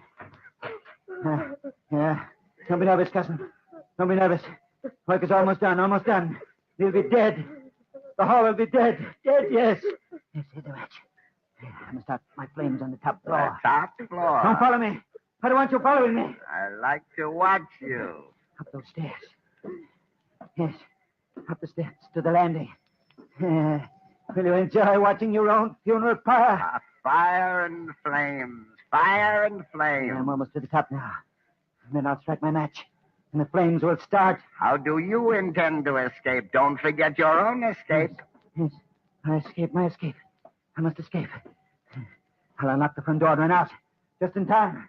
And you'll be trapped. Trapped. Here we are. Now, light the match. Light the match. No, Beauvais. It's over. You'll die here. Be careful of yourself. Be careful of yourself. I don't want any harm to come to you, Beauvais. Look, the fire has started. Look at the flames. Look at the walls and the shadows. Look at the flames. Now for the downstairs. I'm right beside you. Where you go, I go. No. You must stay here and die. Don't you understand? And you will die. You will. Watch out for the flames. Watch out for the flames. I must strike the match down here now. Light the canopy. Like that. How do you like those flames, Ola? How do you like those flames? Be careful of yourself, Beauvais. Be careful of yourself. Now one last light here. And the job is done. And I'll wait and escape. At the last minute. And you'll be left. They've come to rescue me. You see, Beauvais? They've come to rescue me. No. I won't open up. Hurry, flames. Hurry. I'll come beat you to the job. I'm taking the girls in the back of the house. Break the door down. Get the girl. Where is she? She's in the back of the house. Hurry, men. You're all fools. You're allowing the horror to live. You're allowing the horror to escape. Watch out, Beauvais. I've got the girl. Fools. She would have died in here. And I would have been free. I'll never leave you, old friend. And I would have been free. Never fear me. Don't you see him? He's standing next to me. Always next to you. Always next to He you. should die in the flames. Only if you die in the flames. Watch out, the house will crumble. Watch out. If I die in the flames. Yes, of course. I must die in the flames. Yes, I must die in the flames. And then the horror will be dead.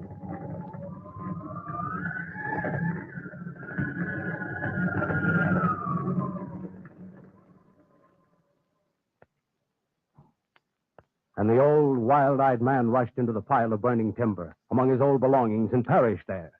He and the Horla perished there. All that remained of the man and the Horla was scorched bones and two odd, misshapen skulls. Two odd, misshapen skulls.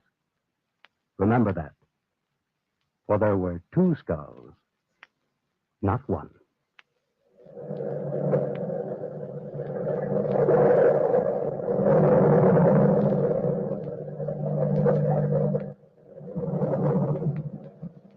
From the time-worn pages of the past, we have heard the famous story, the Horla. Bellkeeper, hold the bell.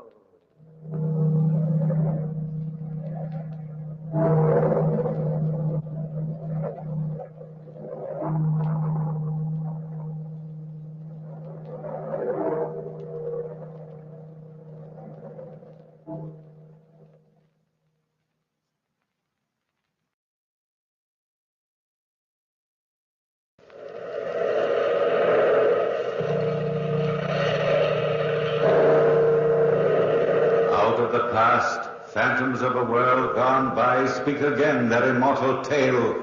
William Wilson.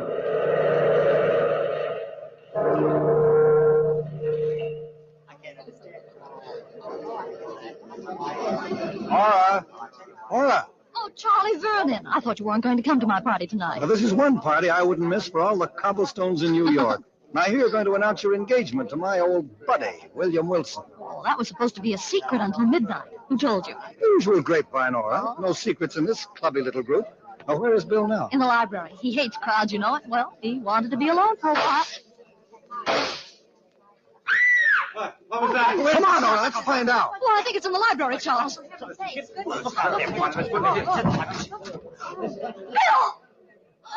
Bill, darling. He's wounded. Get a doctor, somebody. I'll call the doctor right away. What happened, darling? If I were a detective, I'd say he tried to bump himself off and Oh, be missed. quiet, Charles. Oh, Bill. It does look like attempted suicide, doesn't it? It's also strange. So strange. Well, nothing strange about this setup, old boy. Gun in your left hand, a bullet hole in your left side. Pretty neat. You enjoying it, Charlie? Well, I can't say that I'm not. I came to suffer through your wedding. Who knows, I might stay and enjoy your funeral. Really, Charles, your sense of humor's out of place. You hate me, Charlie, don't you? Boob like you never could stand a guy with brains. Brains? Those muscles in your head are so twisted they look like handcuffs. Why did you do it, Bill? All right, you've got to believe me. I didn't do it. Oh, who did, Bill, and why? Come on, William Wilson. We want the straight goods for a change. But I didn't. You might die, mister. Put your cards on the table. Cards on the table. You wouldn't believe me if I told you. None of you would. It all started back in college. When you and I were rooming together at the fraternity house, Charlie. It was one night you were sitting at the desk studying, and I was trying to shave. I was peering in the mirror at myself. Why are you getting so slicked up, Bill, old boy? Got a date. With Dolly Maysfield? Cute little something, isn't she? Oh, Bill, she's not your type. Well, she's good for laughs. You don't need laughs every night. What would you suggest? Oh, gee, Bill, if I had your dough, I'd work hard at college and meet a nice girl and think about getting married. Ouch. I almost cut myself. Oh, I mean it. About getting married, Bill. So you mean it. What do you want me to do? Bury myself? Well, no, but... Oh, gee, take me, for instance. I know I'm a dope, but I got just enough money to see me through college. Yeah, I know. The $3,000 your old man left you. You're a boob to spend it in this place. You'll wind up with a blank bank account and a dirty piece of parchment to show for your trouble. You've got the wrong slant on life, Bill. I have. Listen, stupid. You've been seeing Aura St. Clair for 3 years now. She's alive with money. If you'd get on to yourself, you'd spring the question, put her in double wedlock, and get your fingers on that money. I'm in love with Aura, Bill. Love, love, love. Rot. I'd never touch a cent of her money. You're crazy, Charlie. Well, old boy, I don't want to be late. Hey, Bill. Have you met the new boy in the house? What new boy? A freshman just came in today. Sounds fascinating. What about it? Well, nothing, except he's got the same name you have. Are you kidding? No, I just thought you'd be interested. There can't be two William Wilsons. If there is, there won't be for long. Boy, what an ego you have. But great Scott, fella, you waste more time talking than you do anything else. Yeah, which all adds up to the fact that you want me to stay home and study tonight. Nothing doing, Charlie. I got a date with my Dolly. Night. That was the first time I ever heard of the other William Wilson. The knowledge that he existed rankled in my soul. That evening, as I stepped out into the hall and walked halfway down the stairs, I was stopped by my double. He looked just like me. Rather like a poor imitation. I felt from the first that he was my evil genius. He didn't act like a freshman when he said, "Hello. I've been waiting for you here in the hall." "You've been waiting for me? Who are you?" "I'm your namesake. You can call me Wilson. There's nobody home at the fraternity house except you and me and Charlie. I thought it would be a good chance to get acquainted with you." "I'm sorry, I'm busy tonight." "Bill." "Where do you get that Bill stuff?" "It might be worthwhile getting acquainted with me." "What do you want, anyway?" "I'll walk you down the stairs." "Don't trouble yourself, Wilson. You might be better off never knowing me." "I might be, but..." "Save it," I said. "See you some other time, Wilson." Charles! Oh, Charlie! There's something I can do for you, lady? Oh, yes, I'm Aura St. Clair. I promised to call for Charlie Vernon tonight. Would you call him for me? Well, you're Aura St. Clair. Oh, yes. Well, all right. Oh, Would you tell Charlie I'm here? Well, I would if I could, but he's not in. Oh, but he promised Imagine him forgetting a date with a nice girl like you. Oh, that's strange. Do you know where he is? Yeah. I mean, well, gee, Miss St. Clair, I don't think I ought to tell you. Is he out with another girl? Well, now that you've guessed it, I guess I'll have to say yes. I see. I'm sorry. I don't look like that. Suppose I see you home. Oh, that's not necessary. It'd be a pleasure. I'd do anything for Charlie. Come on. Bill. Is that you again, Wilson? Yes, it's me, Bill. Don't you think you ought to stick around here this evening? Don't you think you ought to mind your own business? Maybe you are my business. What? Stop ribbing me, fella. I don't like it. Come on, Miss St. Clair. Think you and I'll have a lot to talk about. This is awfully nice of you. But I don't even know your name. William Wilson. Don't forget that, my sweet. The one and only William Wilson. That's how I met Ora. We spent the entire evening together, Charlie. We had a lot of laughs. It was well past midnight when we said goodnight to each other. And I was about to go home when I remembered that I hadn't even called Dolly Macefield to tell her I couldn't make it. Knowing Dolly's temperament, I decided to drop up to her apartment, even though it was late. I knocked on the apartment door. Well, well, well. Look what the breeze brought in, Mr. Heartbreaker. Aren't you going to even ask me in? I'll never talk to you again, that's what. Who do you think you are, Mr. King of Siam? Oh, if that's the way you feel. Oh, wait a minute. Come on in, Bill. I've been worried stiff about you. That's more like my doll, baby. Got a kiss for me? Sure. I got a kiss for you. Oh, Bill, I love you so much. Come here. There, Dolly. There. Where were you, Bill? Where was I? Don't you trust me, Dolly? Sure, I trust you. I had something important to attend to. Come on, give us a smile. There. I like to see you smile, Dolly. I like it a lot. Oh, I do most anything for you, Bill. I'm glad to hear that, because I'm going to ask you a favor. Anything you want. I want you to stay away from me from now on, baby. You and I are through. Through? Oh, Bill, what are you talking about? Don't joke with me. This is no joke. I'm serious. I'm giving it to you right from the shoulder, kid. But you're joking, aren't you? No, I'm not. I found the girl I want to marry. She's class, Dolly. Real class, with plenty of money. You get me? You'll never marry her, Bill. She'll find out what a cheap four-flusher you are, and then I'll tell her. I'll tell her a lot of things about you. You pretending to have so much money and borrowing from me all the time. Pretending to be such a big shot when you got holes in your shoes. Shooting off your mouth. Shut up. Shut up, Dolly, before I make you shut up. Nobody's going to tell anybody anything. That is, if you're smart. And I think you are. Okay. I know what everybody thinks of me. But I made up my mind to marry Ora, and nobody was going to stop me. I saw Ora every day and every night after that for the next 3 weeks. Things went according to plan. I thought I was rid of Dolly Macefield for good until... Well, you remember that night, Charlie? You and I and Wilson were sitting around the living room of the fraternity house chewing the fat. It was all Wilson's fault. I knew from the first time I saw him he was my evil genius. And you were saying... I just can't understand it, Bill. I've been calling Ora every night, but she won't talk to me. Yeah, that's how women are, Charlie. Why don't you tell him why, Bill? Keep out of this, Wilson. It won't make any difference now. I said mind your own business. You are my business, Bill. What are you talking about, Wilson? Ask Bill why you never saw Ora the night she was to call for you.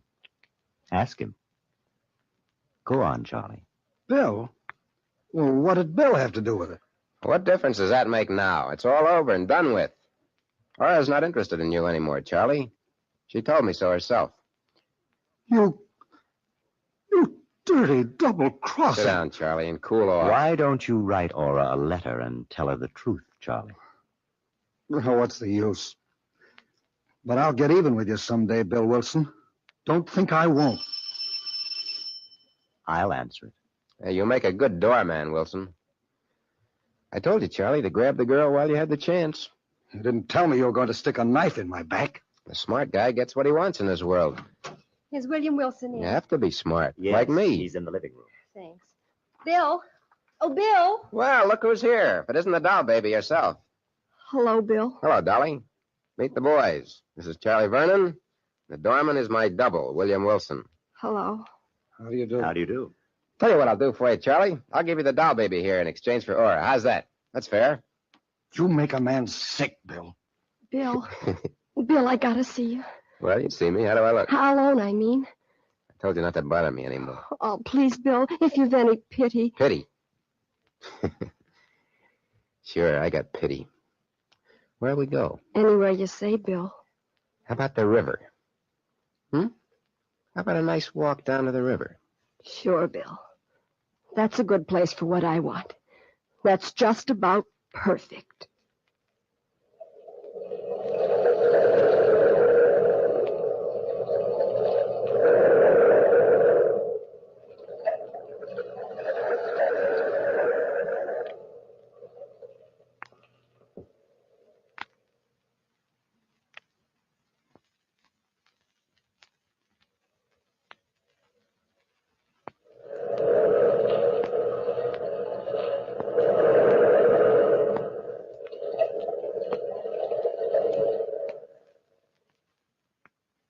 We walked down to the river, Dolly and I.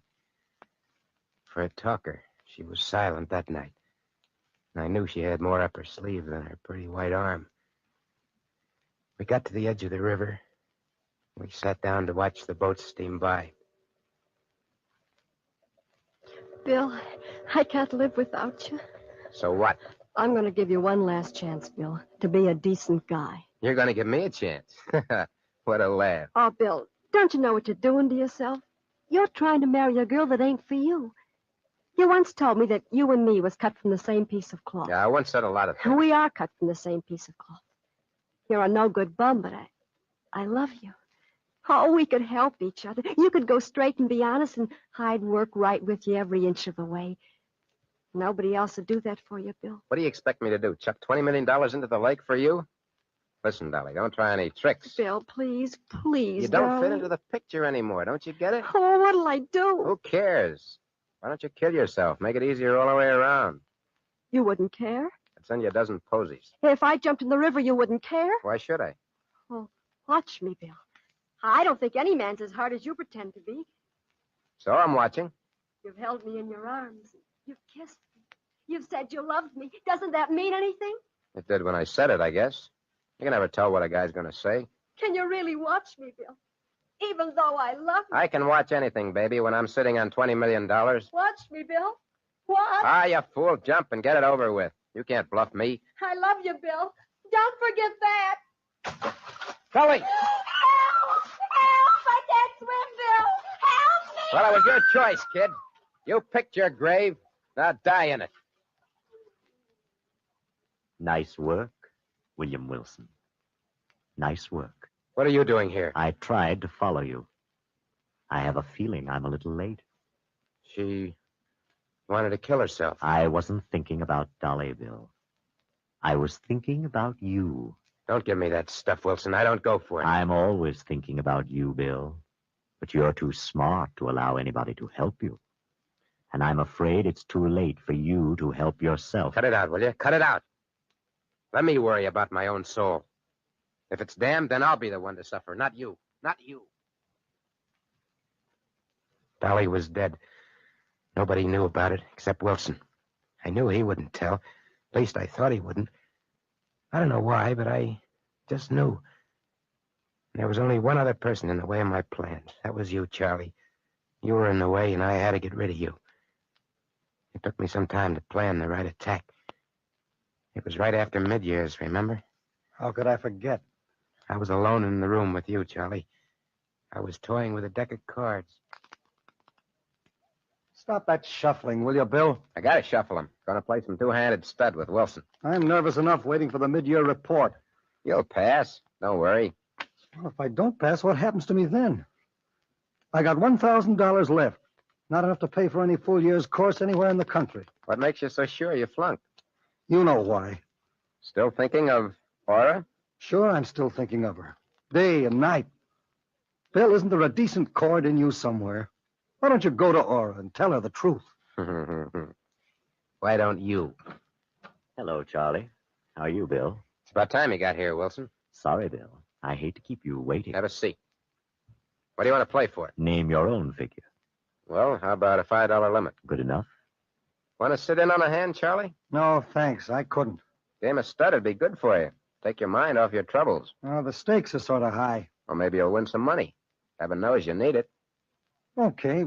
Well, I might sit in for a while. Cut for deal, Vernon. It might bring you some luck.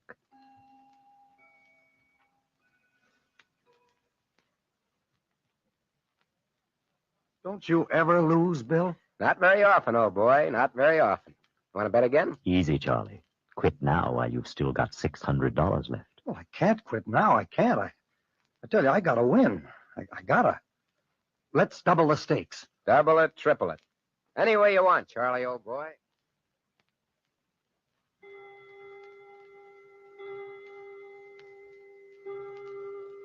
3 o'clock, Bill. It's not up to me to quit. I'm the winner. It's up to Charlie. How about it, Charlie? I haven't got much choice, have I?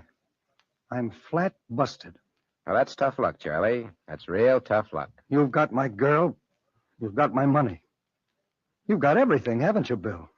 Just everything. You shouldn't gamble if you can't afford it. Come on, Charlie. Take out that check for the full amount, $1,108. I haven't got that much money in the world, and you know it. Well, give me $1,000 then. I'll take an option on that empty soul of yours for the rest. What's the matter? You going to welch? I don't welch. Where's the pen? There it is, Charlie. Don't get sore. Give it to me. Take it out nice and clear, huh? That's a boy. Here you are. Thanks, Charlie. Where are you going, Charlie? As far away from here as I can get. I'm going to get a job, a good, honest job. Someday I'll be back. And I won't forget you, Bill. I'll never forget you, no matter how long I live. Someday I'm going to get even. Keep your shirt on, Charlie. If you'll pardon me, good night. Nice work, Bill.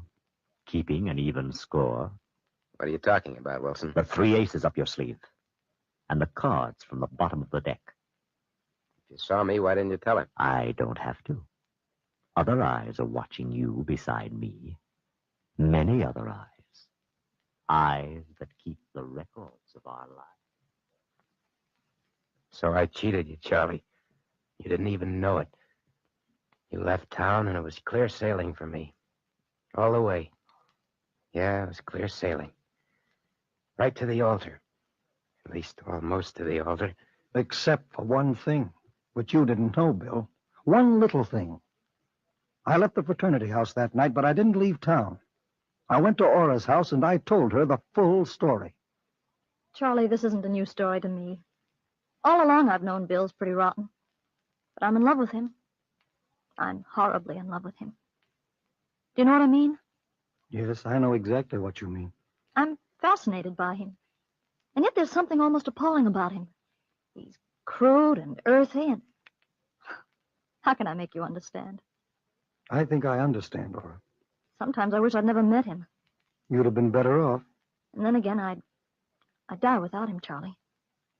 That's my answer. I'm so sorry, my dear. It's all right, Aura.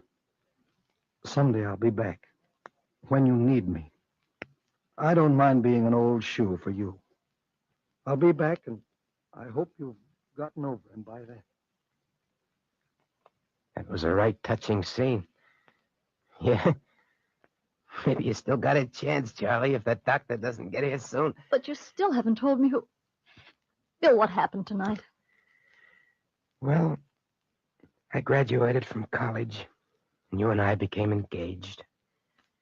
Then you sent out the invitations to this ball tonight, to all my old friends, even to Wilson, the one man I didn't want to see. I was standing in the ballroom a little while ago, watching you, Aura, when Wilson beckoned to me. He was in the doorway of the library. Somehow or other, I felt drawn to it. I had to go there, even though I didn't want to. I walked in, closed the door behind me. Hello, Bill. What do you want? You know what I've come for. Why don't you turn on the lights? Are you afraid of the dark, Bill? What are you talking about, Wilson? The world you'll know will be dark forever. Are you trying to threaten me? I don't think I have to threaten you. You threaten yourself by your mere existence. Who are you, anyway, William Wilson? Don't you know, Bill? Stop looking at me that way. Think back, Bill. Think back a long way. Remember Dolly? I don't want to die, Bill. I just want to threaten you. I don't want to die. I love you. Remember her screams and your laugh? Remember what Charlie said? You'll pay for this someday, Bill. You'll pay for it. I warned you. I've warned you many times. And I never told on you. Do you know why? I don't care why. Think hard, Bill Wilson. Think hard. I'm the only one who knows the truth. I'm the only one who stands between you and success, William Wilson. You carry a gun, don't you, Bill? Don't you? What's the difference if I do? Why don't you kill me? Kill then you? Nobody will know. Hate you. Love you. Hate you. Love you. Hate you. Yes, I will kill you. I will. There can only be one William Wilson. There's never been more than one William Wilson. I'm wounded. I aimed the gun at you. At you, Wilson. Wilson. Wilson. Where are you? Wilson. I'm alone. I'm alone. No, I couldn't have dreamed it. I couldn't. And that's the entire story.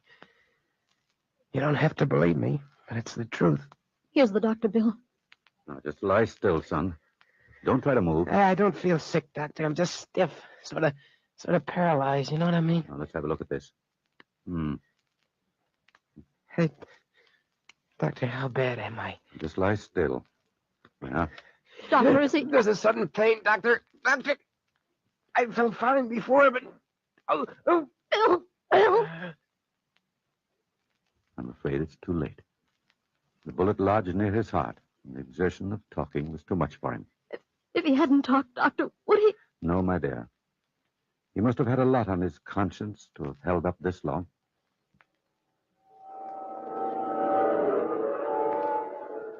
William Wilson, I'm waiting for you. Come along, Bill. Wilson, what are you doing here? Just waiting for you, Bill. Waiting so that two halves of a soul can be reunited. Come along, Bill. Take my hand. Your hand. So dark here, Wilson. So very dark. Yes. I'll have to lead you. And we've a long journey ahead, Bill. An awfully long journey on the road back.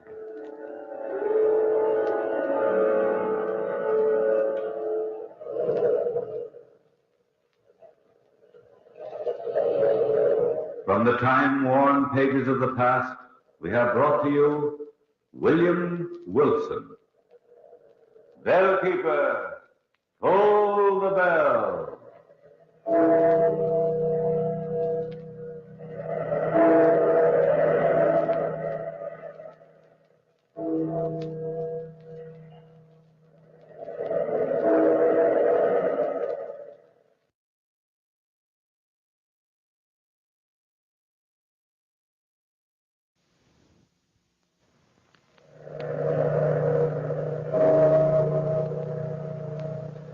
Out of the past, phantoms of a world gone by speak again their immortal tale, a passion in the desert.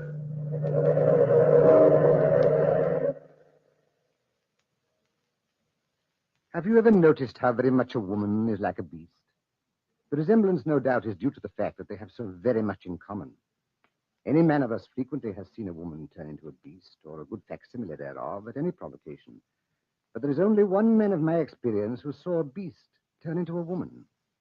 He was a Frenchman by the name of Gaston Monet. It all started in Upper Egypt. A column of soldiers of the French Foreign Legion was on the march to join their eastern flank.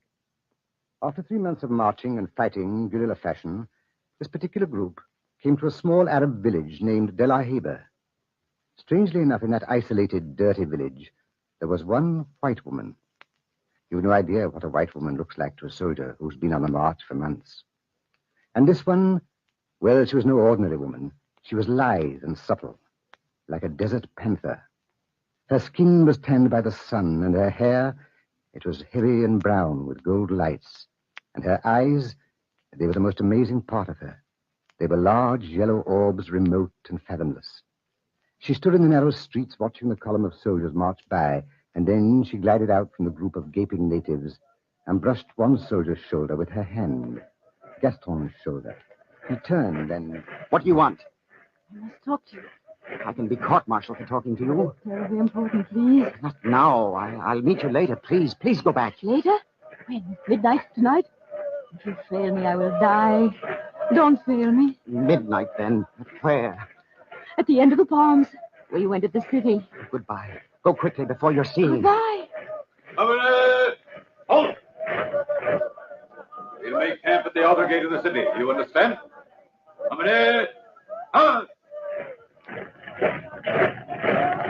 Michelle, wasn't she a beauty? What are you talking about, Gaston? I did not see anybody. The white girl, the one who talked to me. Gaston, have you lost your mind completely? Nobody talked to you. You are seeing things. But the woman who whispered to me. Woman? Just a group of natives and a tame panther. You've quite an eye for women, Michelle. But you missed this one. And I'm to see her again. Tonight at midnight. And so it was that night when the moon was yellow in the sky. Gaston sneaked away from camp and walked down the street, walked to the end of the mud-banked road. He saw the girl standing under the palms, and his pulse quickened. But blended with that quickening was something more, something of fear, something in her eyes, in those cold, placid yellow eyes, something that seemed to swim under the lids. You've come at last. I was worried, my friend. What is your name? Gaston Monet. And yours? Mignon Alwa. Why do you look at me that way? Oh, you're the first decent thing I've seen in months. Am I? Tell me, why did you ask me, out of all of the others, to meet you here tonight? I mean, it is strange, isn't it? Perhaps it is fate. And besides, I am in trouble. I'm stranded here. I set out on an expedition with some friends. Friends? Yes, friends from France. We were attacked and they were killed. The natives won't leave the village. You know that? And I can't stand it here any longer. But how can I help you? You are brave and strong. You could take me to a coastal city and then I could sail for France. For civilization. But I can't desert my outfit and just leave suddenly into the desert. Besides, we have no provisions. I have provisions. I've saved them for a long time, waiting for just such a one as you. And the journey is simple. Due east, 4 days' march. I should like to help you very much in any way I can, but... Oh, confound it, that's desertion. I just can't, woman. If you leave me here now, I will die. I will die in this place. Gaston, please. Gaston, don't refuse me. Please don't. It was warm out that evening. Warm, and the desert moon plays tricks with a man's mind. And the girl Mignon was more important to Gaston then than his country, his army, or his friends. And so they left together in the dead of the night. They stole out of De La Heba into the desert, into the lonely desert, with just enough provisions to make their way to the coast. And so the night passed and turned into morning, and that day passed and turned into another, and back in the village of De La Heba, Lieutenant Michel reported Monet's absence to Major Duval. The alarm was given, and the barracks were searched. Lieutenant Michel reporting, sir. Yes, Lieutenant. The entire city's been searched, sir, but not a sign of him. I'm afraid, sir, it is desertion. I thought so. Gaston Monet never was army material. Weak. He'll never get away. We should let him die in that desert. Please, sir. Not out there. The sandstorms, they have started, sir. Oh, forget him. Blast these young men who join the foreign service and expect it to be a picnic. What do they think war is? I quite agree, sir. They desert, and then they expect me to send out a searching party to look for them. Well, they're right. I'll have to. You, Michel, choose 4 men, get your provisions from headquarters, and start toward the coast. Try to head him off. You can reach the coast before he does. Where will we rejoin you, sir? Orders will be waiting for you on the coast. That's all, Lieutenant Michel. Thank you, sir. And so the search party started under the leadership of Lieutenant Michel. But Gaston Monet and Mignon were miles ahead of them. Camping for the night under the yellow moon, completely unaware that they were being followed, Gaston looked at the girl and breathed in the magic air of the desert. I dreamt of people like you, Mignon. And in my arms, they came from nowhere. Just as you came from nowhere. Are you trying to pry into my secrets again? No, I was just looking at you. You're so incredibly lovely. No, I'm glad. Mignon, we're about 3 days' march from the sea. We're only 2 days away from another native village. I could get work there, and we could get married. Married?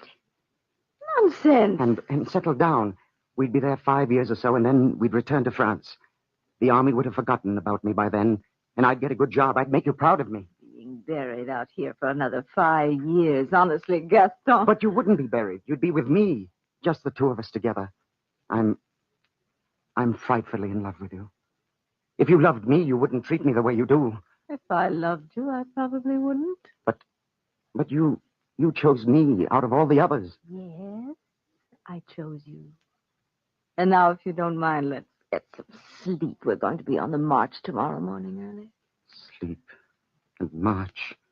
Sleep and march. 3 more days, and then give myself up to the authorities. You'll probably spend a few days in the guardhouse. Nothing more for this little adventure. Stop dramatizing yourself. The army calls it desertion, Mignon. There's only one punishment for desertion. What is that? You know very well what it is. Death. You got away once, you'll get away again. Don't you care what happens to me? Yes, of course I care, but what can I do? What is that? Oh, a desert lion. Don't worry. He won't come near us, not while the fire is going. Fortunately, a beast is afraid of fire, but a woman loves it.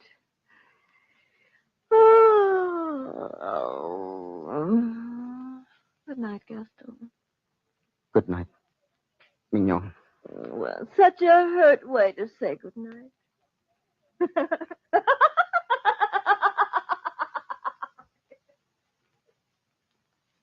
And so they slept by the fire, and the fire played tricks with the shadows on the sand as they slept. But crouched not far from them was the panther, eyeing the boy and the girl, and it crept toward the fire unafraid, sidling up to the boy until its large yellow head was a foot from Gaston's arm. And it, too, fell asleep, and the fire died down. The morning sun rose over the sands, and they awoke, all 3 at once. Gaston, look, next to you. Where's my rifle? I've got it. Oh! Don't make any fast move, whatever you do, Mignon. Any sudden action will frighten the animal, and she'll spring on us. We just can't sit here and wait. Move your left arm very slowly toward the rifle. Very slowly. And try to hand it to me. All right. I wonder why she stands there looking at me like that. I wonder. She's coming closer. Sidling up to you like a great tabby. Here, I got the gun. I'll push it toward you.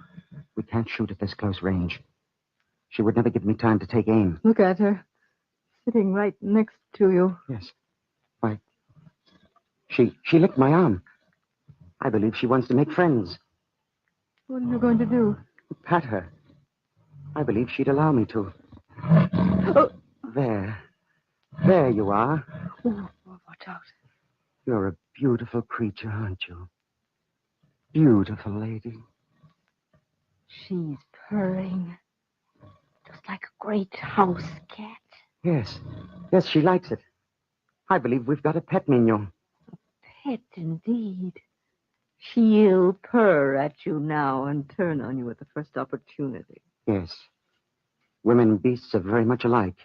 They make friends of you, and then they turn on you, don't they? You're are not being funny, Gaston. I suppose you know that. Look. She's allowing me to play with her ears. What are we going to do with her? Nothing. Not now, at any rate. Just be careful not to frighten her.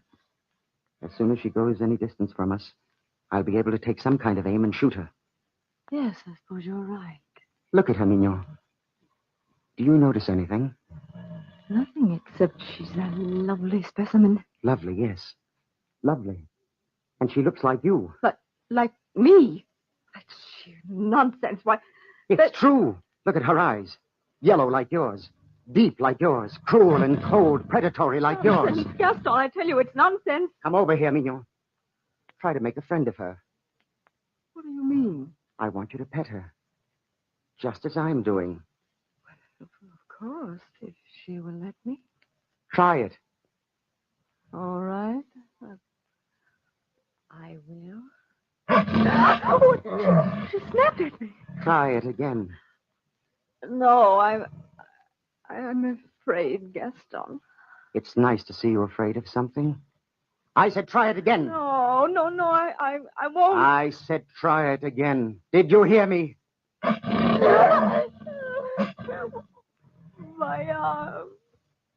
She bit my arm. It's bleeding. She doesn't like you, Mignon. I wonder why. Watch. She'll allow me to stroke her. Please, Gaston, don't. Are you frightened, my dear? Why, this animal won't hurt you? Beautiful creature, aren't you? You don't like Mignon, do you? Or perhaps you do like her, to test the sharpness of your claws. Don't joke about it, Gaston. You don't know what you're doing. You have no idea. You've no idea. Am I frightening you? Frightening me? I have only one chance to be a woman, a real woman, a chance to go to a civilized country, a chance to break away from them. From the Panthers, from my brothers and sisters. Kill that animal or I must return to them. I lied to you before, Gaston. I lied to you when I said I came to De La Haye with an expedition. I was born here just as she was born here. And there is a kinship between us. Yes, the kinship you will never understand. Please, Gaston, kill that beast!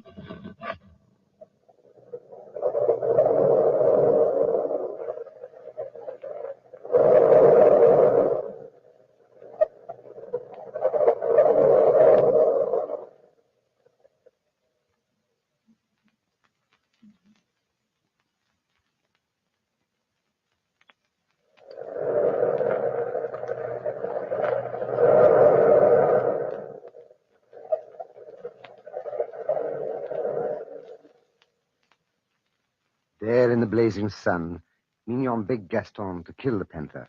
But Gaston insisted that all three travel toward the coast together. Why, he never knew. It was as if some power stronger than himself forced him on. The beautifully sleek creature followed behind Gaston and the girl, at times coming up to rub her fine, sleek body against his leg and growled, baring her fangs at the girl.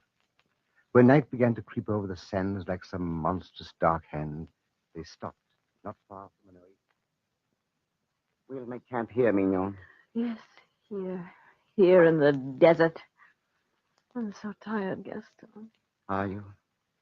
Poor little girl. How about you, beautiful lady? You'd better spread out the blankets and the food. I'll get some water. Oh, don't leave me alone with her, please, Gaston. She won't hurt you if you leave her alone. Oh, you don't know what you're saying. I'll be back directly. The water's only some half-mile away. Call for help if you need any. Gaston, please, Gaston. What are you afraid of? I said I'd be right back, and the animal might follow me. But she's not following you. She's staying Sit still. here. She won't hurt you. You've got the gun just in case. Gaston, please. Don't tease me. You don't know what you're doing. I like to see you frightened, Mignon. You who are so sure of yourself. I'll be back directly. Nice little lady. Lie still. Let me point the gun. This won't hurt you. Why do you look at me like that? Yes, Gaston is right. We are alike. Our eyes, our souls, and our emotions. No, little lady, stay where you are until I get an aim. A perfect aim. No!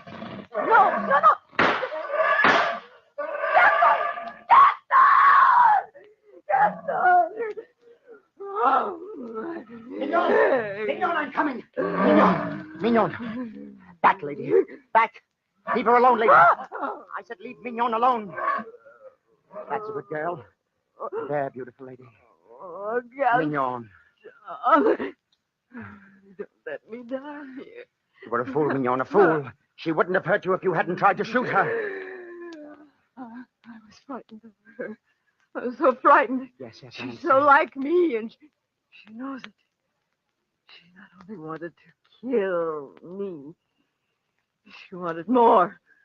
She wanted to absorb a human soul in that animal body. My soul. Try to lie still. Quietly, my dear, quietly. Waiting for me. Watching and waiting for me to die.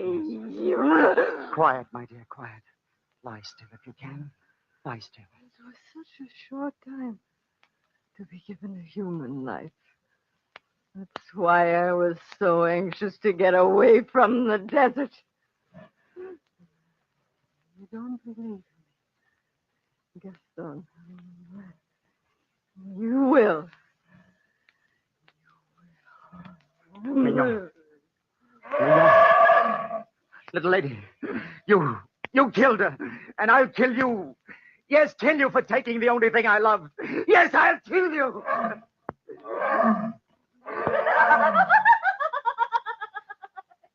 Mignon. Mignon, where are you? But you're dead. You're dead, aren't you? But I heard you laugh.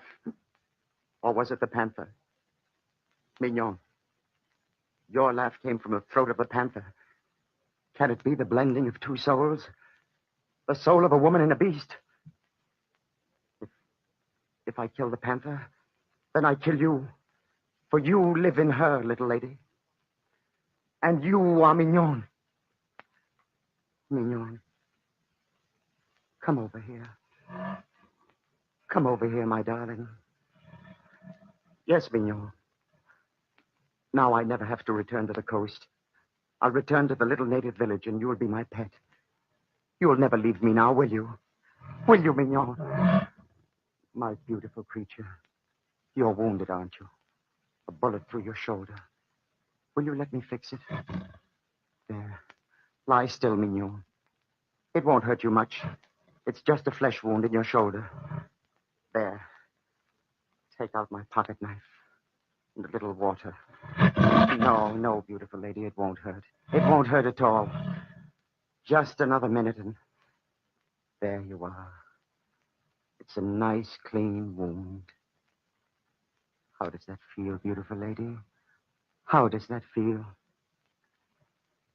And now, this shell of a woman which was once the soul of Mignon must be buried.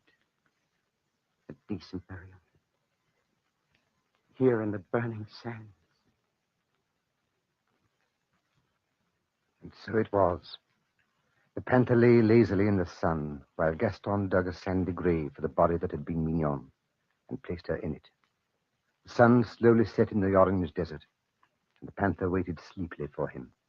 And not many miles back, the search party plodded on in the cool winds over the great rises of sand mountains.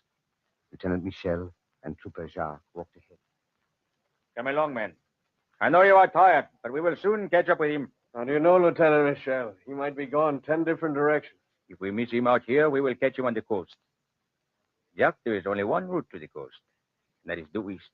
And that is the way he will go. Don't you think he knows we're searching for him, sir? He left in too much of a hurry. He probably did not think about anything. Yeah. I always thought Gaston liked the army. Jack, you can never tell what a man is thinking. I always say, cherchez la femme, Lieutenant. You cannot very well chercher la femme when there is not a woman within 30 to 40 miles of De La Heba. You don't know Gaston Monet, sir. Stop talking nonsense. You sound like you know more than you're saying, Lieutenant. Maybe I do, and maybe I don't. Tell me, Jacques, you made a complete search of De La Heba. Was there any record of a white woman living there? No, sir. Nobody ever seen a white woman in De La Heba. Well, was anybody else reported missing from the village? No, nobody. Just a pet panther that one of the natives owned. A pet panther? I wonder. I really wonder. And well he could wonder.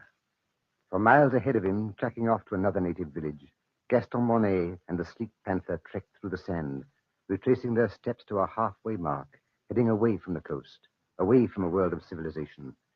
And the fourth day of the journey was almost at an end, and provisions were scarce. Mignon. Mignon. We must make camp again. The sun is setting, and night comes fast over the desert. We've only a little fruit left. You're hungry, aren't you? Well, beautiful lady, here you are. How is that? It's all so strange. You and Mignon. Mignon, what were you really? Where did you come from? What happened to that peculiar, distorted mind of yours? So much the beast. So very much a woman. Are you laughing at me now? Yes, I don't blame you. It is funny loving you so much. Loving you and you're being so very far away and yet so close. Are you content now, darling?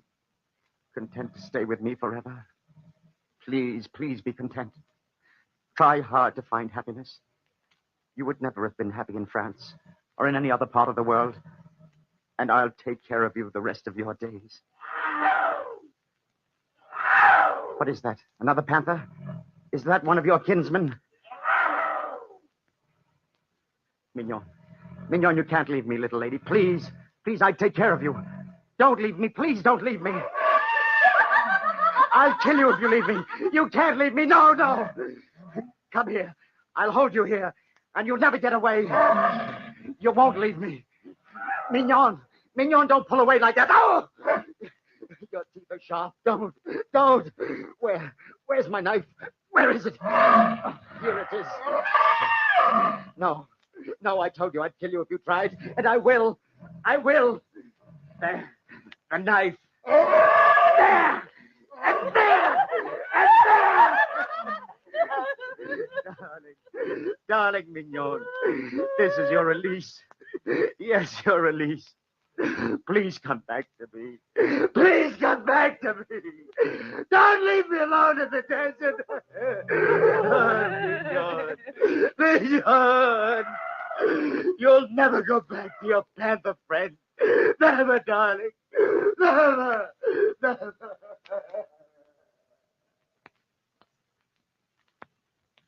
And the blood flowed freely from the wounded beast's heart, staining the yellow sands crimson.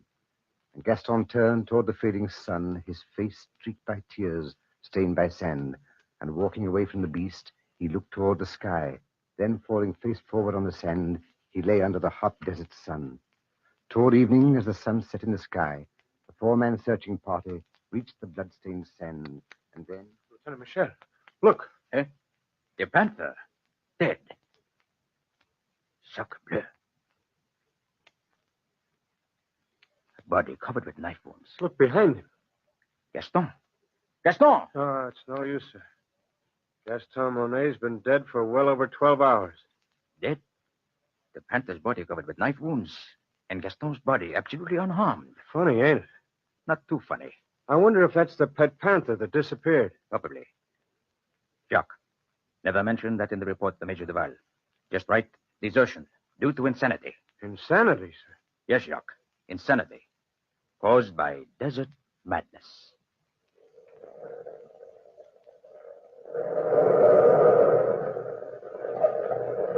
From the time-worn pages of the past, we have brought again the immortal tale, A Passion in the Desert. Bell keepers, hold the bell.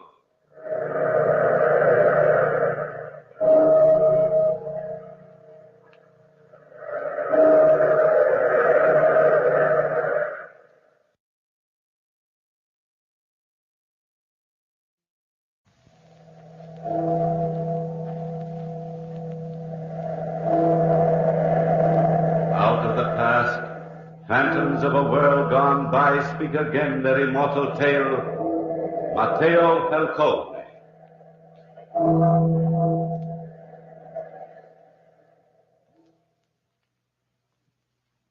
My name is Matteo Falcone. My wife, my son, and myself live on a small farm in the hill country of Corsica. At least we did live there until we were betrayed by our own blood relatives. You see, the Falcones are a large clan in this part of the country. Over there to the west is my brother Gianetto's farm, and adjoining his farm is the Rostano's place. Lorna Rostano and her husband are the only outsiders in this part of the country. And the trouble which has haunted my days and nights started at her home. The countryside was still with the deathly stillness that creeps over the valleys in the early part of the morning. Lorna opened her kitchen door and called to her husband. Rostano. Where is that man? Rostano. Rostano! Murdered! Oh, my darling!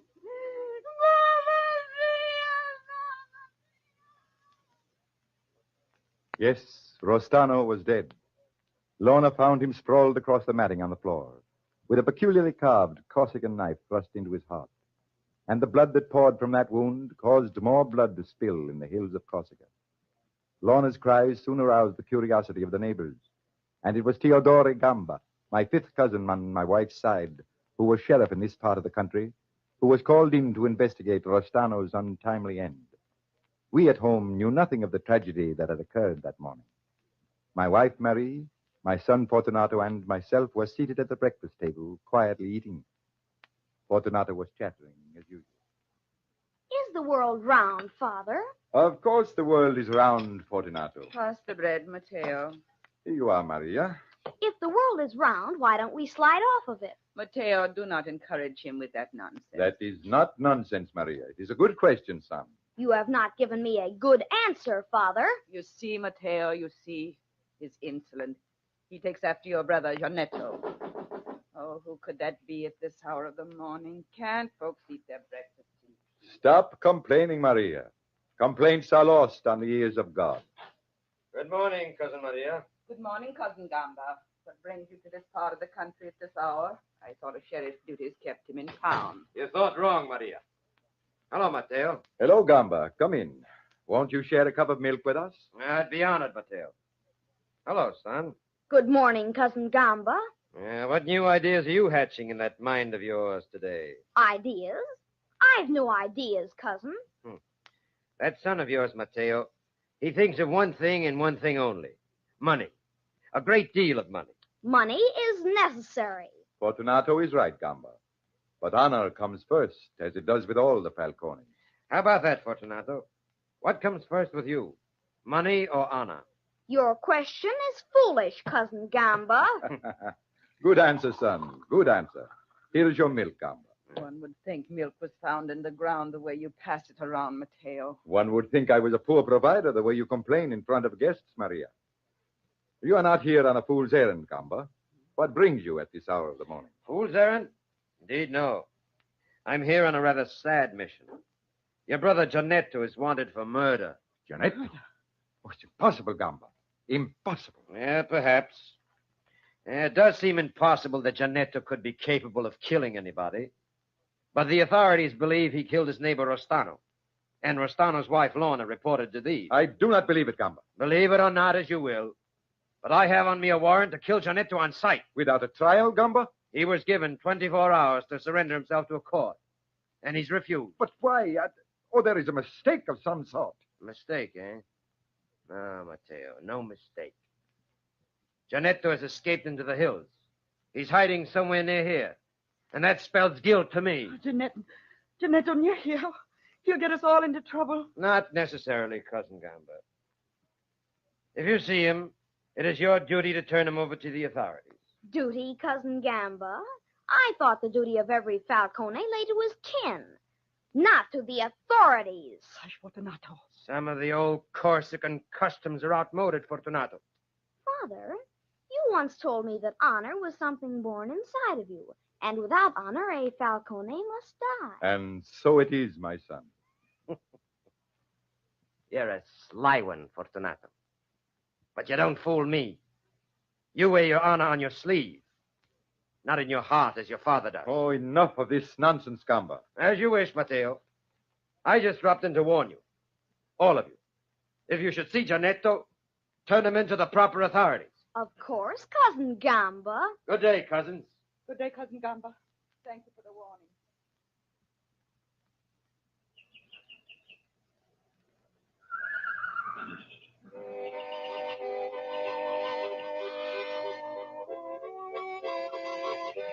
Maria! Maria! I have the horses hitched. Hurry, woman. I'll be right down, Mateo. Oh, stop that foolishness, son. But I like to play the mouth organ, Father. Play then, son, play. Father, Yes. Father, if I should see Uncle Janetto, what should I do? Do, son. Follow the dictates of your conscience. A Falcone cannot go wrong. Have you loaded the wagon, Mateo? Yes, Maria, all ready, waiting for you. Very well, let's be off. No use standing here wasting sunshine on chatter. Be sure and mind the house, Fortunato. I'll mind it well, Mother. And don't fall asleep playing that mouth organ on that haystack over there. I won't go near the haystack all day. And feed the cat and her kittens at noon. Yes, Mother. Help me up on the wagon, Mateo. Yes. There you are, my dear. Now be a good boy, Fortunato. We will be back this evening. Goodbye, Father. Get up. Come. Get up.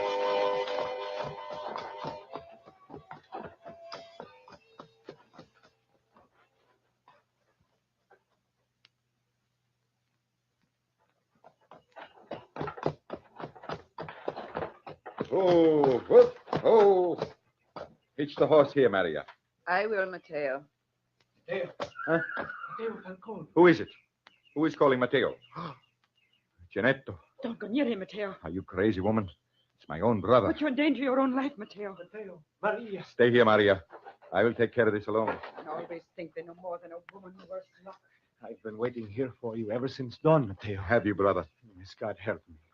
Mateo, you've heard the news by now, huh? The whole countryside has heard. I'm innocent. So help me. There's a plot against me. A plot? But why? By whom? Oh, you ask me who. Gamba, of course. He wants my farm. He wants to be in direct descent to the Falcone lands. And so he planned the scheme so cleverly. Rastano's wife, Lorna, actually believes I killed Rastano. Gamba. Yes, that could very well be. That Gamba's clever, Mateo. Clever as a fox. But why did you not surrender to the authorities? Gamba has a warrant for you now. To shoot you at sight. Surrender. With Gamba politically influential in town, fine chance I'd have. Isn't there any way to prove your innocence? No, I don't know. I haven't had time to think. You do believe me, Mateo, don't you? Of course, Janetto, of course. What will I do? Where will I go? The whole countryside is awake, looking for you. You will have to risk going back to my farm. Yes, but your son. Fortunato is a Falcone. Fortunato is sly, Mateo. Ah, you do not understand the boy. Go back to the farm, but go slowly and carefully. The boy will hide you until we return. I don't trust him, Mateo. It is the only way, Janetto. It is the only way. If I return with you now, somebody is sure to see us. And Gamba and his crew will be on you like a swarm of bees. Yes, of course, brother. You're quite right. Until evening, then, Mateo. Until evening, Janetto.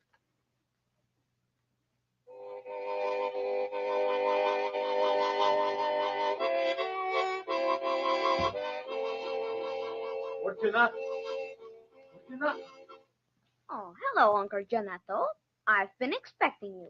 I've been betting with myself about how long it would be before you appeared. Fortunato, hide me quickly before somebody sees me. Hide you?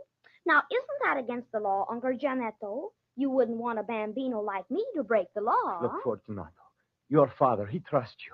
He sent me here to see you. Your father trusted you, Uncle, and you became a murderer. You are a disgrace to the name of Falcone. The pot calling the kettle black. Will you hide me, Fortunato? Fortunato, did you hear me? I heard you. I'm thinking it over. Hiding you means I'll run an awful risk, Uncle.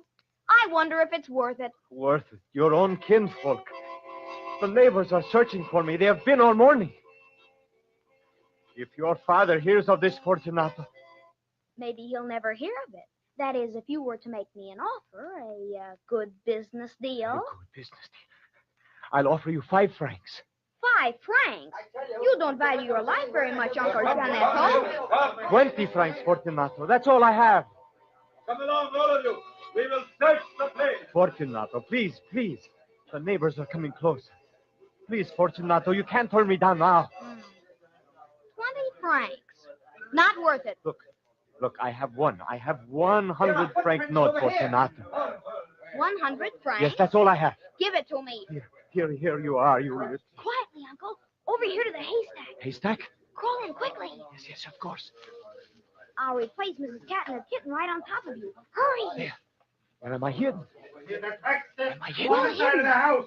Now for Mrs. Cat. There you are. Right on top of him like a good cat. There. It looks as if it were never disturbed. Are you comfortable, Uncle Janetto? Perfectly. Gamba! Gamba, look! Look at these footprints. The footprints of a man with a spiked boot. You're right. And only one man in this park wears a spiked boot. He's right. That's Janetto. Hurry along. Follow me, neighbors. We'll find the boy Fortunato and get the truth out of him. You better lie down next to Mr. Cat. Hey, Uncle Janetto, I'll look more comfortable that way. Shall I play a little music to entertain you? Fortunato! Fortunato! You deserve a little music for your 100 francs, eh, Uncle? Fool. They'll hear you. Hear you? Of course they'll hear me. I want them to. Don't you want them to hear me, Uncle Janetto? Don't you?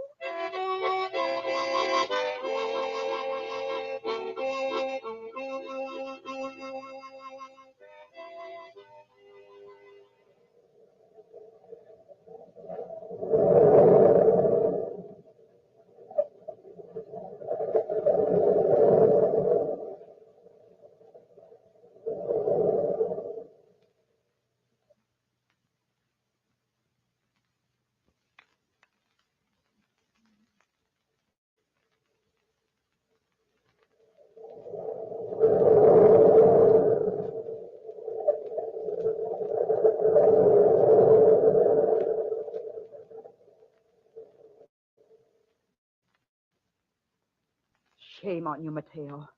Sending Janetto back to your home. You do not realize what you're doing. Tend to your work, Maria. Let us not have any more discussion about Janetto. Discussion. Oh, you fool, you fool. You do not realize what the consequences of this might be. If Janetto is caught, we'll be condemned with him. Not if we can prove his innocence. Innocence, indeed. I wouldn't put murder past Janetto. I wouldn't put anything past him. He's a lazy, good-for-nothing dreamer. That's what he is, Mateo.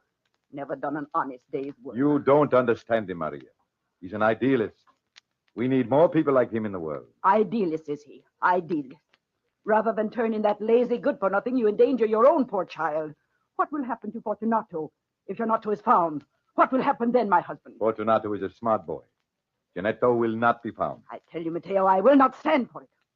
What do you intend to do, Maria? Turn Janetto in myself.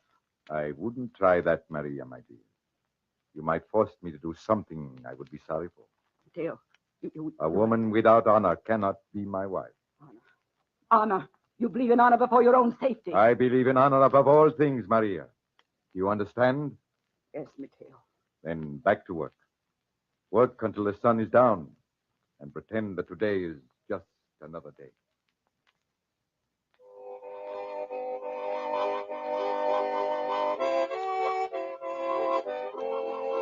Fortunato! Come down from that haystack. You'll get nothing from the boy, Gamba. He's right, Gamba. Well, I'll not have this child make a fool of me, neighbors. I do not have to do what God has done already, Cousin Gamba. He has you there, Gamba. Cousin, come, don't frown. I swear to you, upon my honor, I know nothing of my Uncle Janetto. Your honor, Fortunato. What honor? The same honor as yours, the Falcone honor. Or do you pride your own honor so little that you sneer at mine? You three, over in the corner, search the farmhouse. Is this legal, Gamba? Completely legal. Go ahead. Well, if Gamba says it, it must be all right. Oh, don't look in the closets. Our skeletons won't like it. So much trouble for one man, Gamba. If you'd talk, little cousin, there wouldn't be so much trouble.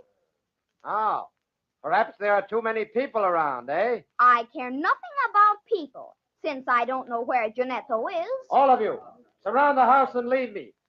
I want a few words alone with this child. Will you be all right alone here, Gamba? Quite all right. Well, come along, everybody. Come on. Gamba's wasting his time. Shall I play a tune to amuse you, Cousin Gamba? No, thanks. I'll play anyway. Listen to me, Fortunato. Come down off that haystack. I want to talk a little business with you. You're a businessman, aren't you, Fortunato? You and I have made deals before, son. I like you, Fortunato. And I'm sure you like me. I could offer you a lot of money, Fortunato. An awful lot of money. If you tell me where Giannetto is hidden. Don't stand so close to me, cousin. You've been eating garlic. Stop playing that fool instrument. 50 francs is a good price, Fortunato. 100 francs? 100 francs. Even if I knew where my uncle is, I wouldn't sell for that. Well, what would your price be? Shame, cousin, shame. Come. 200 francs? You haven't got 200 francs on you. Then you know where Giannetto is, huh? No, I was just curious to see 200 francs. Very well. I haven't got 200 francs on me, but I could get them. From who? Be careful, Fortunato. The rabbit can tease the fox just so long. I can give you 100 francs and my gold watch. Careful, nephew. I have a stiletto on me, which I might have to use. How about it, Fortunato? Your gold watch is worth nothing. It's worth 200 francs. Let's see you borrow 200 francs on it. I will. And then will you tell me where Giannetto is? Who knows, cousin? Who knows? I'll be back in a few minutes. Fortunato, in a very few minutes. Fortunato, you wouldn't give me up. I'm teasing him, Uncle Giannetto, just teasing him. He's such a fool. Don't worry. I'm not worried, Fortunato. My stiletto is just behind your back. I wouldn't try to move if I were you, little nephew.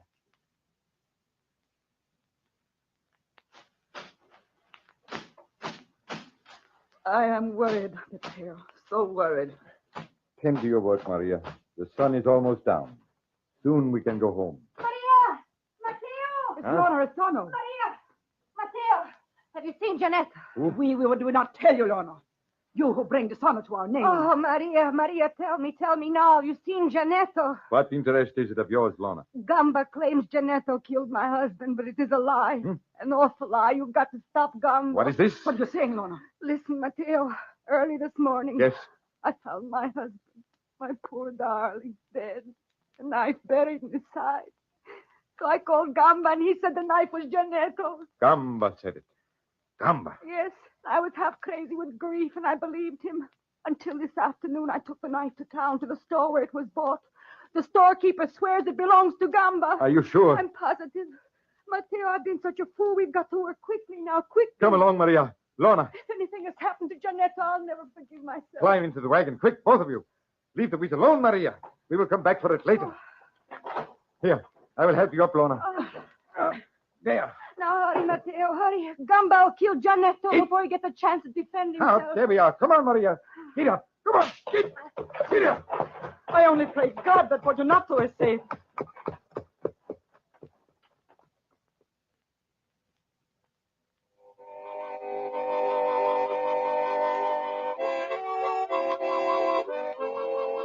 Here comes your cousin Gamba, Fortunato. And he has 200 francs in his hands. Look at it. 200 francs? Well, Fortunato, here's the money. Let's see it, Cousin Gamba. Ah, the money for the information. Tell me now, where is Giannetto? First, allow me to examine the money. Very well. Here it is. It looks real. It is real. 200 francs. That's a lot of money, eh, cousin? Some men work all their life for that much money and never see it. But then I don't have to work all my life. The Falcones have land. My father says land is the only wealth in the world. Your father. Matteo Falcone says many things. Are you or aren't you going to tell me where Giannetto is hidden? I might.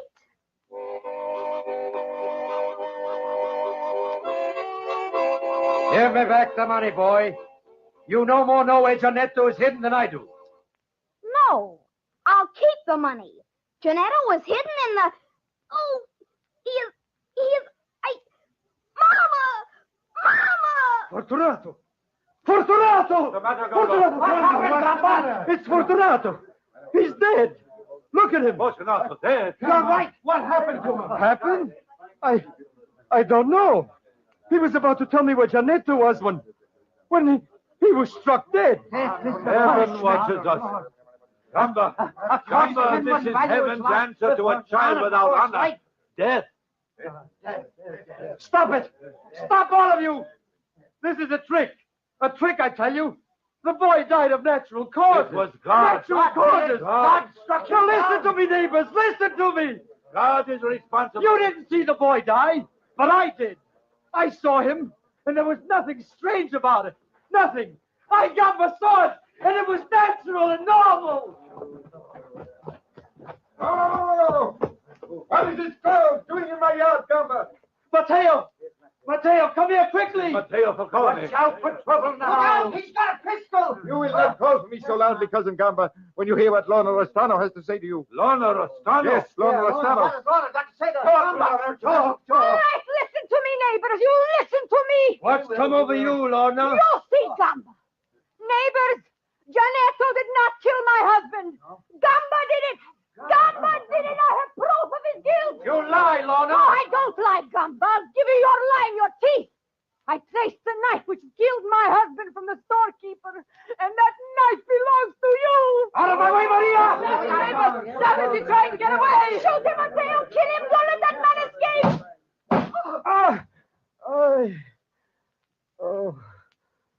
I did kill Rostano.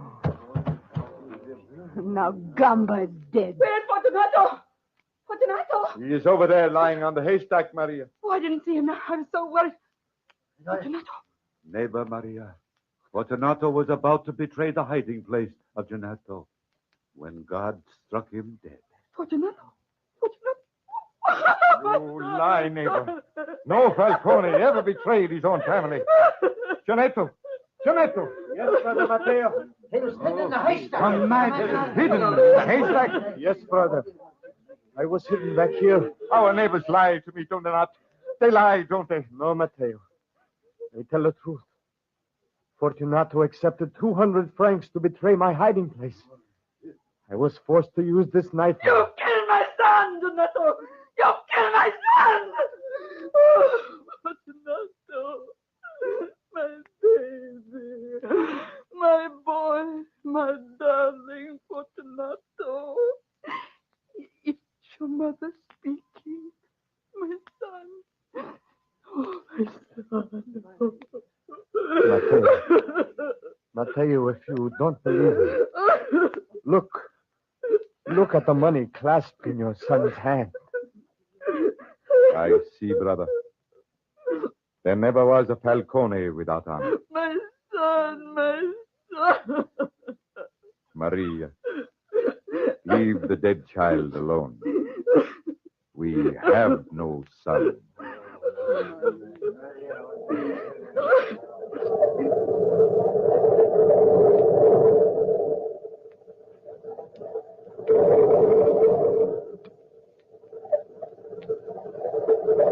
From the time-worn pages of the past, we have brought to you a story of Matteo Falcone.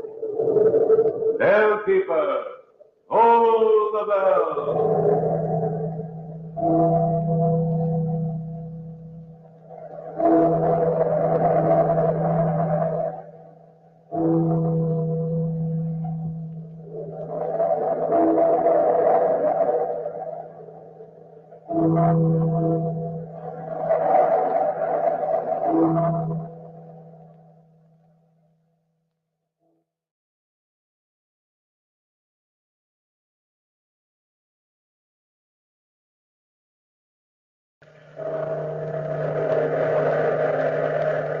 Out of the past, phantoms of a world gone by speak again their immortal tale, The Man Without a Country.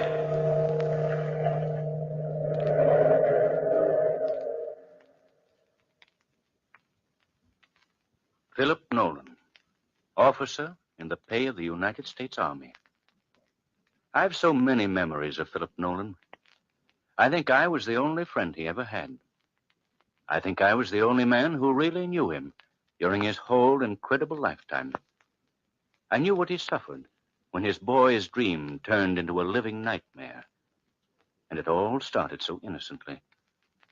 Philip Nolan was 20 years old or so, and he'd conceived a bad case of hero worship for Aaron Burr. Burr. Philip and I were stationed together at camp. We were in the Legion of the West, and it was then, in the year 1805, that we had become close friends. I remember one particular evening that Philip and I were strolling down the barracks together. Philip was excited. Hale, imagine, Burr will be here at this camp tonight, and I've permission to see him. That's a man for you, Hale, a real man. You know what they say about him? He's going to break away from the United States, and he's got an army behind him, an empire before him. Conquer Mexico. You know what? I'd enlist behind Aaron Burr and follow him straight to hell if it were necessary. I wonder if I could enlist with him. I'll ask him tonight. That's what I'll do. Tonight. That was a great day for poor Nolan. As soon as Burr arrived, he sent for Nolan. Nolan responded immediately, and he ran from barracks all the way to the great man's room. He knocked on the door, and in a frenzy of impatience, waited. He didn't know it then, but he was waiting for a living death. A living death.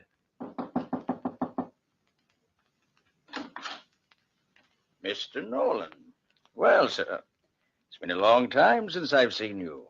Mr. Burr, I've written you repeatedly, time and time again.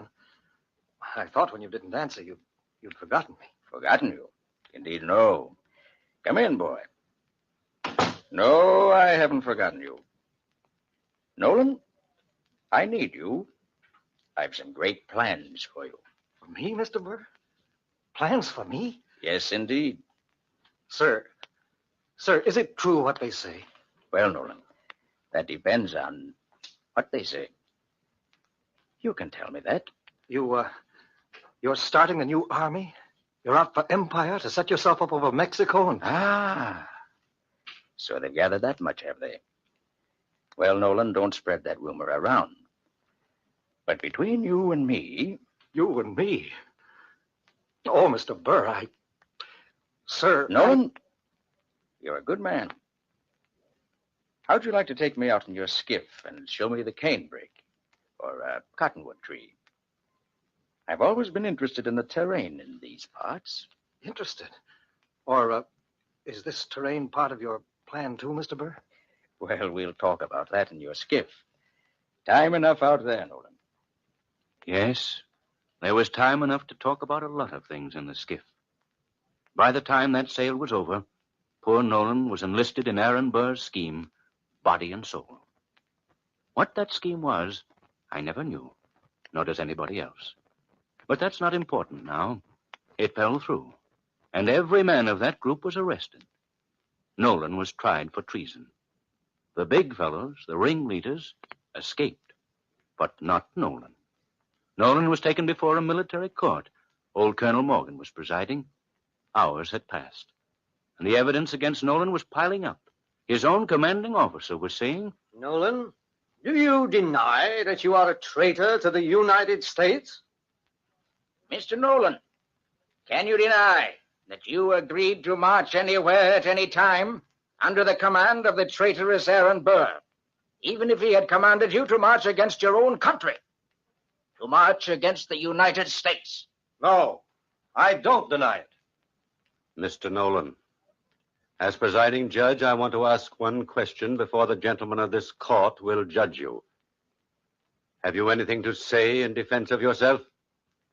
Can you prove that you have always been faithful to the United States of America? Damn the United States! I wish I may never hear of the United States again! yes, Nolan said, damn the United States. He had no way of realizing the consequences. I'm not trying to justify Nolan.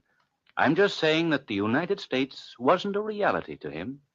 The only thing he cared about was Burr, Aaron Burr. So he said, damn the United States.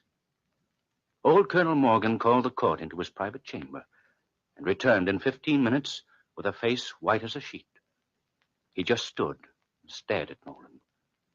Then, with his voice quaking, Philip Nolan, hear the sentence.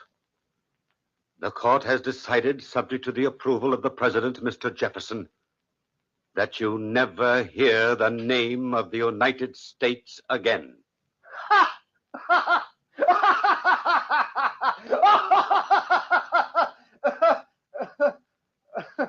Mr. Marshal, take the prisoner to New Orleans in an armed boat and deliver him to Captain Shaw of the Nautilus.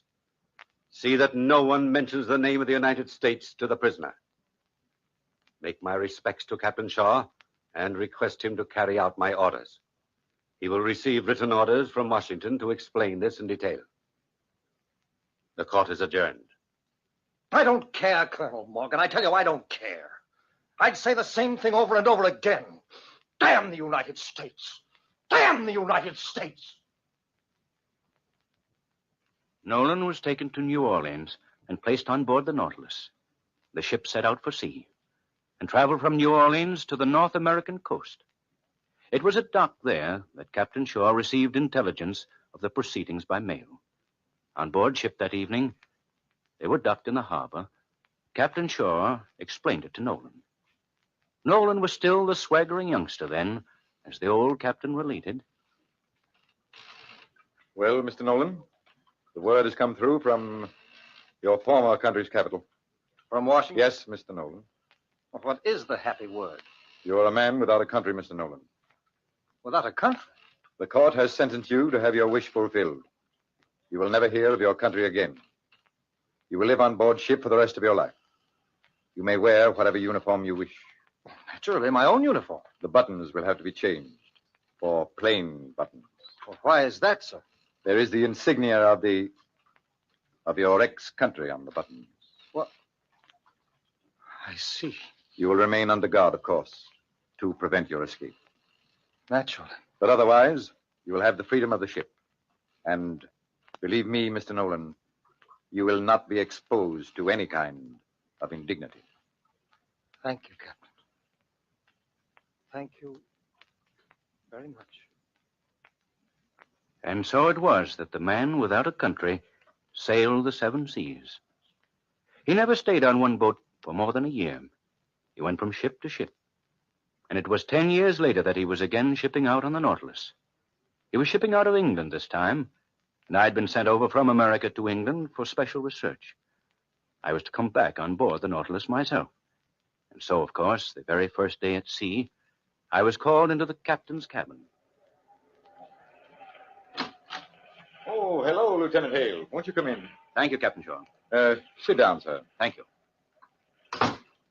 I called you into my cabin to talk to you about Philip Nolan. You no doubt know he's on board with us this trip. Yes, I've been told. He's an old friend of yours, I believe. Well, yes, we were in the Western Legion together. You know the story. Are they still maintaining silence, Captain? I'm afraid so. And as long as you're on board my boat, I must ask you to please never mention the United States to Nolan. No news of home, no talk about old times, no word of his family, and especially no word of the United States. Well, of course, sir. Whatever you say. And, Mr. Hale, be prepared for a shock when you see Nolan. He's changed. He's changed a lot more than you realize. Changed. Yes, the captain warned me, but I wasn't prepared for what I saw. Nolan was an old man. An old man at 32. He was standing with a guard at the railing of the Nautilus when I approached him. He wheeled around and stared at me for a moment. Hale! Hale, old boy. It's good to see you. I didn't know. I'd no idea. Philip, hello. It's been a long time. Oh, it's all right, guard. You can leave me alone with Hale. I won't escape. That's sir. I'll take full responsibility for him. Of course, sir. I'll report to the captain. Hale, look at me. I'm still your old friend, am I not? Of course, Philip. Where have you been? What have you done since I last saw you? Traveled around. Been in England. England? What happened after you left the Western Legion? Well, You what? But tell me, Hale.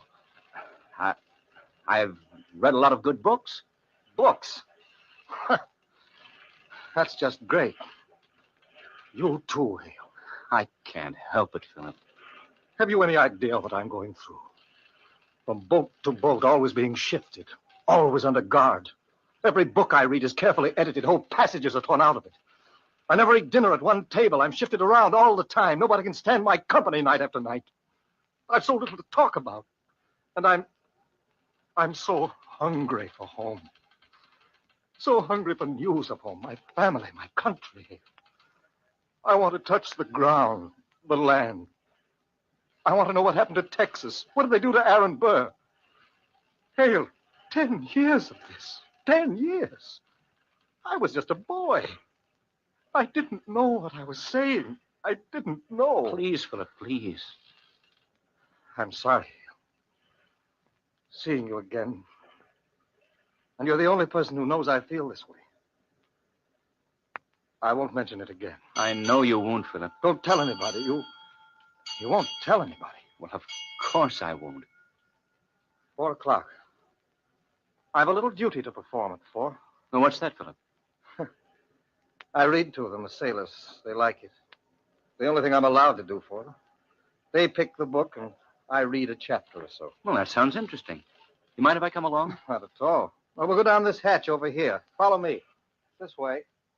This way to the crew's quarters. Hi, Hello, men. This is Lieutenant Hale. Hello. How do you do, sir? I hope you don't mind if I just sit here and listen. Glad to have you. What book have you picked out for today? Well, you started the Lay of the Lance Minstrel yesterday. Let's finish that. Good idea. Where is it? Here it is, sir. I've never heard of it. Oh, it's a good poem. I was on the 3rd canto yesterday. Let's see. Oh, yes. I'll start here. The aged harper, how so ear, his only friend his harp was dear.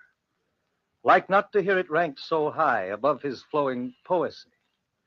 Less liked he still that scornful jeer. Misprized the land he loved so dear. High was the sound, as thus again the bard resumed his minstrel strain. Read more, Mr. Plain. Has anybody got a glass of water for me? My voice is sort of going. Oh, sure. Here you are, Mr. Nolan. I'll pour it for you. Thanks, son. That's better. Now, the next verse. Quiet, everybody. Go ahead, Mr. Nolan. Breathes there a man with soul so dead, who never to himself hath said, this is my own, my native land, whose heart ne'er within him burned, as home his footsteps he hath turned, from wandering on a foreign strand. If such there breathe, go, mark him well. For him no minstrel raptures swell. High though his titles, proud his name, boundless his wealth, as wish can claim. Despite these titles, power and pelf, the wretch concerted all in I'm sorry, boys. I don't think I feel up to reading today.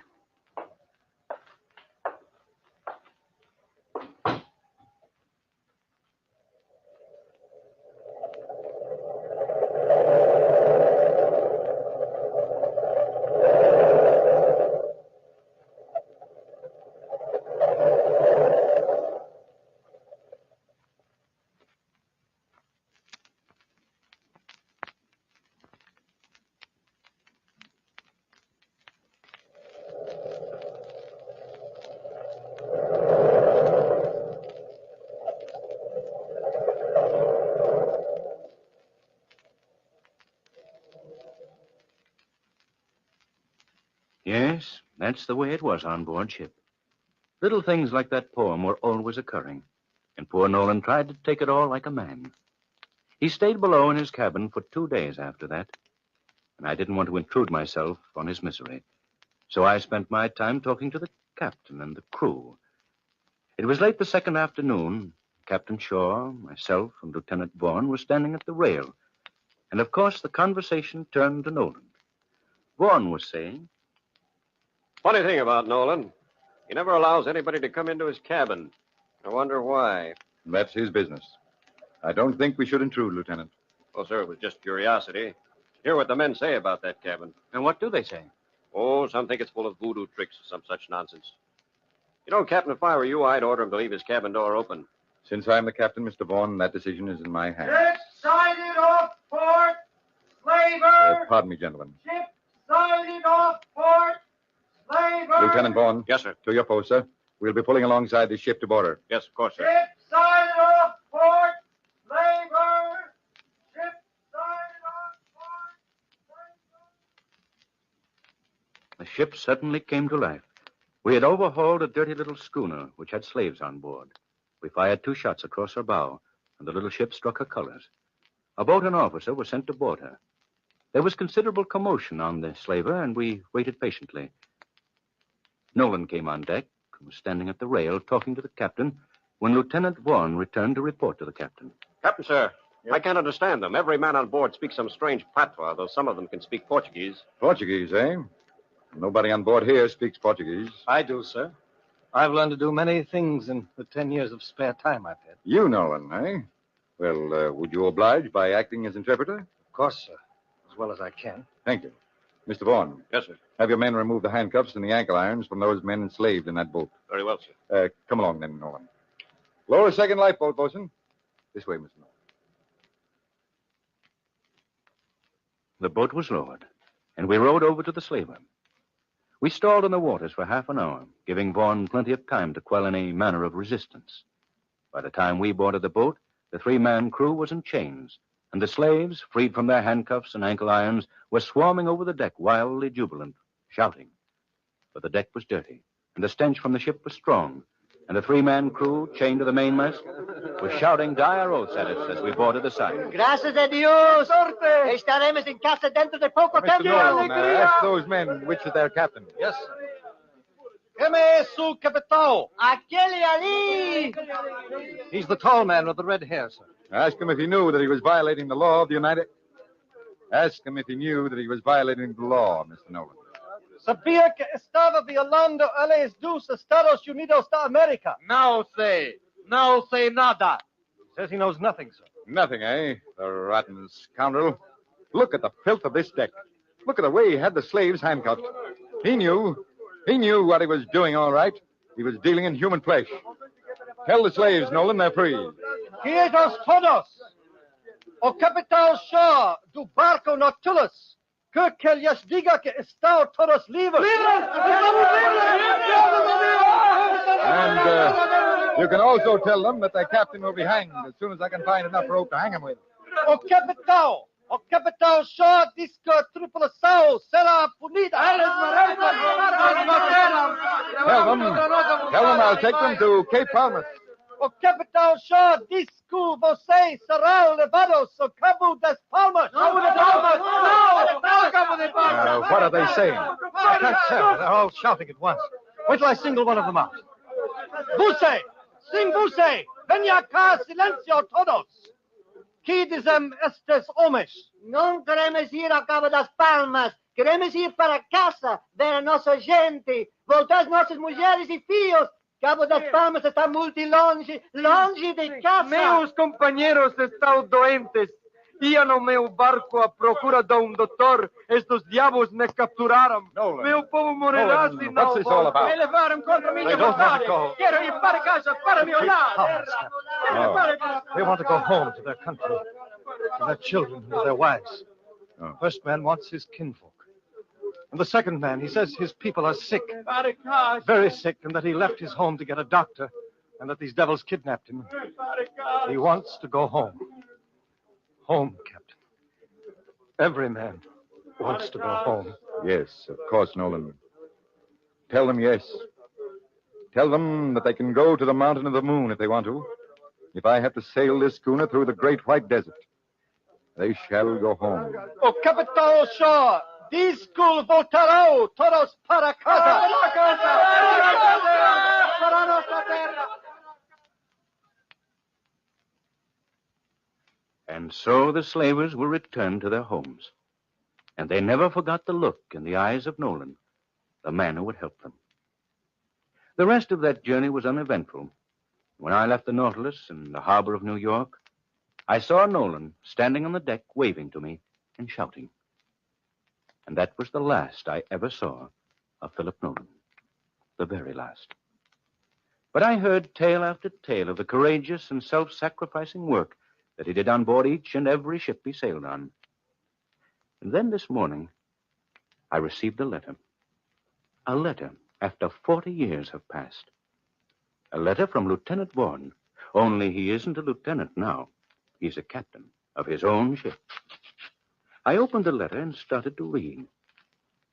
Dear Mr. Hale, Philip Nolan died this morning. He never allowed anybody in his stateroom, as you know, until late last night. It was exactly 4 bells. I got a message from Nolan to come down to see him. I walked into the cabin, looked about for the first time. Do you know what that cabin contained?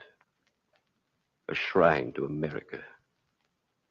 A large American flag, a picture of Washington, a large bronze eagle, a map of the United States, which he had drawn from memory. And Nolan lay on his bed, beckoning me to come closer to him. Vaughn, I know I'm dying. But you see, I have a country. Vaughn, I've had a country with me all these years. In my heart, Vaughn, I'm dying. Surely you can tell me something now. Please. Just something. Of course, Philip. Anything you want. The map. Tell me what belongs on my map. Is the Mississippi Territory still the Mississippi Territory? No, it's a state now, Nolan. Mississippi, Missouri. Yes, I've guessed that. Indiana, Michigan, and Ohio. Ohio was the last I knew. That makes 20 states in all. There are 34 now. Where are the other 14? You haven't cut up any of the old ones, I hope. They're not cut up. You're already in the new 14 on your map for you. Florida. Imagine Florida state. Iowa, Illinois, Louisiana. What about Texas? What happened to Texas, Vaughn? Texas is part of the Union. Wonderful. Wonderful. And Arkansas. There's a good American name for you. Did you hear me say it, Vaughn? American. American. American. American. I said it, Vaughn. On this whole ship, in the whole of America, there's not a better American than myself. Not one better in the world. Is there, Vaughn? Not a better one anywhere, Philip. You're a real American. Thank you. Thank you, Vaughn. And his last wish was to have a gravestone somewhere in the United States. You think you can arrange for that gravestone, Hale? The letter was signed, Sincerely yours, Richard Vaughan, Captain, United States Navy. And in a churchyard in his own United States, there is a gravestone in memory of Philip Nolan, Lieutenant in the Army of the United States. He loved his country as no other man loved her, but no man deserved less at her hands.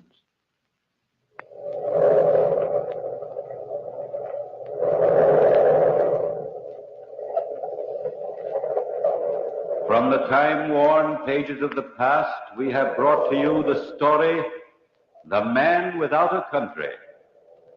Bellkeepers, hold the bell.